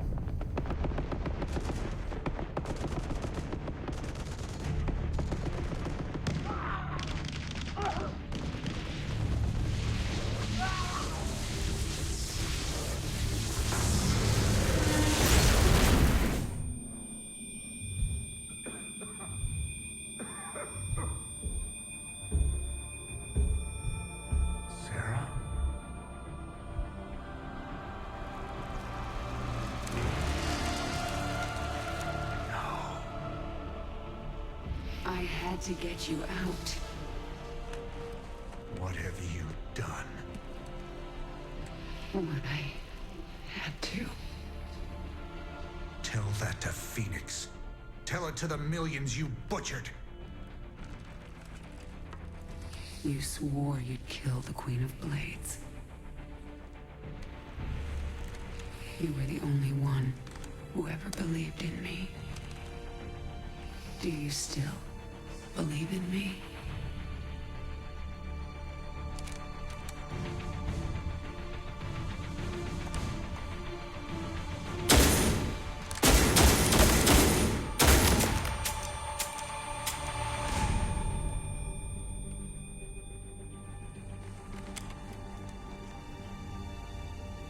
I love you, Jim. Never forget it. We're done.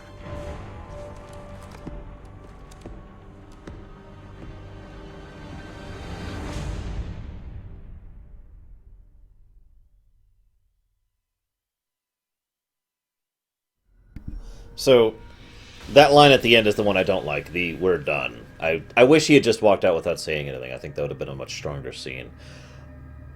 The reason I love that scene is the symbolism of what she does there. Also the way she's talking, and I'm sure some of you picked up on that too. You know, the way she's speaking, great voice acting. You know, I did what I had to. And yet, as we've seen, that's actually not true. That is totally not true. She didn't have to do that at all. She could have gone with Horner and Valerian, and she could have done all sorts of things. Now, granted, we know at the time, we know now, with the advantage of hindsight, that what she did was the correct choice. But she didn't know that. She didn't do what she had to. And she's even stuttering as she's lying to him about it, because she doesn't believe it herself, trying to convince herself or him or whoever. And in the end, you notice how she doesn't even try to keep going. She doesn't try to convince him. She just hands him the gun, puts it to her head, and just waits for whatever he's going to do. No resistance, no nothing.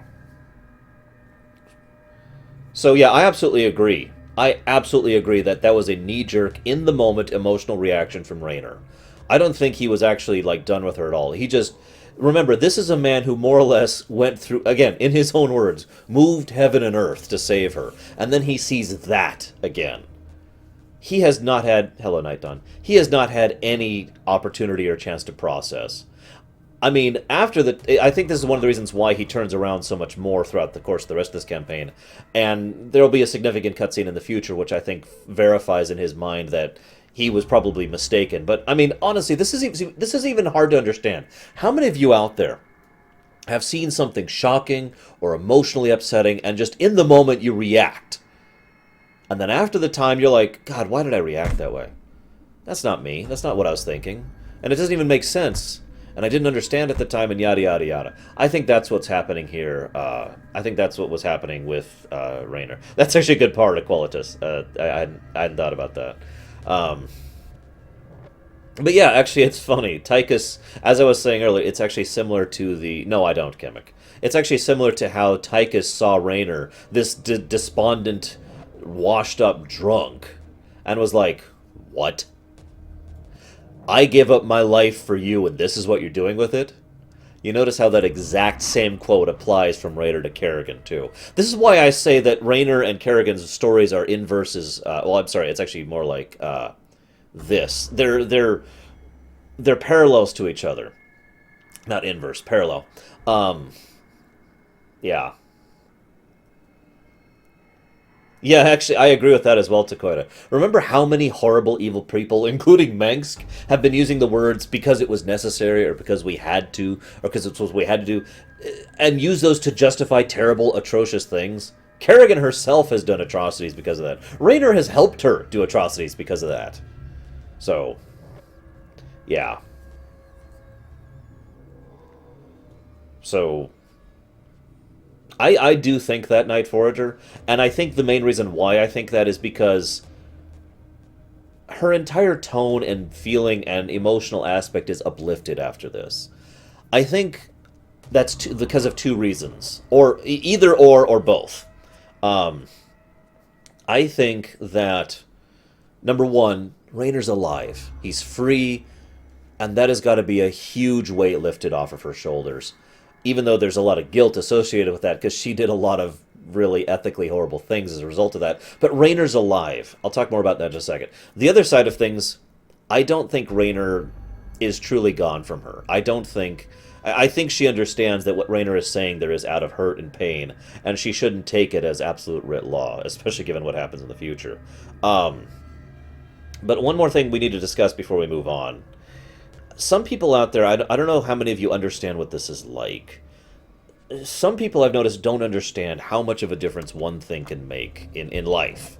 You know, in your outset, in your mentality, in your perspective. Put it to you like this. Hang on, Aquilitus. Hang on, I gotta talk. You knew what you were signing up for. You're willing to accept horrible things, except under certain circumstances, then it's like, well, wait a minute, but what about this? And then that one thing makes you feel guilty about things you wouldn't otherwise feel guilty about. It's adding I like to think of it this way. It's adding a factor to an equation, which completely changes the entirety of the equation, right? So up until this point, I think Kerrigan has just been accepting what's happening because screw it, whatever, moving on. Until she has Raynor back, until she rescues Raynor, until he's free. And at this point, it's like she looks back at these horrible things she's done, and she feels guilty, and she feels regretful. And that's when she starts to really start coming out of it. This is funny, by the way. In Wings of Liberty, it took Tychus, drunk and accusatory, to help bring Raynor out of his stupor. That and the severity of what he faced. In Heart of the Swarm, it takes Raynor and his pain and accusation that makes Kerrigan come out of her stupor.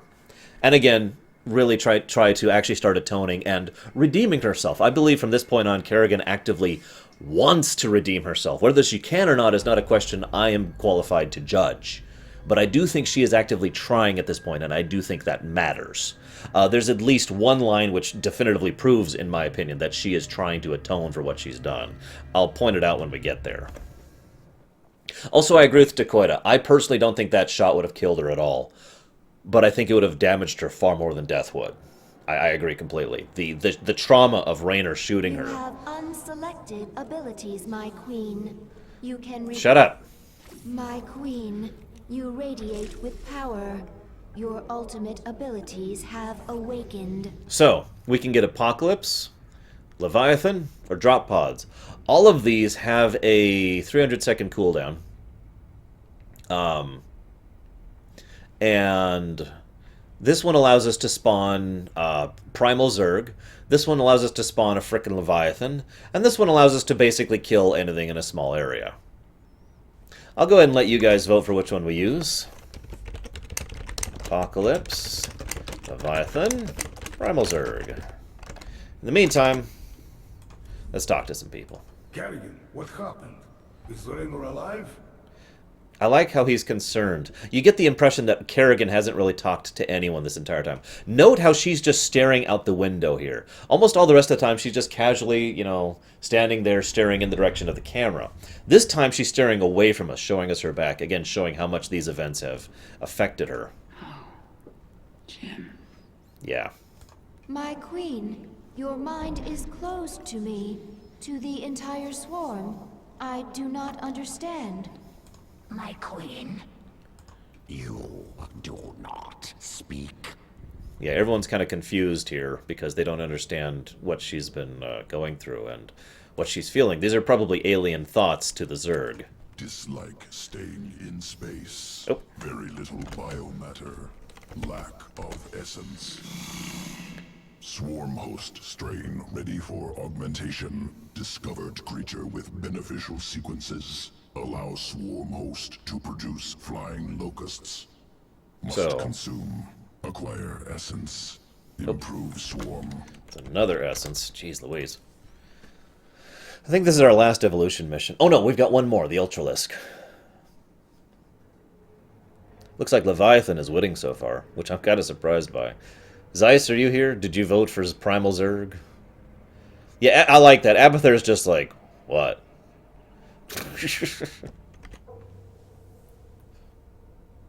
Planet Cruxus 3, New Babylon. Essence found in Dominion territory. Yes, that's Corall's graphic, by the way. Native insectoid species. Essence contains sequences for swarm host strand. Acquire essence from nest. Will allow swarm host to produce flying locust. And the Dominions provided the perfect targets. Nukes, because the Dominion loves nukes.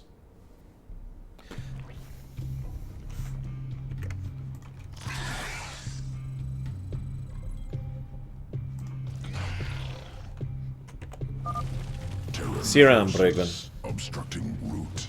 Eliminate to proceed. That's actually an interesting point, Titans.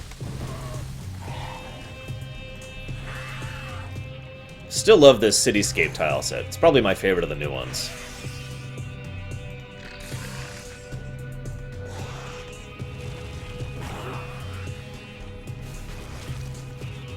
Yeah, no kidding, Dakota. Terrifying when you think about it. I hope the whole swarm went after Amon. Like the whole thing. New strain, Kerrigan.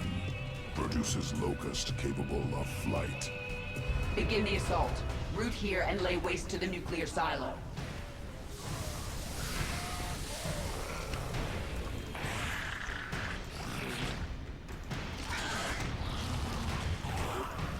There we go. So yeah, let's go ahead and cut off the vote. One silo down. Move forward. We're going after the second. Looks like you guys want the Leviathan. You got it. We'll also be deciding which one of the locusts we take here. Ground forces interfering. Utilize Kerrigan strain. Aerial superiority. That's a very true, Deutsch. Horrifying, but very true.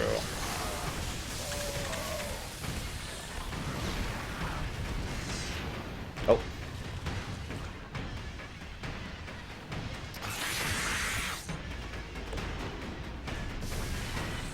Okay, we're good. So the next vote will be which one of these we choose. Obviously, this is the first one.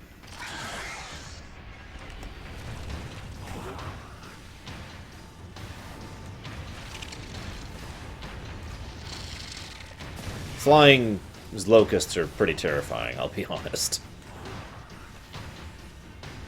They only last a few seconds, but God, they can do some damage while they're out there. Like a silly amount of damage. Nuclear silos destroyed. Swarm invasion will continue unhindered. Preparing for next test. It's funny, there's a few species across fiction that have that feature, don't they? One insert species here can wipe out and rebuild from nothing. Brood mother recently killed. Brood in danger.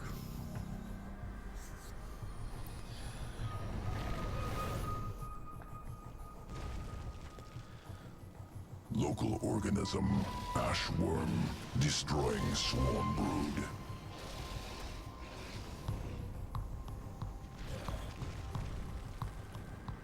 Tunnels through crust. Escapes quickly. Elusive. Essence useful for swarm host augmentation. Take sequences. So, one of the other things I like that they do very well in Heart of the Swarm is that behind the scenes kind of look. Ashworm, begin the attack. Oh, no kidding, Ecolitus. God. Really? Really? Worm organism tunneled into crust. Escaped to new location. Hunt down. So they give the impression of the story that's going on behind the scenes without actually showing it. I already mentioned how that's relevant to Valerian, and I kind of mentioned how that's relevant to Mengsk. He has not been sitting on his laurels this entire time.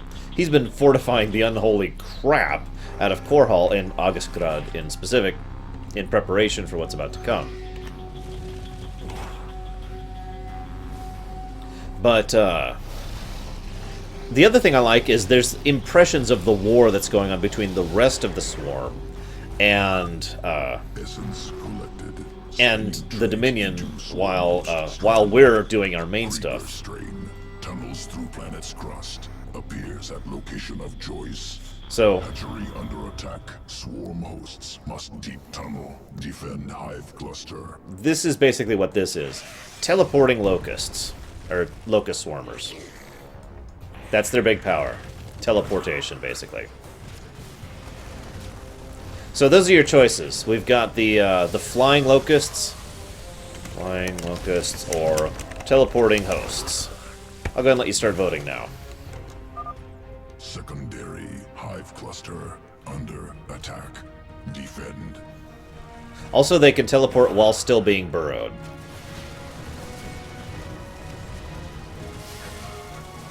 So, that's a thing too.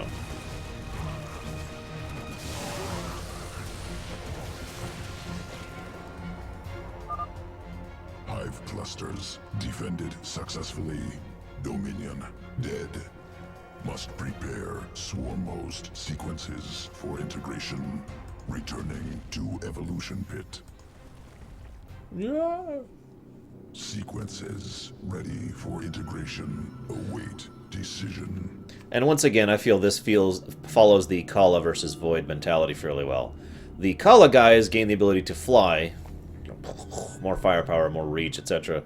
The Void guys enable you to teleport to a new location, which is again more subversive, at least in my opinion. I'm not telling you, Serrani, that would affect the vote. I guess I can tell you now. I prefer this one. The flying locusts make the swarm host really useful. And basically replace my base defenses at that point. Honestly, Leander, I'm not sure if Mengsk believes he can win or not, but you know what I find hilarious? He almost did. Despite everything. Despite everything. Mengsk still came within inches of winning. All the way up until the end of this campaign. Just like he... I mean, again, Mengsk has come back from the depths of defeat so many times. And this was very, very nearly another example of that. It's one of the reasons why I think... I actually had to defend, believe it or not, to some of my viewers, Kerrigan's decision to kill him. Because they were like, you know, that sounds horrible and inhumane. And I'm like, no, she absolutely had to. Otherwise, he would have just come back and made everything horrible again. So what are we at?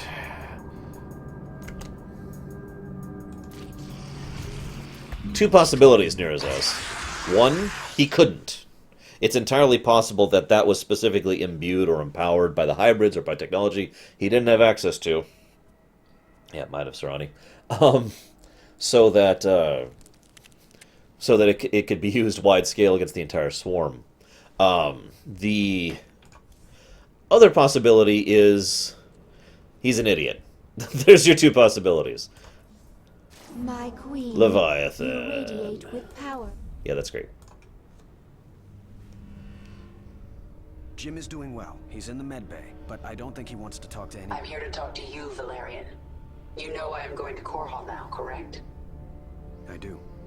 You plan to kill my father. He's had this coming for a long time.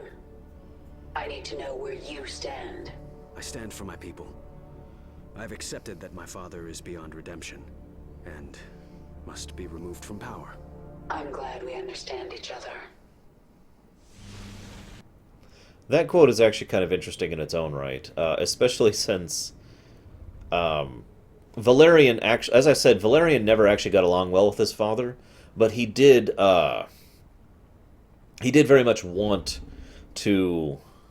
Yeah, no kidding, Big J. He did very much want to redeem his father for quite a decent period of the stories in the books, which detail Valerian's past. Because Valerian had a lot of respect for his father, and it's his dad, so, you know. But, obviously, that just isn't happening. I also like that deal, so I was going to point that out as well. Valerian does not actually say, yes, go ahead and kill him. He says, I accept he has to be removed from power. But let's make this clear. Mengsk did need to die. Because if he didn't, he would have just come back like he has however many times before. Let's say, okay, so he came back from the first thing in the Confederacy. Then he came back from nearly being assassinated and when he founded the Sons of Corall. Then he came back from his first defeat at the end of, I guess that would have been Brood War. And then he came back from his second defeat. Or no, yeah. Then he came back from his second defeat at Brood War. Then he came back from his third defeat at Brood War. Then he came back from the events of Wings of Liberty. And that's probably debatably it. But I mean, for God's sakes! This man! Anyways. I do like Valerian quite a bit. Inform the Broodmothers. The swarm moves on Corall. At last. Mengsk will suffer for his crimes. So let's do this, guys. This is the finale, by the way. Last 3 missions. These are fun. By the way, I think we're going to make this a shtick, a gimmick. I think we're going to go ahead and take out Mengsk's palace with drones. What do you guys think?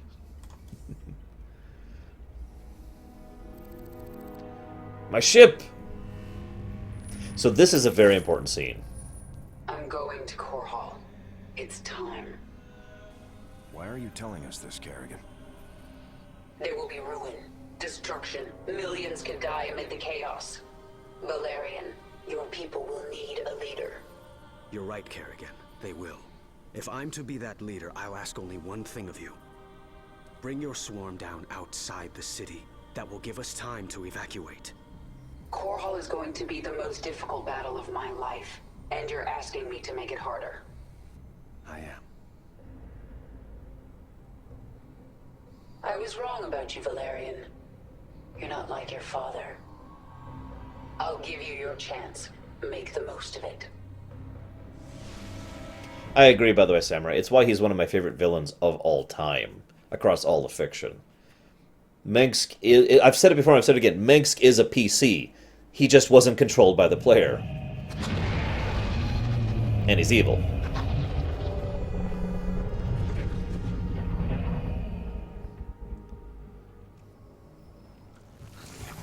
So, time to go through hell. But yeah, that scene is super, super important. Because, as we established, Raynor's actually listening in on that conversation. That's established a little bit later. But that is really important because I think that's pretty much the moment at which... thank you, I must be. And by the way, welcome back to the stream. Welcome back, Scottish. Everyone's coming back. That's one of the reasons. I think that's the moment at which Raynor realizes, has proof, I should say, that this is not the Queen of Blades. That she is Kerrigan. And that's what kind of turns Raynor's mind around with regards to her. And I agree with what Night Forager said. I mentioned I'd pointed out. That's the line where I think she finally starts to say, okay, I will go ahead, I will try to redeem myself. Because, I mean...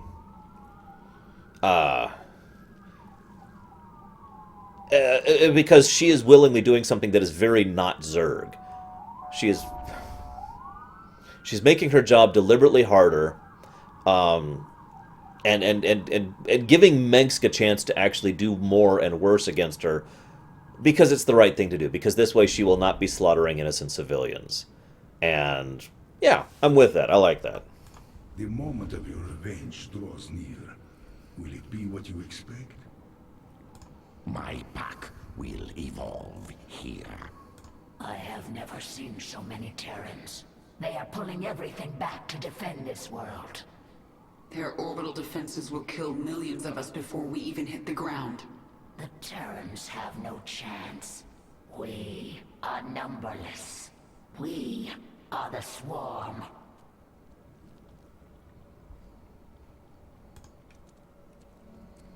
My queen, the swarm has assembled above Corall. The brood mothers await your command. Tell them to hold position in orbit. Stay out of range of the planet's defenses. Dominion fleets are converging on our position. Terran troops are arriving from all over the sector. Broodmother Kalisa, hear me. Have your Leviathans form a blockade. Kill anything coming into the system. Nothing will stop us. Corall is mine. This is actually a pretty damned massive battle. I also like this battle more than the final one of Wings of Liberty. Because it, first of all, because it's not a hold the line. But second of all, because it really gets across the oomph of how incredible of a fight this is. Lots of money, lots of work, and lots of doom, Prog. Actually, the Hyperion is basically going to be right here with us. I sense a broad frequency emanating from the palace in Augustgrad. Yes, I sense it too. I can hear. Dominion forces, this is your Emperor, Arcturus Minsk. Corall is under attack by the Zerg swarm. Our special weapons lab has been destroyed. Our defenses stripped. Any fleet that can hear my voice, return to Corall. The seat of human power is under assault. Come, men. Defend your home. Trapped like a rat in a cage, aren't you, Arcturus? Of course they can. Radio is just a frequency of vibrations, after all. I know that's an oversimplification. I like how you can start to hear some of the fear in Mengsk's voice there. Also, I agree. It's a shame they don't show this like they should have, but it would have been amazing if literally it was dark when we land on the planet, because the Zerg are blotting out the sun. I need a weapon to destroy Corall's orbital defenses, and I need it fast. Can modify virophage sequence. Would concentrate bile. Expel as projectile. Can you get it working in time? Survival of swarm dependent on evolution, iteration, trust process, trust sequences. Swarm will not fail. It's funny you say that, Formosan, because I'm pretty sure Mengsk would have actually been able to rebound and turn this into a victory once again. If not for you know, the fact that he dies. The The swarm is engaged with Corall's orbital defenses. We are ready to begin the surface invasion. That's an interesting question, Night Forager. But if I was a Dominion commander, I'd probably be an evil bastard, so...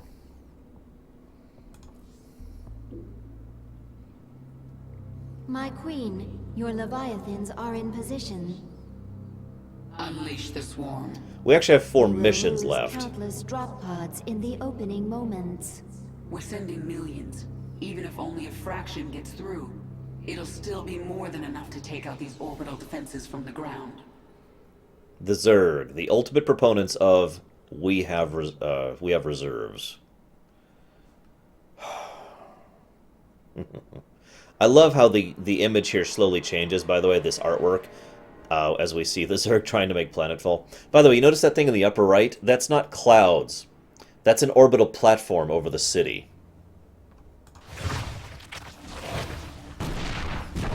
This is the cutscene we saw at the beginning, by the way. Look at that! Look at how many of those! Oh!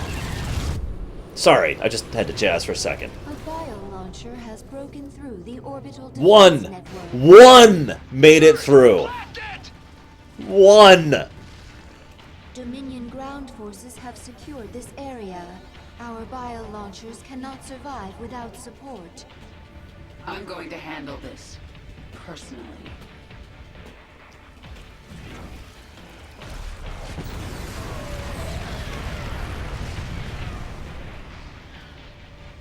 Send in all the drop pods. They should be centered around this region. Alert me the moment one breaks through. I'll make sure the launcher survives. So we're on casual. This mission was pretty rough, by memory. We'll see how well I do here. The first bio-launcher and its escort are entering Corall's atmosphere.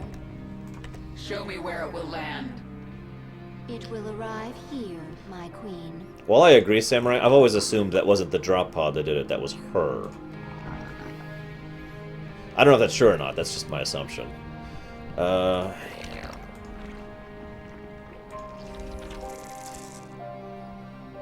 Yes, this is a Blizzard game, I must be. Incoming transmission. You've made a grave mistake. Setting foot on my world, Kerrigan. My world.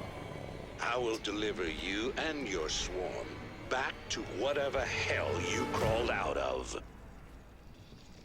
Actually, if you analyze... Well, okay, there's a few other things that really go into what the palace is like, but trust me, Mengska's palace is not luxurious.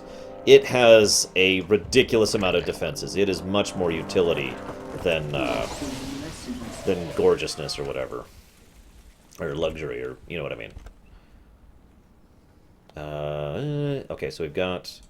We need everything. We need all the things. The bio-launcher is about to land. It will be vulnerable for a short period. So I don't need that. I do need this. I need one more guy for this.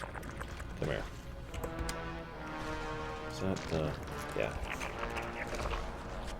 Yes. Our conquest continues. Yeah. The Dominion's Draken defense network is destroying most of our bio-launchers in orbit. Which means we can't afford to lose the ones that get through.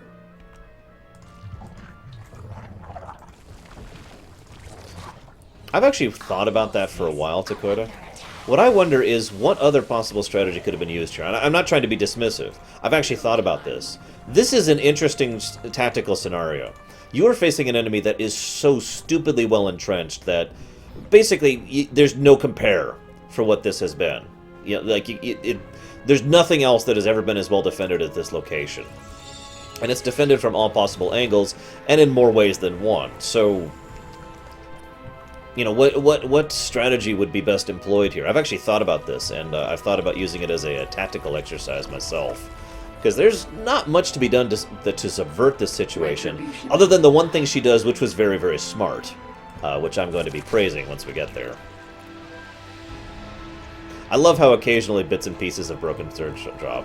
So anyways, as was pointed out earlier, the this is basically a parallel to the landing on Char mission, which happened at the ends of Wings of Liberty. It's Zerg landing on Corall. Your queen listens. Admittedly, we don't know if that's possible, Takoida. I'm going to assume it wasn't. Infiltration.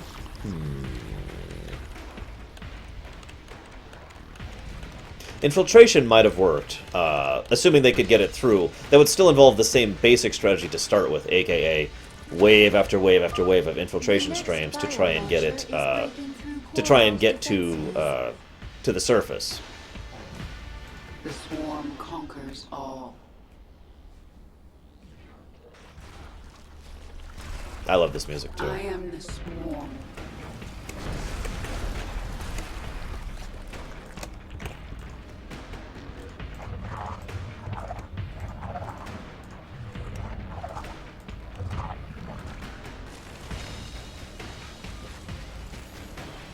Now that's an interesting strategy, Dakota. Proceed to the Terran capital.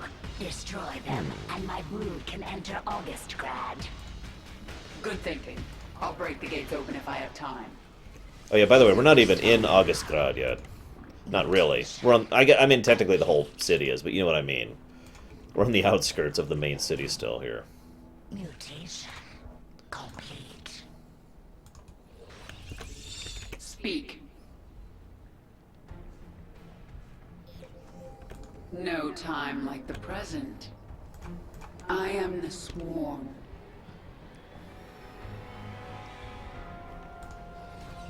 I wonder if she wasn't willing to use the infiltration thing because she started growing a conscience.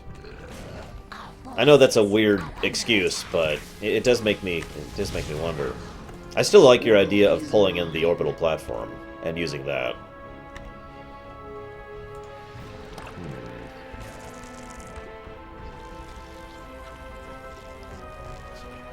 Yeah, I admittedly, my accent rolls around the word Augustgrad. I have trouble saying it. We are without limit. Yes, by the way, Augustgrad is a deliberate Stalingrad parallel. That's been confirmed. In addition to the fact that it just fits surprisingly well. The swarm conquers all. I am the swarm. Our conquest continues. God, I hope that's not what would No have happened. time like the present. I would be very sad if this has all just been for nothing, basically. And Kerrigan's, character development has led her down a bad path. That would make me sad. Okay, why don't we do this? I need at least 2. Retribution will be. It's funny you say that, actually, Dog Andes. We are actually walking into a trap for those of you who have not done these missions.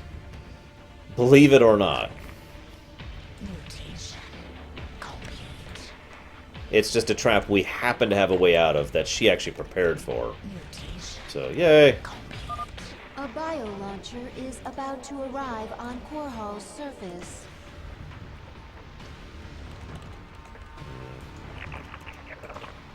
Minsk will suffer. Hey, I'm hoping for a happy ending too, Rogue. People can make fun of me for it all they want, and trust me, I got a lot of flack for that back during the Mass Effect 3 debacle. A lot of people told me I was just a sappy idiot who just wanted a happy ending, and they were like, "You're an idiot, and you're stupid, and I hate you." And, you know what? That's their opinion, and that's fine. I like happy endings. At least, as long as they're earned. As long as they don't pull some BS to make it happen, I like happy endings.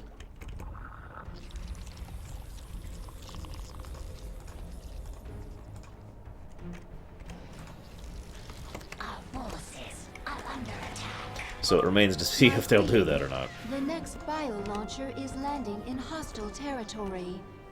They did take my shoes, next level games. They never gave it back either.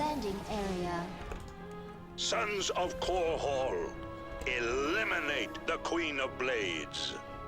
By the way, notice his hair looks normal there. I just point that out because, again, there's a very strong implication that he's hiding his appearance, basically, for whatever reason.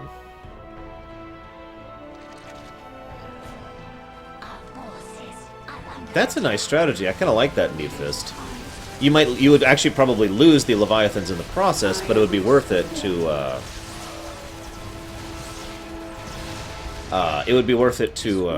to establish that beachhead so thoroughly.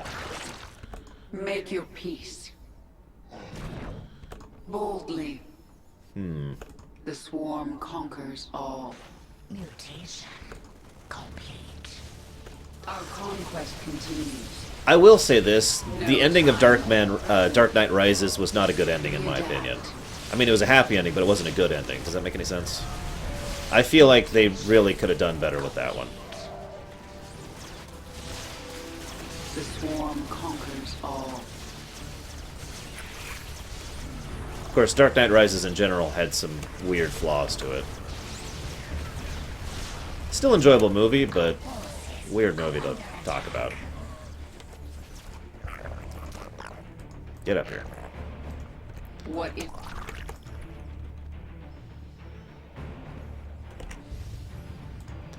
God, I may not even need to build any forces. This is ridiculous. Casual difficulty. I love it.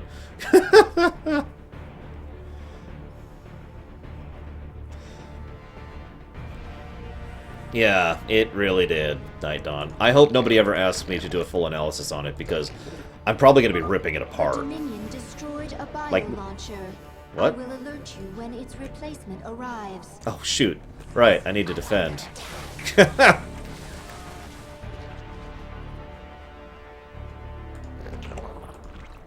I suppose I'll defend. Let's see. 1, 2, 3, 4, 5, 6, 7, 8. That's a good question, Smelov. I'm assuming they can. I mean, it's logical that the Swarm would be able to make new Leviathans, but it probably is incredibly costly. I mean, the Leviathans are basically flying moons. The next bio launcher is making landfall. Ah! Prepare for its defense. Thors! Thors! Oh my god. It's funny you say that, Kemek, because I'm actually hoping for an ending like that in Kingdom Hearts. When Kingdom Hearts 3 ends.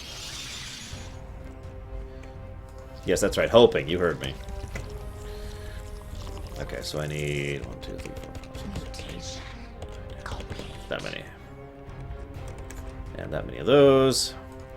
Where's my other guys? They should be right here. Excellent.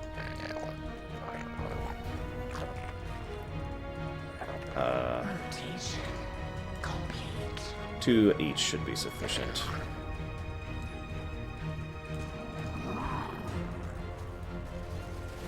Our drones are under attack.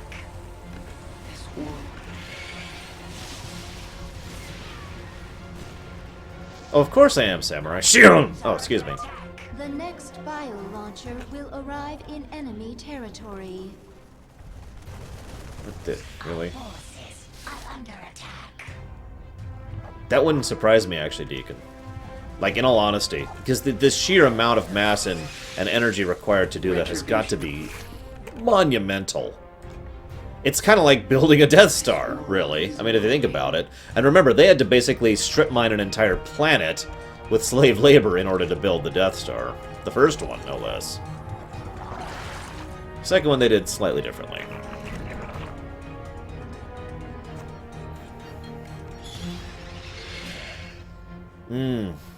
Okay, I can tell. I see where you're going with that, Kemek. Speak. The hive cluster is under attack. Mineral field depleted. No time like the present. Oh wow.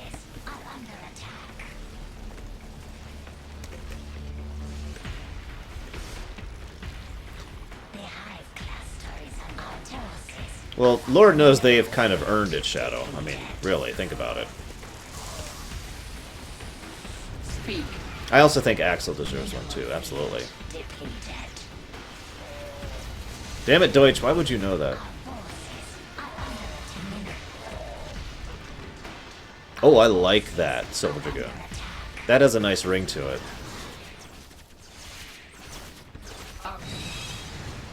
Oh god.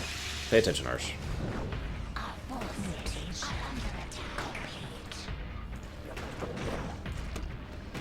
Minsk. I need to rebuild my forces, like, right You have your now. orders. Remove the Zerg threat. This world is mine. Okay. How's my response force? 5? That many. Yes. Boldly. God. Okay, we need to start getting a force together. So let's start with... Retribution. Your queen is under attack. 6. My queen, the next bio launcher is then- arriving. I want the rest of you to be that.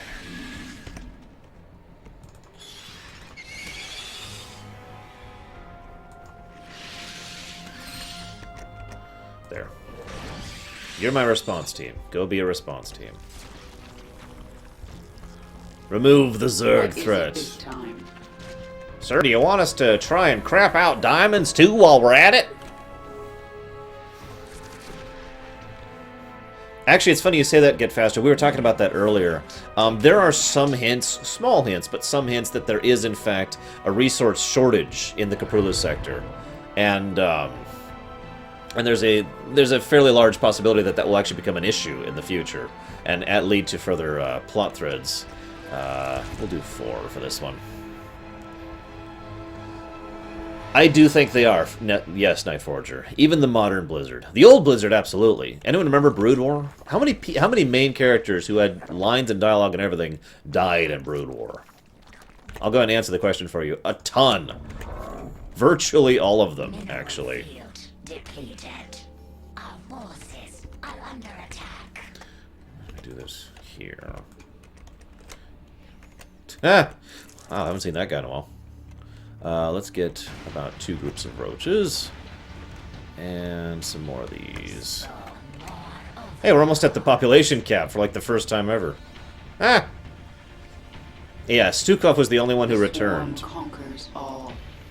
So, you know. Yeah, seriously, how many people didn't die? Raynor, Mengs, Kerrigan. Stukov. There's not many others. Artanis. What is it this God, that might actually be it. Holy crap. Hey, Fearsome. What's up? Make your peace. Zeratul. Zeratul didn't die.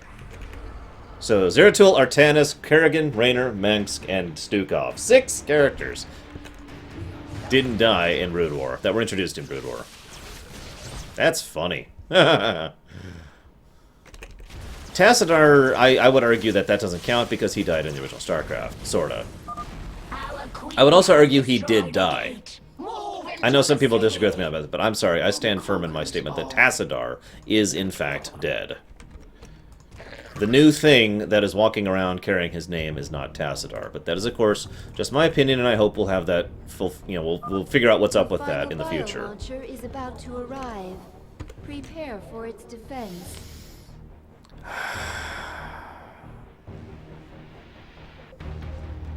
I really hope. Oh God, no! I'm about to lose out in the minute bonus objective because I've been moving so slowly. Go, go, men! Quickly! Make your peace. Theoretically not many, Sigma, because the whole point is we start attacking outside the city and use a very specific attack path to specifically not hit the citizens, and the raiders in Valerian are spending all of their time and effort trying to evacuate the citizens right now. Oh, that would be terrible, Deacon.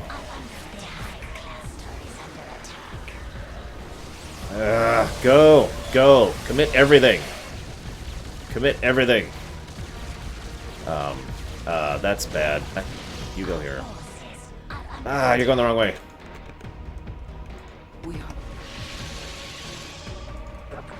Our forces are under attack. Speak. I am the swarm. Our forces are under attack. Boldly. We must destroy Kerrigan for her spoilers. Come on, take it out, take it out, take it out, take it out, take it out. Ah, okay. The final gate has fallen. Move quickly. Zagara, take your brood into the city while I secure the vial launchers. Yes. Oh yeah, Leviathan. And then the mission's over. Corall's defense cannons have been destroyed. The swarm is gathering on the surface. Destroy the Dominion's bases. Drive them into the city. No kidding, Zed. Raynor's Raiders and Valerian saved us from the Zerg. So this is what the Leviathan can do. It has a really powerful attack that hits ground or air. It can do 500 damage from a... It's basically got a 500 damage siege attack. Basically like a Yamato cannon. And it can also put units into stasis. It's like a weird combination of a battlecruiser and a mothership. It also has multiple attacks at once. 2, I believe, specifically. And it lasts for quite a while it's up. Although, in my opinion, the Leviathan is only really useful when backed up by other troops, other units. But, of course, that's on, hard difficulty. Hey, Krenzler. So I believe we'll be able to upgrade Ultralisks next. I'm not 100% on that.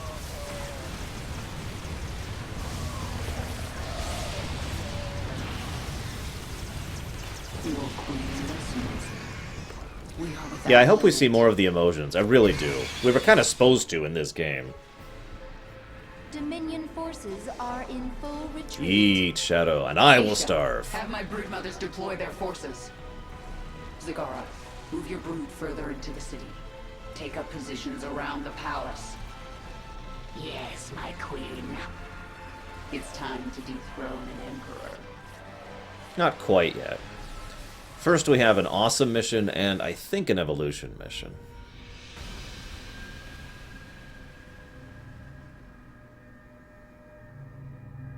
This one was an interesting achievement. Get the 3 gates before the last bio launcher lands. Yeah. Hey, Corrales. No, Pave Maniac. I'm going to start on hard, and if I'm just not in the mindset for it, I'm going to go ahead and shift it back to normal. I doubt I'm going to go below normal.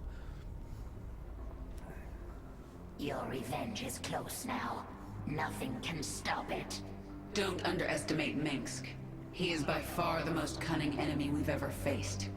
If I should fall, you must take the swarm from Corall. Flee? This is not the way of the Zerg. Yet it is my will. You will obey my command, and take the swarm to seek our true enemy. Find Amon. Destroy him before he can enslave the swarm again. As you command. I do think Zagra has some genuine loyalty to Kerrigan, personally. We don't know for sure, but that is my impression. This mission's a lot of fun. This is a combination hero and base building mission against a superior force which has a unique advantage and a gimmick. This is a lot of fun. I like this one. I like all 3 of these core hull missions. And it looks like I can do the Ultralisk mission. Awesome! Other planets, better essence than this one. Whoop. Essence. 1, 2, 3, 4, 5, 6, 7, 8, 9, 10. Yes, that's right. We're over 50 on the essence counter so far, and I've missed some. Ultralisks! Ready for yeah! Dominion laboratory discovered on Corall. Experimenting on Ultralisks. Able to turn research against them. So yeah, we'll actually be able to make Tarasks if we chose to do this the correct way. Of course, the Noxious is the other option, so, whichever it is you guys prefer. But first, let's do the mission. And this is my final Easter egg to show off on this mission, actually.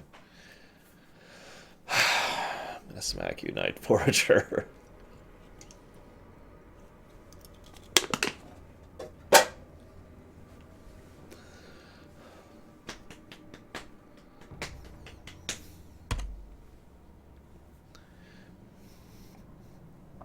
Dominion Xeno Research Facility. Look at those defenses. Zerg inside. Can capture. Can use. Minsk certainly wants to keep us out, but we can use his own specimens against him. An Ultralisk. I can pull off with this one. Hear me, Ultralisk. Break free. Fight to the door. Kill anything in your path. I like how it just needed her will to drive it to be free. Ah! Security squad 4. Yes, I did, Fearsome.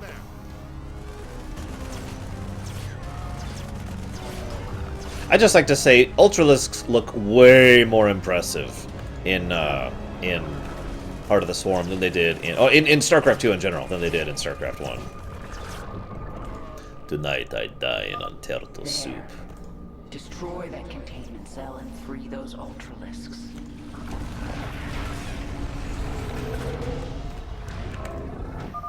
Toxic compound released. Great potential. Bonding to Ultralisk sequences. I love this, by the way. Noxious strain. Releases poisonous explosion. Damages enemies in target area. I didn't sign up for this. So they release a gas to destroy the Ultralisks, and as a result, they adapt to it and use it for their own sake. Which, aside from being hilarious, is also very, very Zerg. Oh, you've used a weapon against us. Thanks for the new weapon!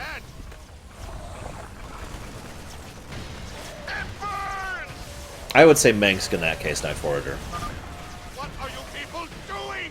Shoot them! They are shooting. You realize that, right?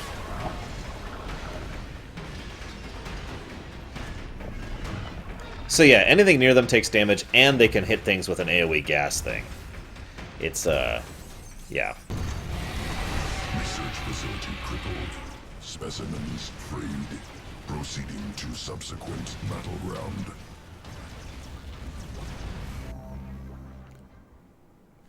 Outskirts of August Grad. Military housing. Supply center. Facility must be destroyed. Experimental nuclear weapons produced with... Yes, that's right. Experimental nukes. The bridge is guarded by Dominion forces. Move forward. Secure the passage. So I gotta make sure I get the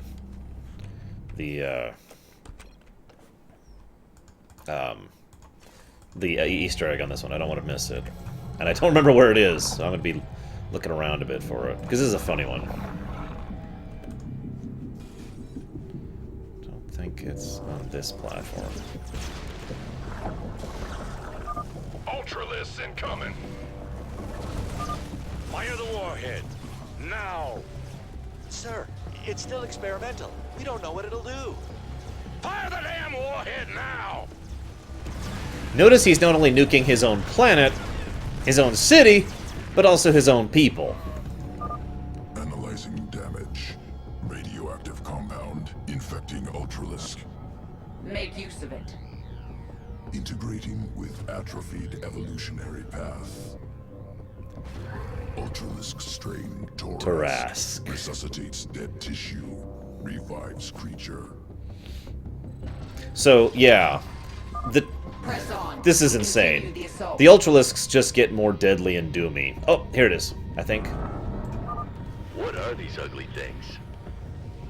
No, this isn't it. Hang on. Is it up here? Anyways, again, this is very Kala versus Void, by the way. The Kala Tarasks, or excuse me, the Kala Ultralisks just kill everything around them. The Void Tarasks self-resurrect. Abathur just keeps an eye on things all the time, is really what happens there. Fearsome. And he's always looking for new essences and new, anything to be used for the Swarm. Another warhead. Notice that he's specifically nuking buildings that look kind of civilian-y here. I will turn this city into a radiated ruin if I have to. Another warhead. Mengsk, buddy. There it is. Okay, this is funny. This is the Easter egg. Additional Ultralisks ready. Delivering now. My car, man! I just paid that thing off! That's it.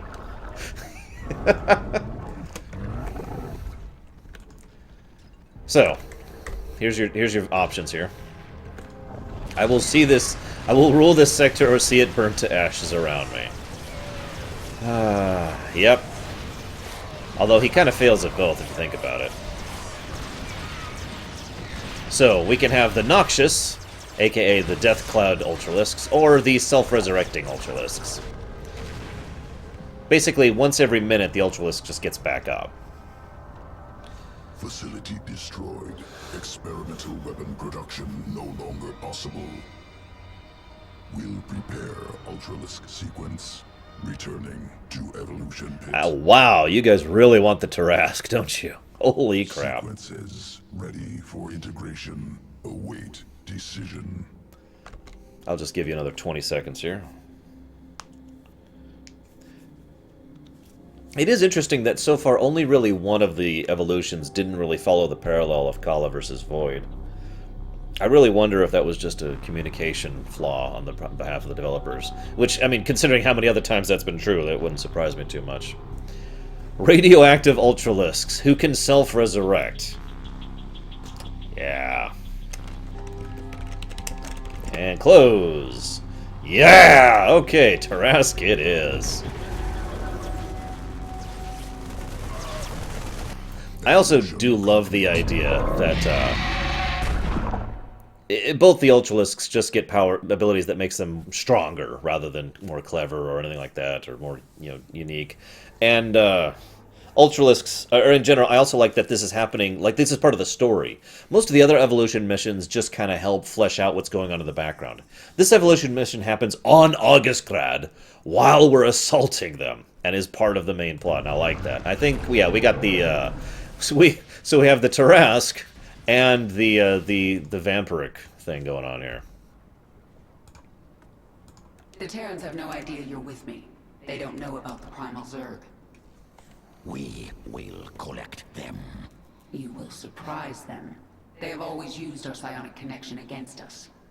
The Primal Zerg do not have this connection. The Primal Zerg do not need this. Exactly. Exactly, Sigma. They're more subvertive than the flat-out, we just do more damage of the green Kala Ultralisks. I have seen more of the Terrans than ever before. In some way, I feel sorry for them. How so? They have their nations and their clans, but each one of them is alone inside. I wish I could help them by taking their essence for the swarm and then killing them. You know, the funny thing is that sounds evil, but I don't think it is. I think that's just a very Zerg mindset. I feel bad for you. Let me kill you so that you don't have to deal with how horrible life is for you anymore. There were so many ways to fail. I feared we would not make it to the surface, but we did. You have made us so powerful, but when you have your revenge, will you leave us? I am one with the swarm, Isha. If we survive this fight, we have even greater battles ahead. We will face them together. Exactly, Deacon. And yeah, very child Isha right there. I totally agree with you, especially in light of that comment. That is the please don't leave me, mommy kind of a thing. Yeah. Here you are, at the enemy's doorstep. It is almost over. I don't think it will be that simple. It never is with Arcturus. He thinks around you, that one. He knows where you'll walk before you do. But you've been part of so many of his plans. As accomplice or victim? I am sure you learned a trick or two, yes? I did. We'll find out very soon if I was a good student. Well, you're already a bad student because you're trying to spare lives. Mengsk would never spare lives. Look at that palace, by the way. Palace like a spider at the center of its web. But your web is falling apart around you, Mengsk. I love the design of his palace, by the way. Alright, let's do it. Your broods are ready, my queen. The invasion of Augustgrad begins at your command. Yes, Kemek. Although, if she can be succeeded well, that's an interesting question. Some people, you keep bringing up the Zagara thing and how she actually has some degree of empathy and whatnot. I find myself wondering if she would make a good backup leader to the Swarm. If she was able to be both strong enough psionically and strong enough interpersonally in order to become a good leader. That would be awesome, Nero's S. They have the ability to do that, but I don't know if they will. So notice all these orbital platforms. That's where we're going next. Because Minsk has been busy. Kerrigan, look at what you have wrought. Thousands dead, all for your revenge. Their blood is on your hands, Arcturus. You made every part of this happen. I have done great and terrible things, it is true. And I would again, to protect humanity from monsters like you. You use words like weapons, Arcturus, but words cannot save you now. Oh, I have other weapons. I just wanted to say goodbye, Kerrigan. Our outlying broods are being eradicated. The Terrans have deployed a Psi Destroyer. It corrupts our own hive mind, ripping us apart from the inside. The field will quickly kill any Zerg who enters it. Understood. Listen to me, all of you. The Dominion will launch an assault in a moment. A diversion, to keep us from dealing with the Psi Destroyer. Yes, and we're going to let them think we're diverted. Zagara, you have the swarm. Hold the middle. Stukov, take a force and screen her flanks. And Dahaka, this is your moment. The device uses this Psi connection you share. But I do not have a Psi connection. I will not need it. Exactly. Gather your pack. So, this entire time, when I first played this game, I had been laboring under the belief that Dahaka was strong mentally, that he had evolved and grown and mutated and adapted mentally, but was very weak physically. His chopped off arm and his emaciated appearance kind of contributed to that. This mission took all those ideas and flung them out the window. Let's see what your Psi Destroyer can do, Minsk.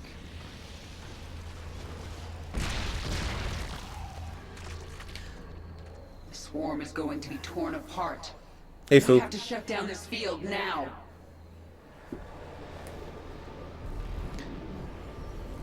Dahaka, this is the central hub of the Psi Destroyer.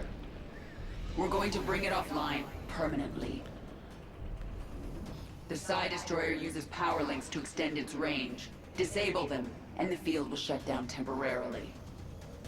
This field poses no threat to me. I will rip apart this power link myself. So yeah. Once the field is down, I'll command the swarm and destroy their defenses. Then it is time to act. The thing I like best about this is Kerrigan is clearly acting as though she knew this was coming. And she was in no way surprised by the assault. And she kept Dahaka and the Primals around pretty much just for this. So, this is one way I say Kerrigan's assault on Corall did actually have some intellect behind it, because she knew something was coming, and she was prepped for it, and I like that. The Terran machine hides above. I will destroy it. Yeah, Dahaka's a beast, by the way. He's got tons of health, tons of firepower, he has the ability to heal units around him, and he can go up and down cliffs. He's awesome.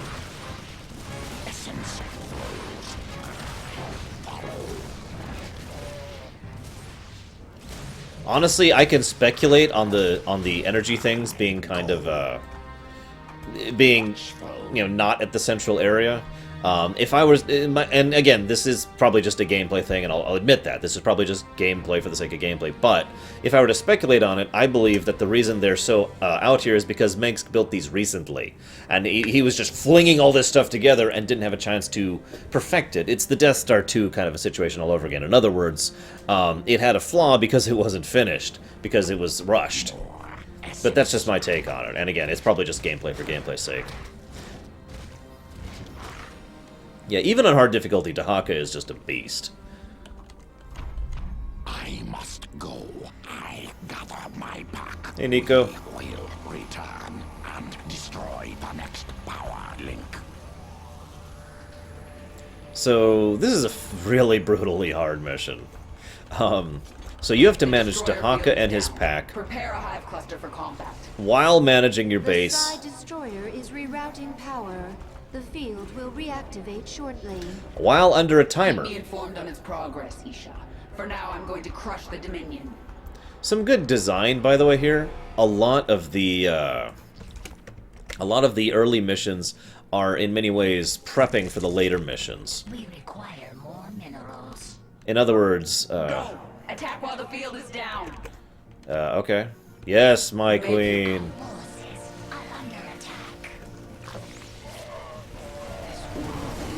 Well, it is an orbital platform. It's just above the city instead of in space. You can actually see the city down there, which is a great touch, by the way. I also love the idea of an orbital platform being in the atmosphere rather than in space. I don't know why. It just appeals to me more in general. I swore there was a section where you have to control both at the same time, Dakota. I might be just misremembering. I just remember being very strained on this mission. Because it is timed. You have until the field reproduces, and then you have to go back. And the field keeps expanding, so you're very restricted in what you can do. And you have to take out the field within a certain period of time, otherwise you're screwed, etc., etc. I also like how much Vespene is on this. Sincerely, because you'd think a lot of Vespene would be required to make a platform like this work.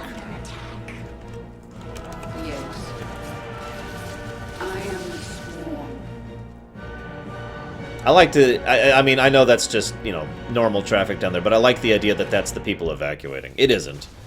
I just like that idea. Mental replacement. Okay,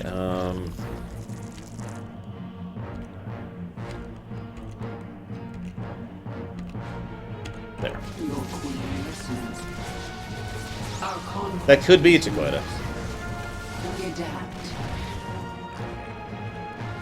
Wow, this initial force is doing some serious damage. Look at this. I think part of the reason I usually feel so strained on this mission is I expand into other areas which are in threat of being destroyed by the Psi Destroyer unless you move quickly enough. I don't know. We'll find out. Alright, so let's get at least a few of those going to get our fleet, army, whatever, going. This world is mine. Our forces are under attack. Nah, I don't need lings. We're good. We got this. What I do need is everything else. So, I've already got that. Let's get this going. And this going. And this going. And this going.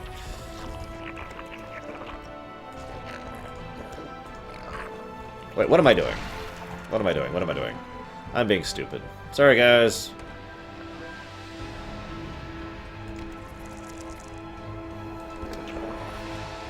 That's what I want.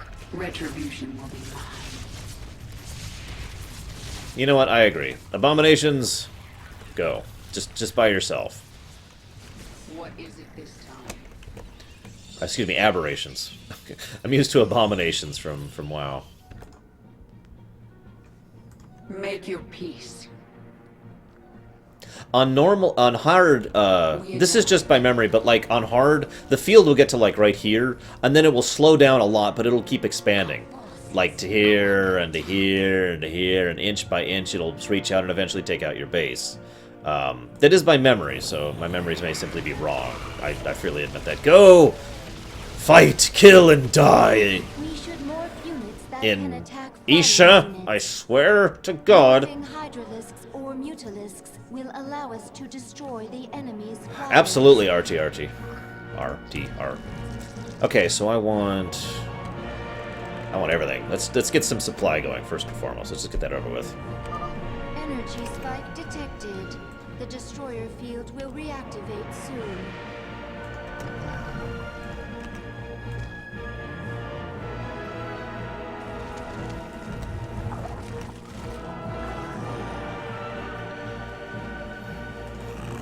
Didn't even hit the population cap with that. Ha! I do like this terrain a lot with the city in the background there. Have any custom maps really done anything with this city in the background thing? I'm just curious. All forces, pull back to the hive. hive cluster. I know, Samurai, seriously. You know, maybe if you weren't so stupid... Shut up! Okay, so I want, 6 should do. Ah, screw it, we'll go with the full 8. Damn it, Night Forager, you're fired! No mercy for the conquered. Your queen listens. Kerrigan, you and your swarm will never threaten humanity again after today. Dahaka, the field's returned. I've pulled back the swarm. It's up to you now. My pack is ready, eager to destroy the power link. I have to say, I really... This device reeks of fire and death. I should drag it to me. Oh, okay. I really like the fact that, if not for Kerrigan's foresight and the existence of the Primal Zerg, this would have been game over. Mengsk would have won.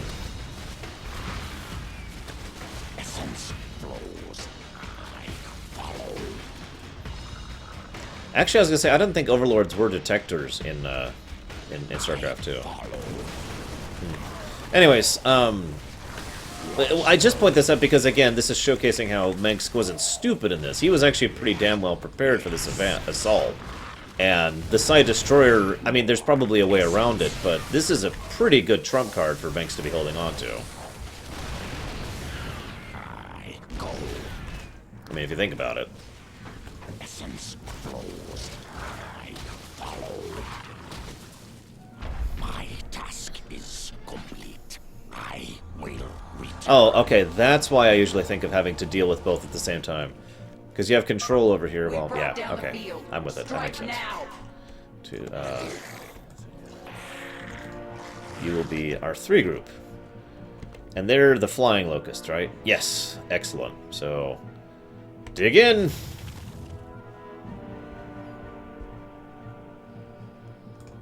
Does he, Kemek? Hey, just in time. Hi, guys. Live for the swarm. Okay, so... I don't actually care about that at all. I'm gonna go with the ground force on this one. Let's do an entire group of Hydralisks to start. Zerg in a nutshell. I think I'll start with an entire group of Hydralisks. Make your peace. Exactly, Night Forager. Again, like I said, I like this sequence. It's just something I use as defense. I know a lot of people look at this like, oh my god, Kerrigan's stupid and Mengsk is stupid and everyone's stupid, but this mission is one of my favorite examples of that not being true. Also, the Side Destroyer is very logical, if you think about it. It's the kind of thing that, it's almost like, why didn't they make this before, you know? It is a very rational and reasonable extension of the Psi Disruptor / Psi Emitter technology that's been progressing ever since the original Starcraft.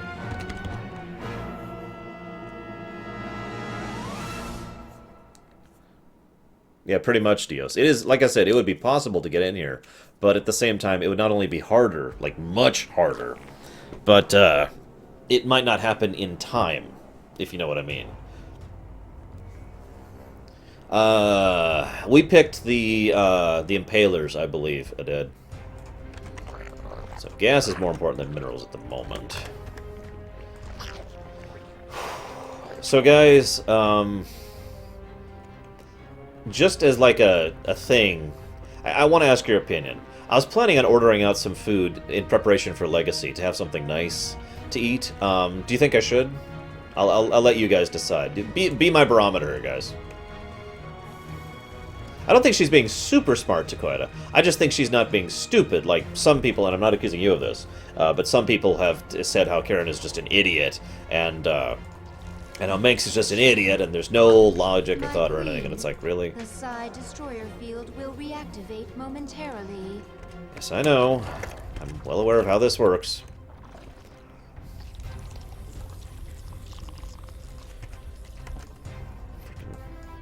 I'll go ahead and set up some static defenses here just to make this simple. You know what, here, we'll make it an actual poll. Poll open. Yes, get something good to eat, or screw you, starve, you bastard.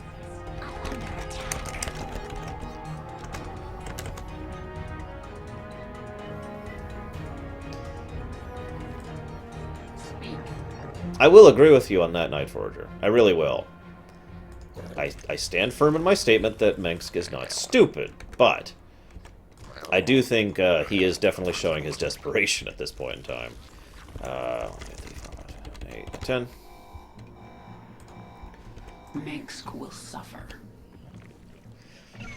I like how many people are voting too. There's only one power link left. Destroy it. Terrans, we will break your weapon again. We come for your power link. Honestly, Spawn now will be your time. Collect their essence. Honestly, I'm more excited for the co-op missions. You know me, Fearsome. You know I love co-op, and I'm only slightly interested in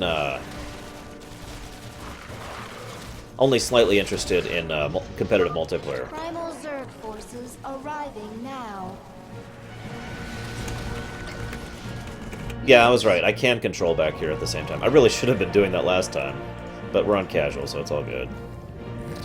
How many times have I said that? It's okay, we're on casual. We're on casual, guys. But yeah, I should be getting my tech tree going on here. And I need to get my roaches now, so we're gonna get our roaches. Where the heck is... Ah! Tahaka! What are you doing, dude?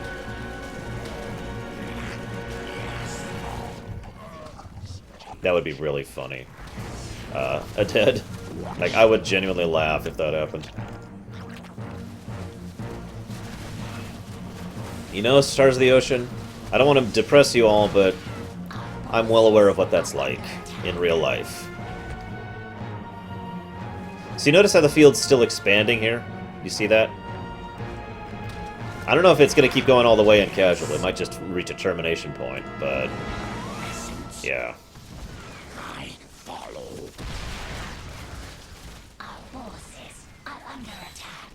It wouldn't surprise me if they do utilize both, Dakota.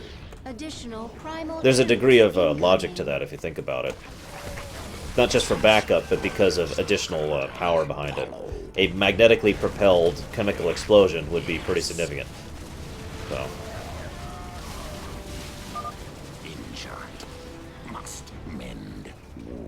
I have no idea, Fearsome, because no men.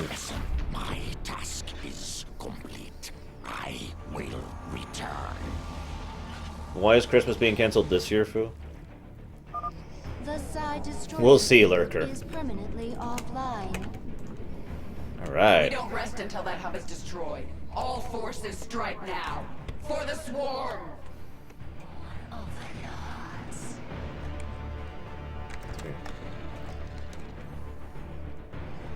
Oh, gotcha, Fu. Yeah, we'll see. Oh yeah, and then he joins your forces. This is funny because you have a really freaking huge army in this particular mission. And yet it still feels not quite sufficient. Speak. Let's just grab all of this. The swarm conquers all. It's also a varied army, at least mine is. It's about to be slightly more varied.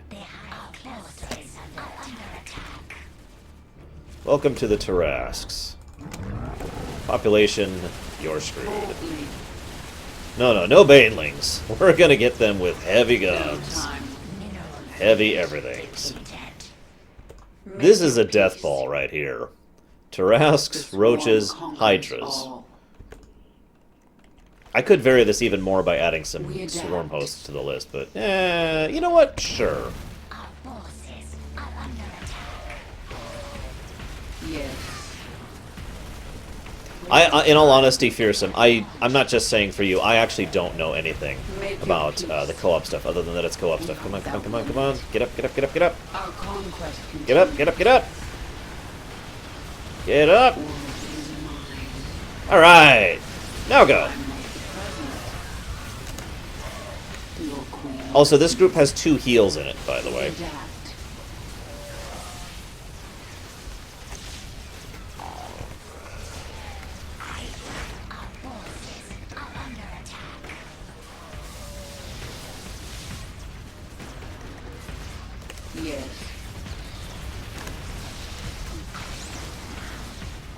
Yeah, could you imagine if you just saw this mess coming for you? These Dominion troops, I gotta give them credit. Just wow, you know?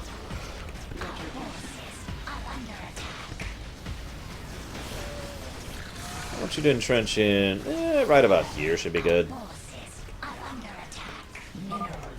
I will defend humanity from you, Kerrigan. Somehow, I doubt that.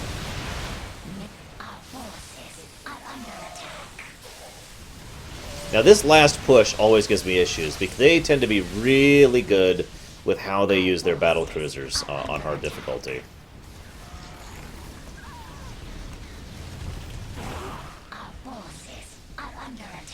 But they're screwed.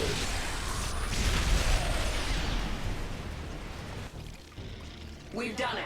The Psi Destroyer is finished. Zagara, report. We are pushing the Dominion into the Imperial sector now. Was that your last card, Mengsk? It wasn't good enough. That actually was not his last card, as we will find out.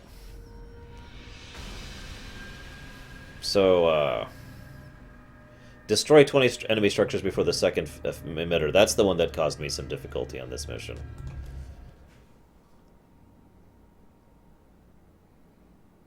This is it. This is the last mission right here.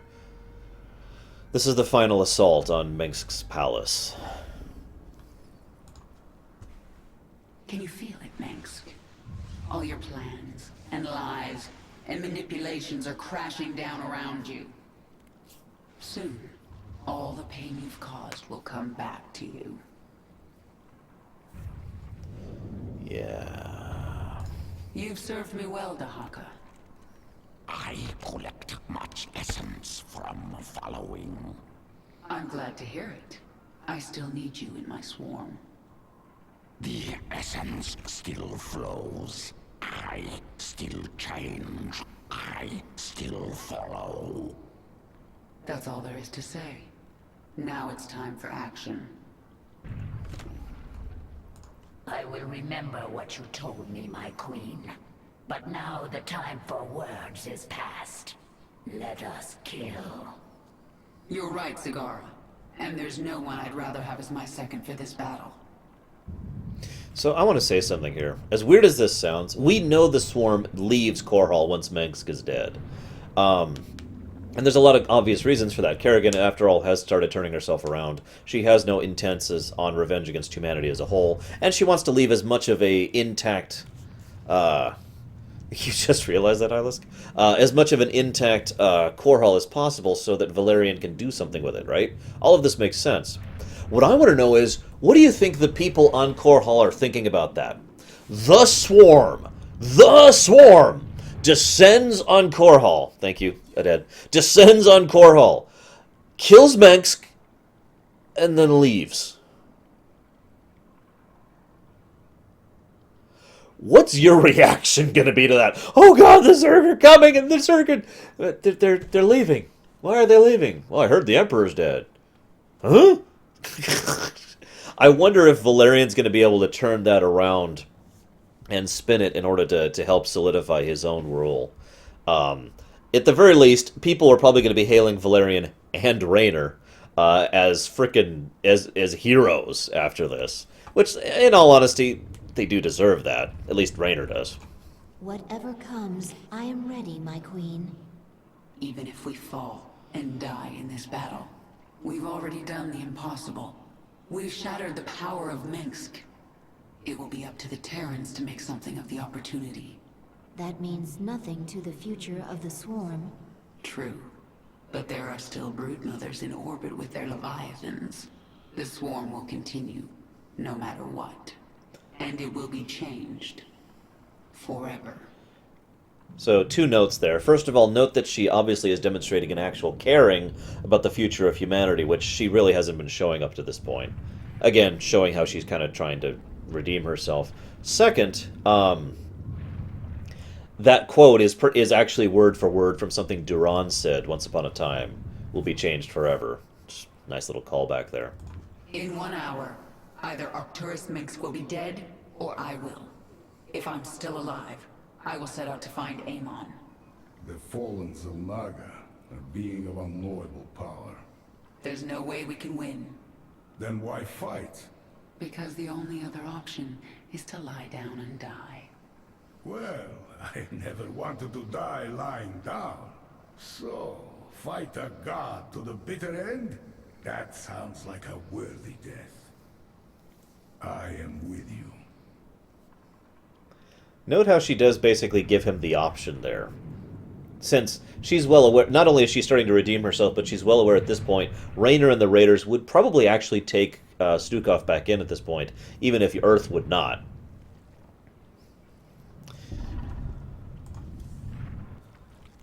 Swarm has evolved into powerful weapon.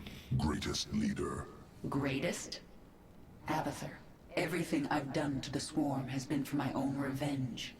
Queen determines purpose. When purpose changes, swarm changes. This our function.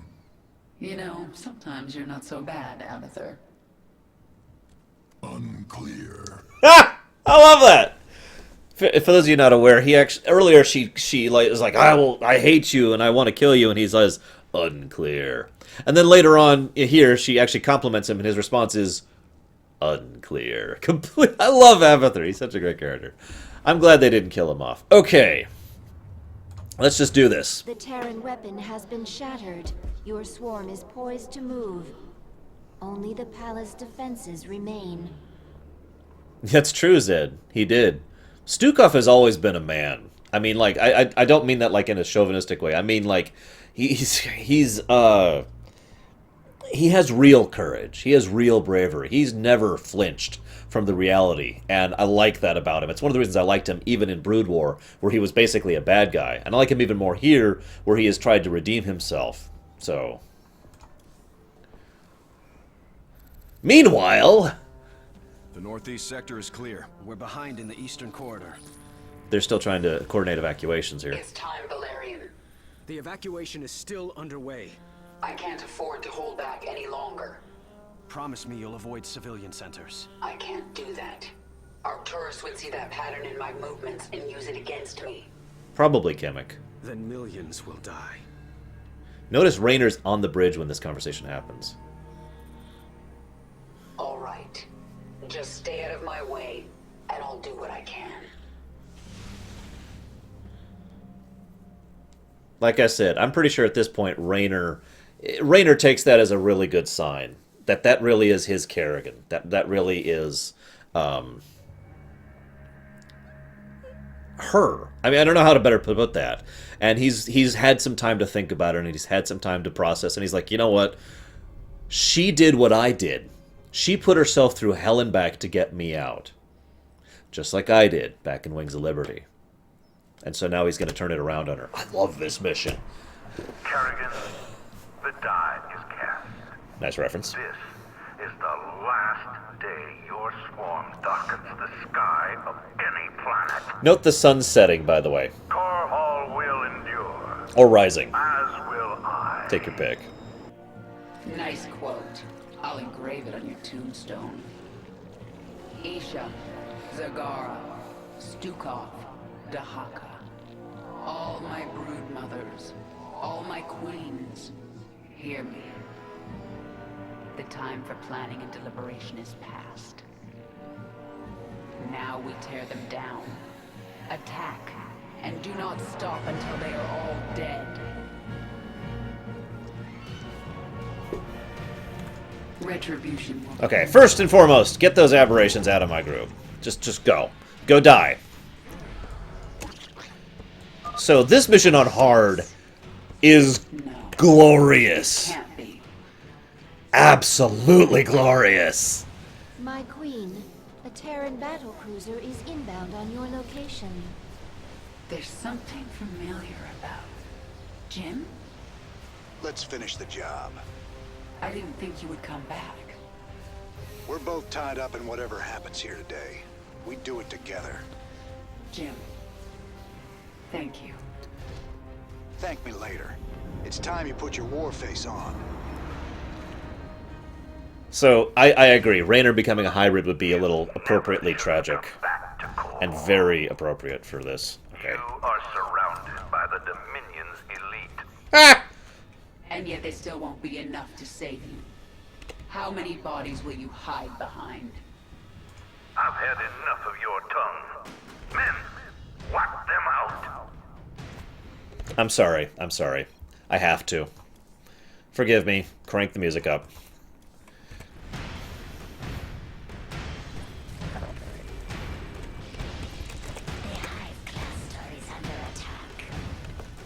We adapt. Jim, weren't you supposed to be Cyrano Diaz. evacuating civilians? Valerian and Horner got that handled. I had other things to do. All right. Keep that left flank clear while I go put a hurt on Minsk. You know, Equalitus, I'm not sure I agree, because I want him to stay dead, but at the same time, oh, that'd be so cool!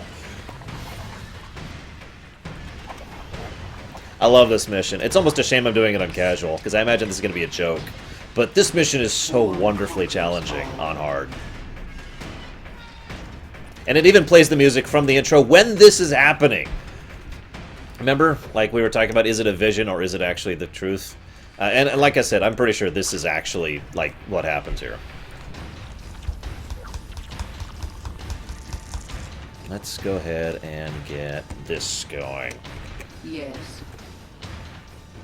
I am the swarm. Boldly.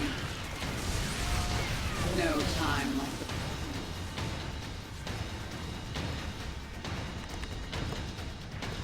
We adapt. I would agree with that, Dakota. Hyperion's having either the multi-shot or the AoE shot would be awesome.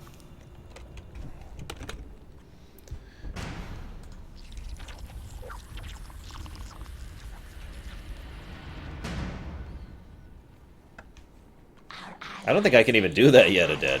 I will be doing it, absolutely. Because, you know, of course I freaking will. Actually, that's a good point, Arizos. We are without limit. Shrug.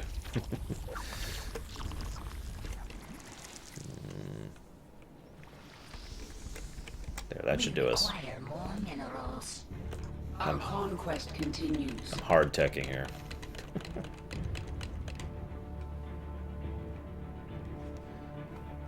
What do you mean, Dakota? Oh, these guys? Yeah, yeah. They've got nothing but the mercenary type units up here. And they're all awesome.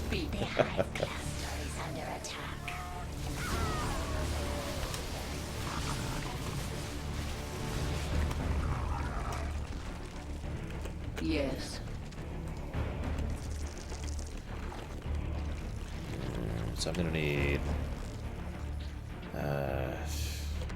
that many. It is time. The swarm conquers all. No time like the present. Hello, Leviathan.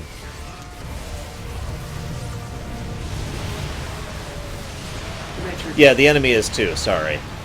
I thought we didn't actually mention that. All the enemy units here are elite units. They are literally the superior units that you get from the mercenaries back in Wings of Liberty. And it shows. Like I said, this is a pretty rough mission. They give you some help, though. It's not just your base and the AI base.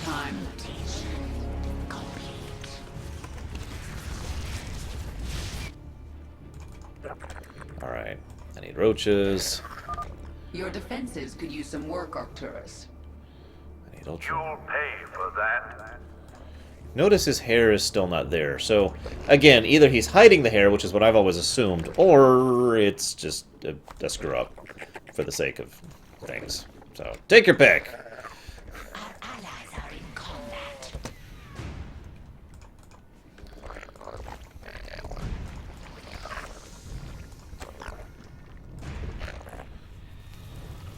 Actually, there will be an Odin later on, by the way. Oh, shoot, I forgot I summoned a Leviathan. God, those things last a while.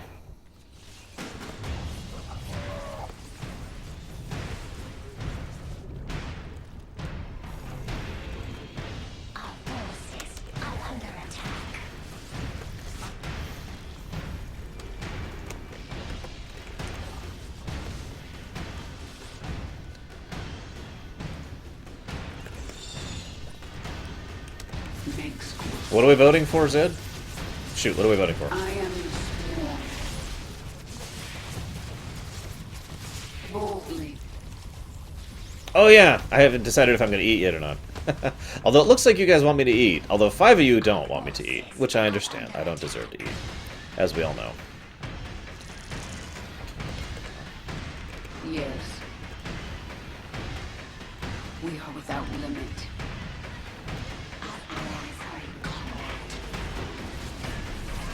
No time. Your swarm is assaulting Terran forces in Hey look, I'm just in time to help out with this one here. If you can attack these positions from behind and destroy them, we will join the slaughter. The swarm conquers all. Photosynthesis mode engaged! But then I have to take off all my clothes and pose suggestively. I'm not sure I want to do that. Twitch might not like that. Troops into the sector. My queen. So, yeah, this is a great mission because you already have Rainer's Raiders over there helping out. So that's the first AI group that's helping out. Each one of these you free gives you more AI units that are helping out. Oh, crap, oh, crap, oh, crap, oh, crap. Go back, go back, go back. Crap. Burrow. Retribution. We're almost ready to attack the Oh, does it? It did? Move it out soon. Oh, I'm not sure, actually, Takoida, what those are. Our conquest continues. And yeah, those are just going to keep on coming and reinforcing for some time in the future. Could be Takoida, especially since we know for a fact that they do have access to that kind of tech from the Unholy Alliance, for lack of a better way to call it, of Duron and Mensk.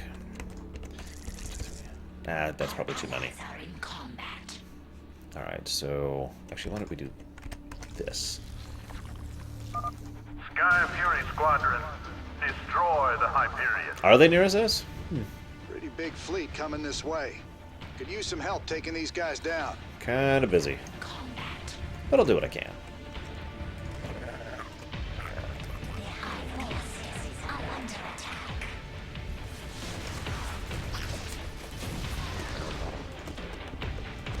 It is time. Oh, I agree, Kemek. It's another reason I'm very hopeful that we will see a true cooperation mission in a Legacy, because that would be so cool!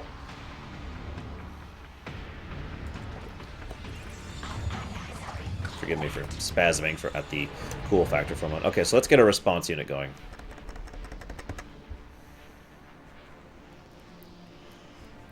And then we'll work on everything else.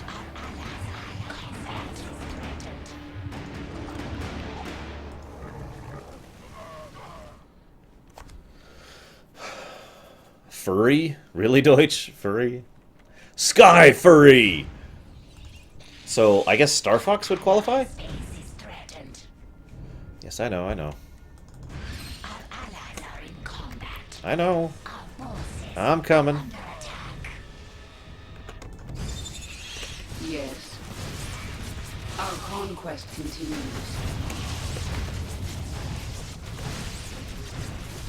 So, how many of you guys out there have actually done this mission on hard? I have not done this on brutal, I'll admit that, but have you done this on hard or brutal or something of a similar manner?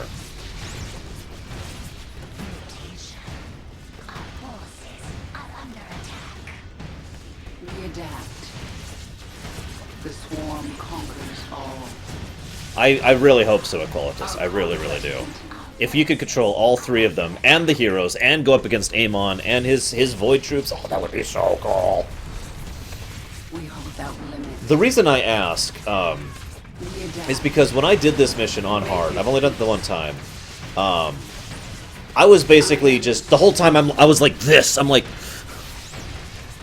I was completely on edge, just barely keeping up. Had to restart several times. Oh, it was a thrill.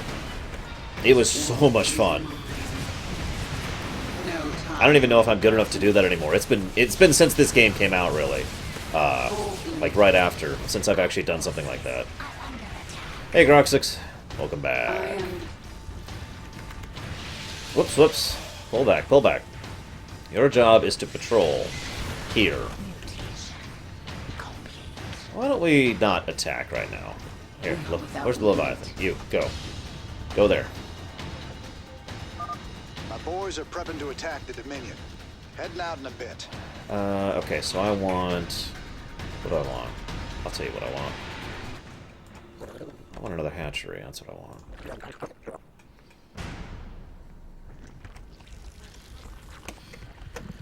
Speak.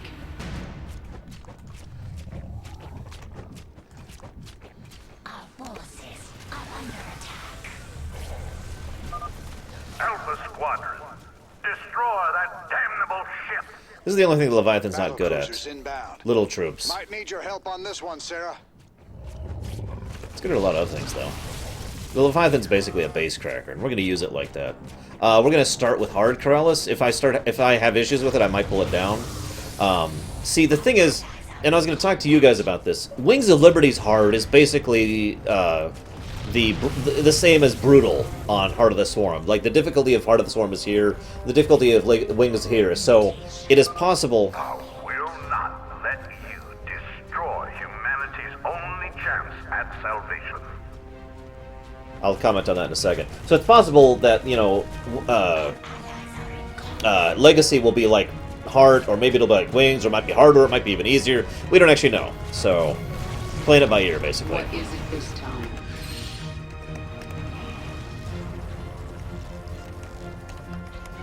Alright, let's do this. If it's the same as Wings, I might actually have some difficulties on hard, and I might push it down to,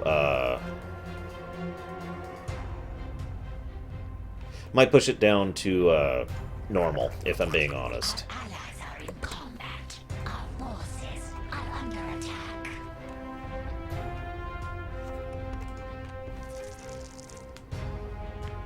Let's see, we'll do 8 of those.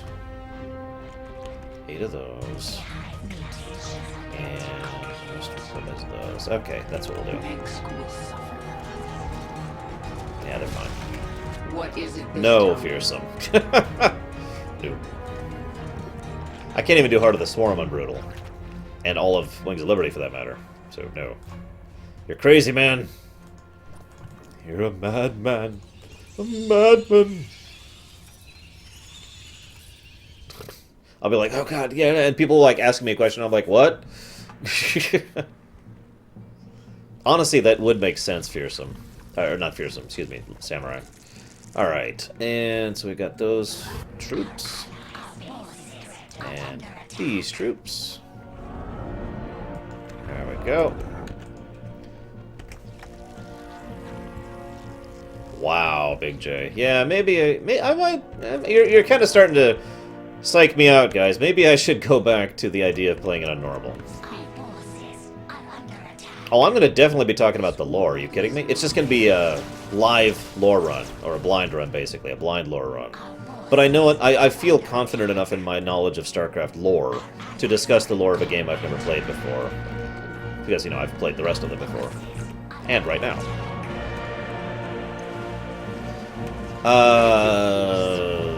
Not that I'm aware of who? We're almost really? ready to attack Really? the Dominion. Moving out soon.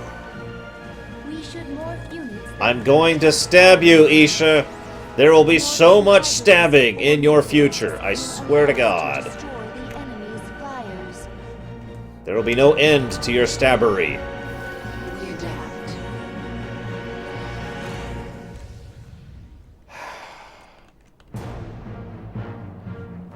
Alright.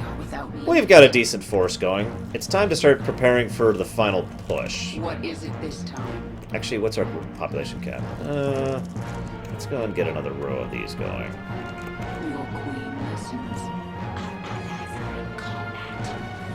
Yeah. Yeah, what I did in Endertale is a very good example of what I'll be doing in Legacy. The swarm conquers all. Make your peace. You know, the funny thing is her constant comments about that are still in keeping with her childlike personality, isn't it? But Mommy, you understand you can't attack air units without an anti-air unit.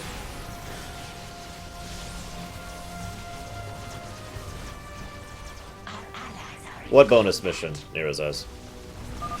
The avenue is clear of defenders. Dahaka, send your pack into the city. Yes, we will feast upon their essence. We are without limit. That's true, Night Forager. Maybe you have a good point. Maybe I'll do that instead. Speak. No. Oh, okay, that's not my troops. Ah, the bonus objective. Yeah, no, I'm gonna go work on that here. So it's like, what bonus mission? What did I miss?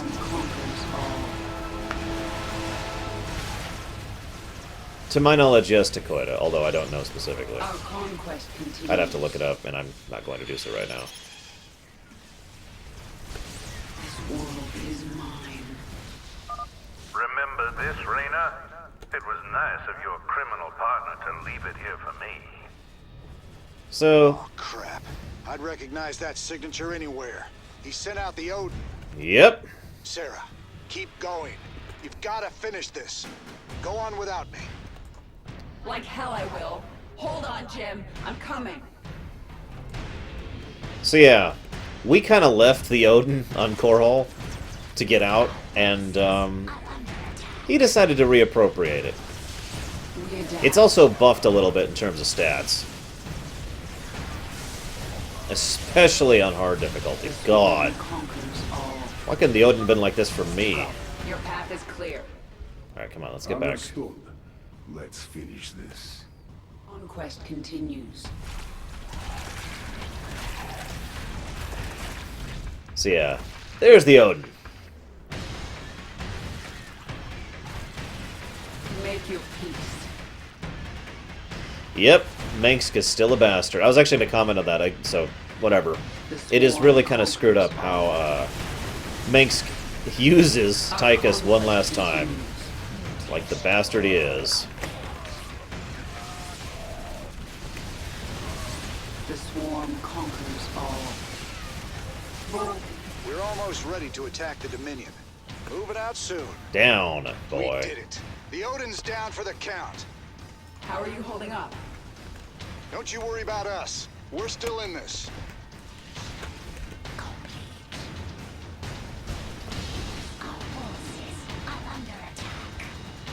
Actually, it's funny you say that, Sid.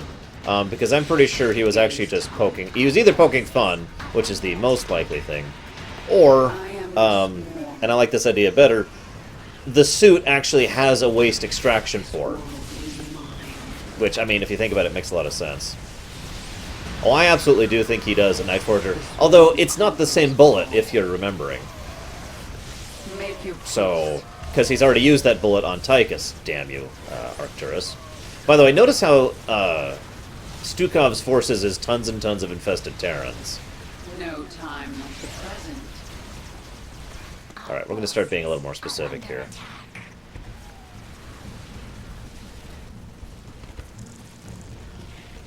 Your queen. Our forces are under attack. Our allies are in combat. The swarm conquers all. Possible, Zed, but it makes more sense, especially given the way the Terran technology works, that it just has its own extraction port where the waste goes out. Okay, we're good to go. Swarm conquers all. Swarm, chill for a bit.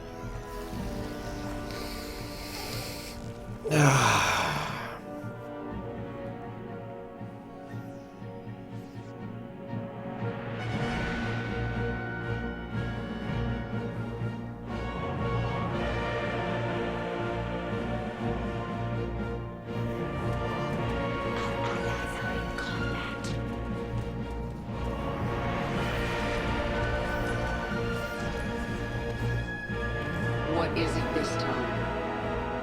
That's horrible. Ah, here we go. Don't worry, guys. My army is ready.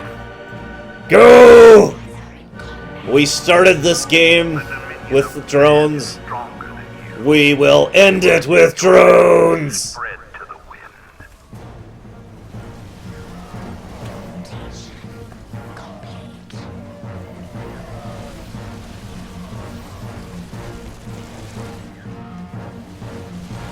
Go, my drones! Go!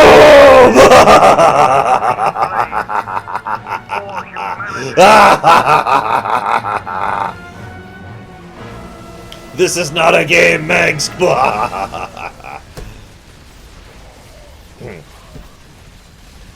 Yes! Drone strats for the win.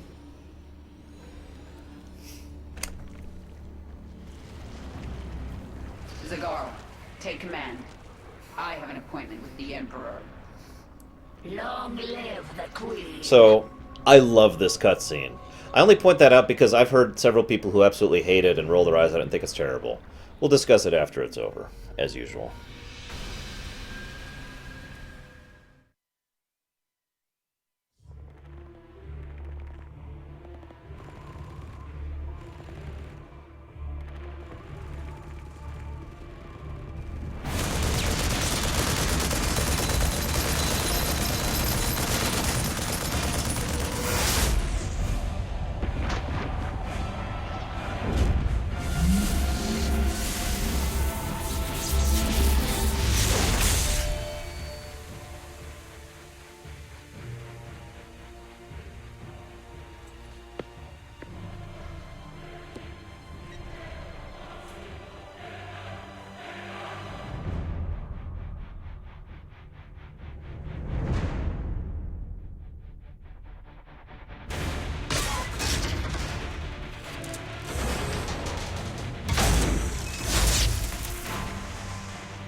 Hello, Kerrigan. I've been waiting for you. I'm surprised you haven't tried to escape. Escape? My dear, I'm afraid you've got it all wrong.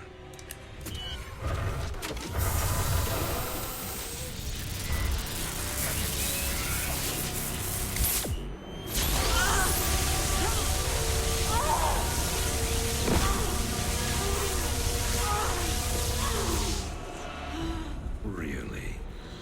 Did you think I'd keep an animal like you close to me without some kind of insurance policy?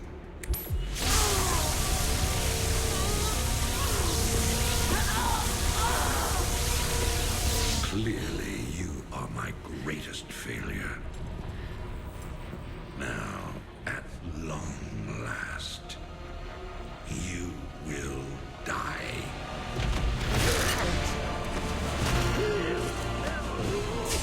Change of plans.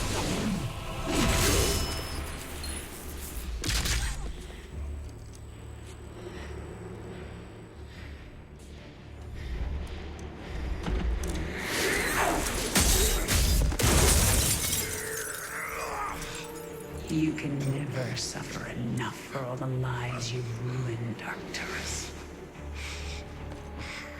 I made you into a monster, Kerrigan. You made us all into monsters.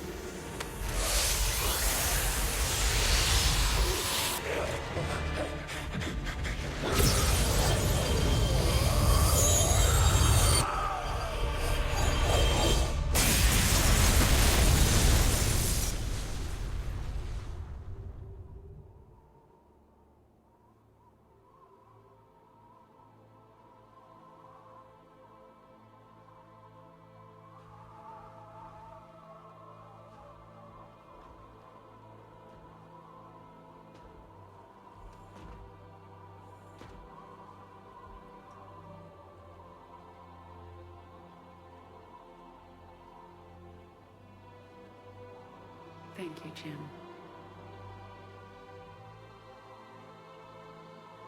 For everything.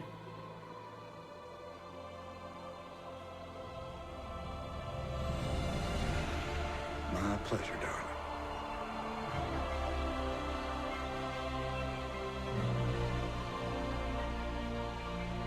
Always was.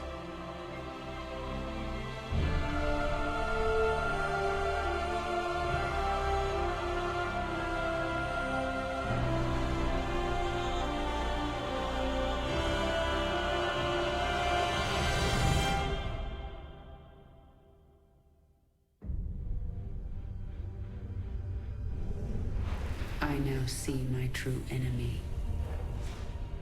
He waits for me in the void, wielding powers I cannot imagine. I go to face him, having renounced everything. My humanity, my identity, the man I love. But I will not face this enemy alone. I am the Swarm.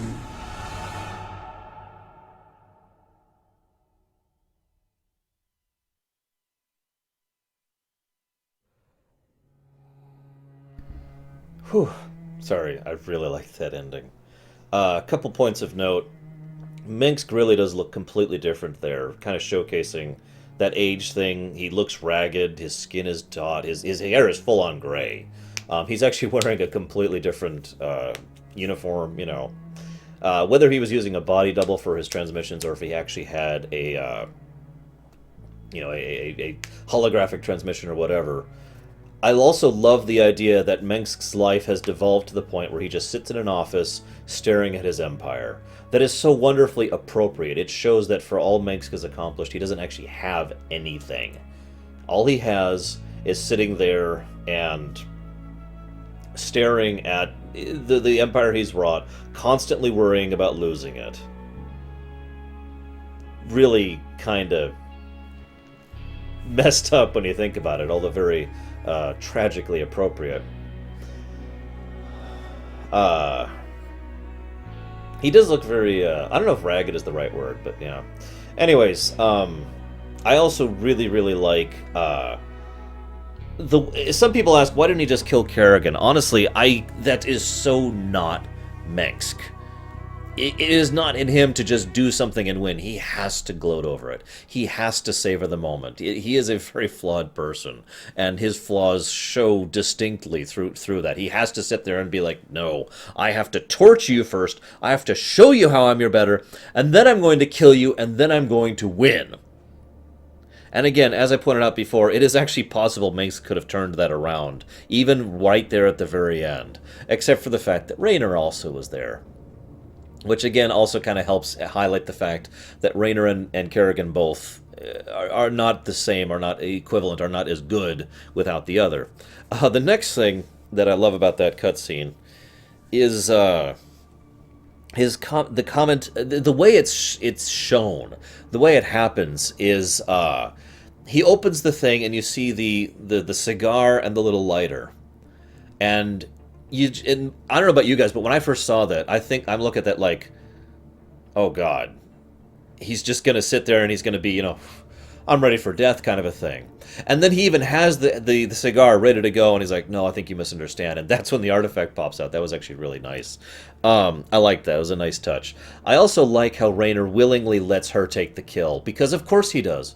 Raynor's past revenge at this point, remember? We already went through that over in Wings of Liberty. Raynor no longer just exists for revenge. He is fine with letting her take the kill. After all, she probably deserves it more than he does in more ways than one. Really, Night Forager? I do also absolutely love the back and forth line, I made you into a monster, and her response, no, you made us all into monsters.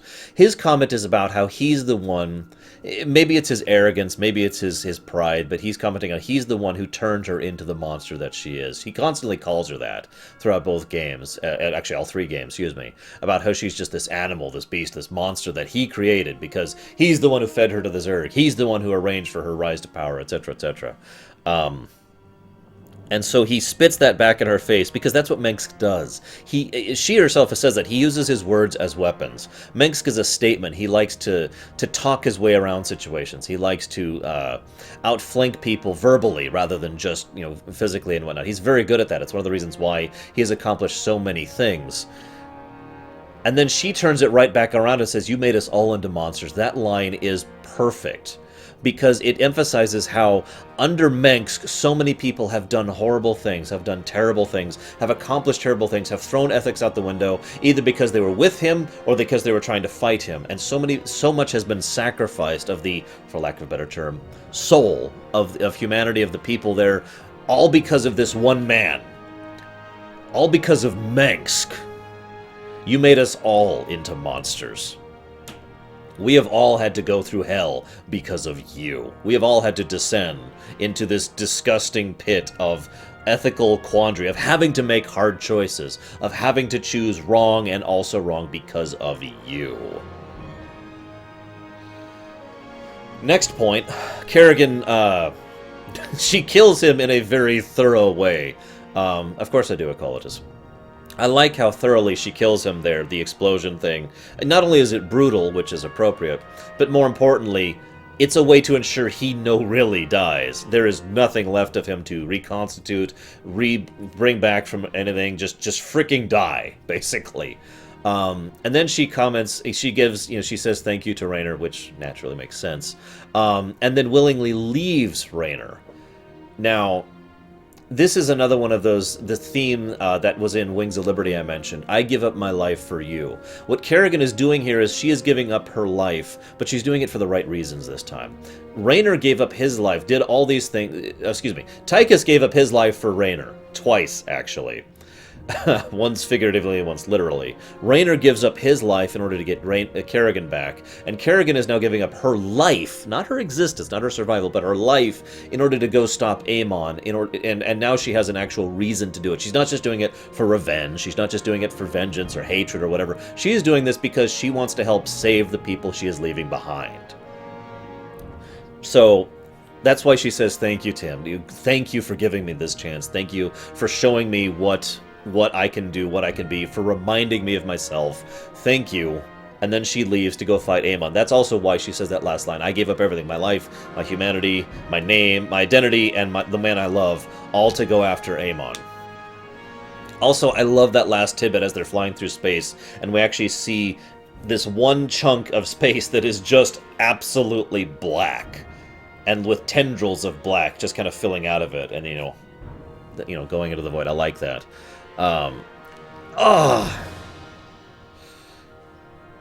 And I think that's actually all I got.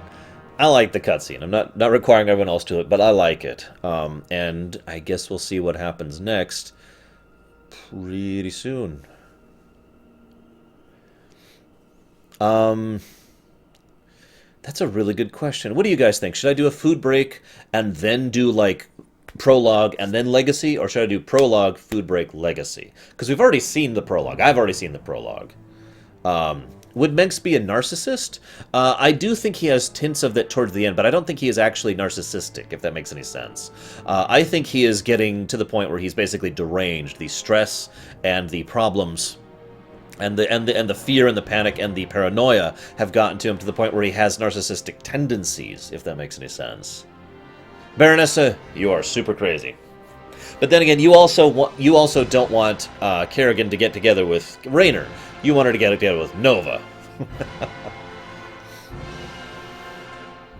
I like that too, Kemek. I think that's one of the things that helps sell that scene.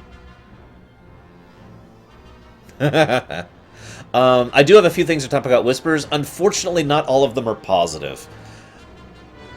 I say it before and I say it again. I love Blizzard games, but every now and again they just make me go, oh, really?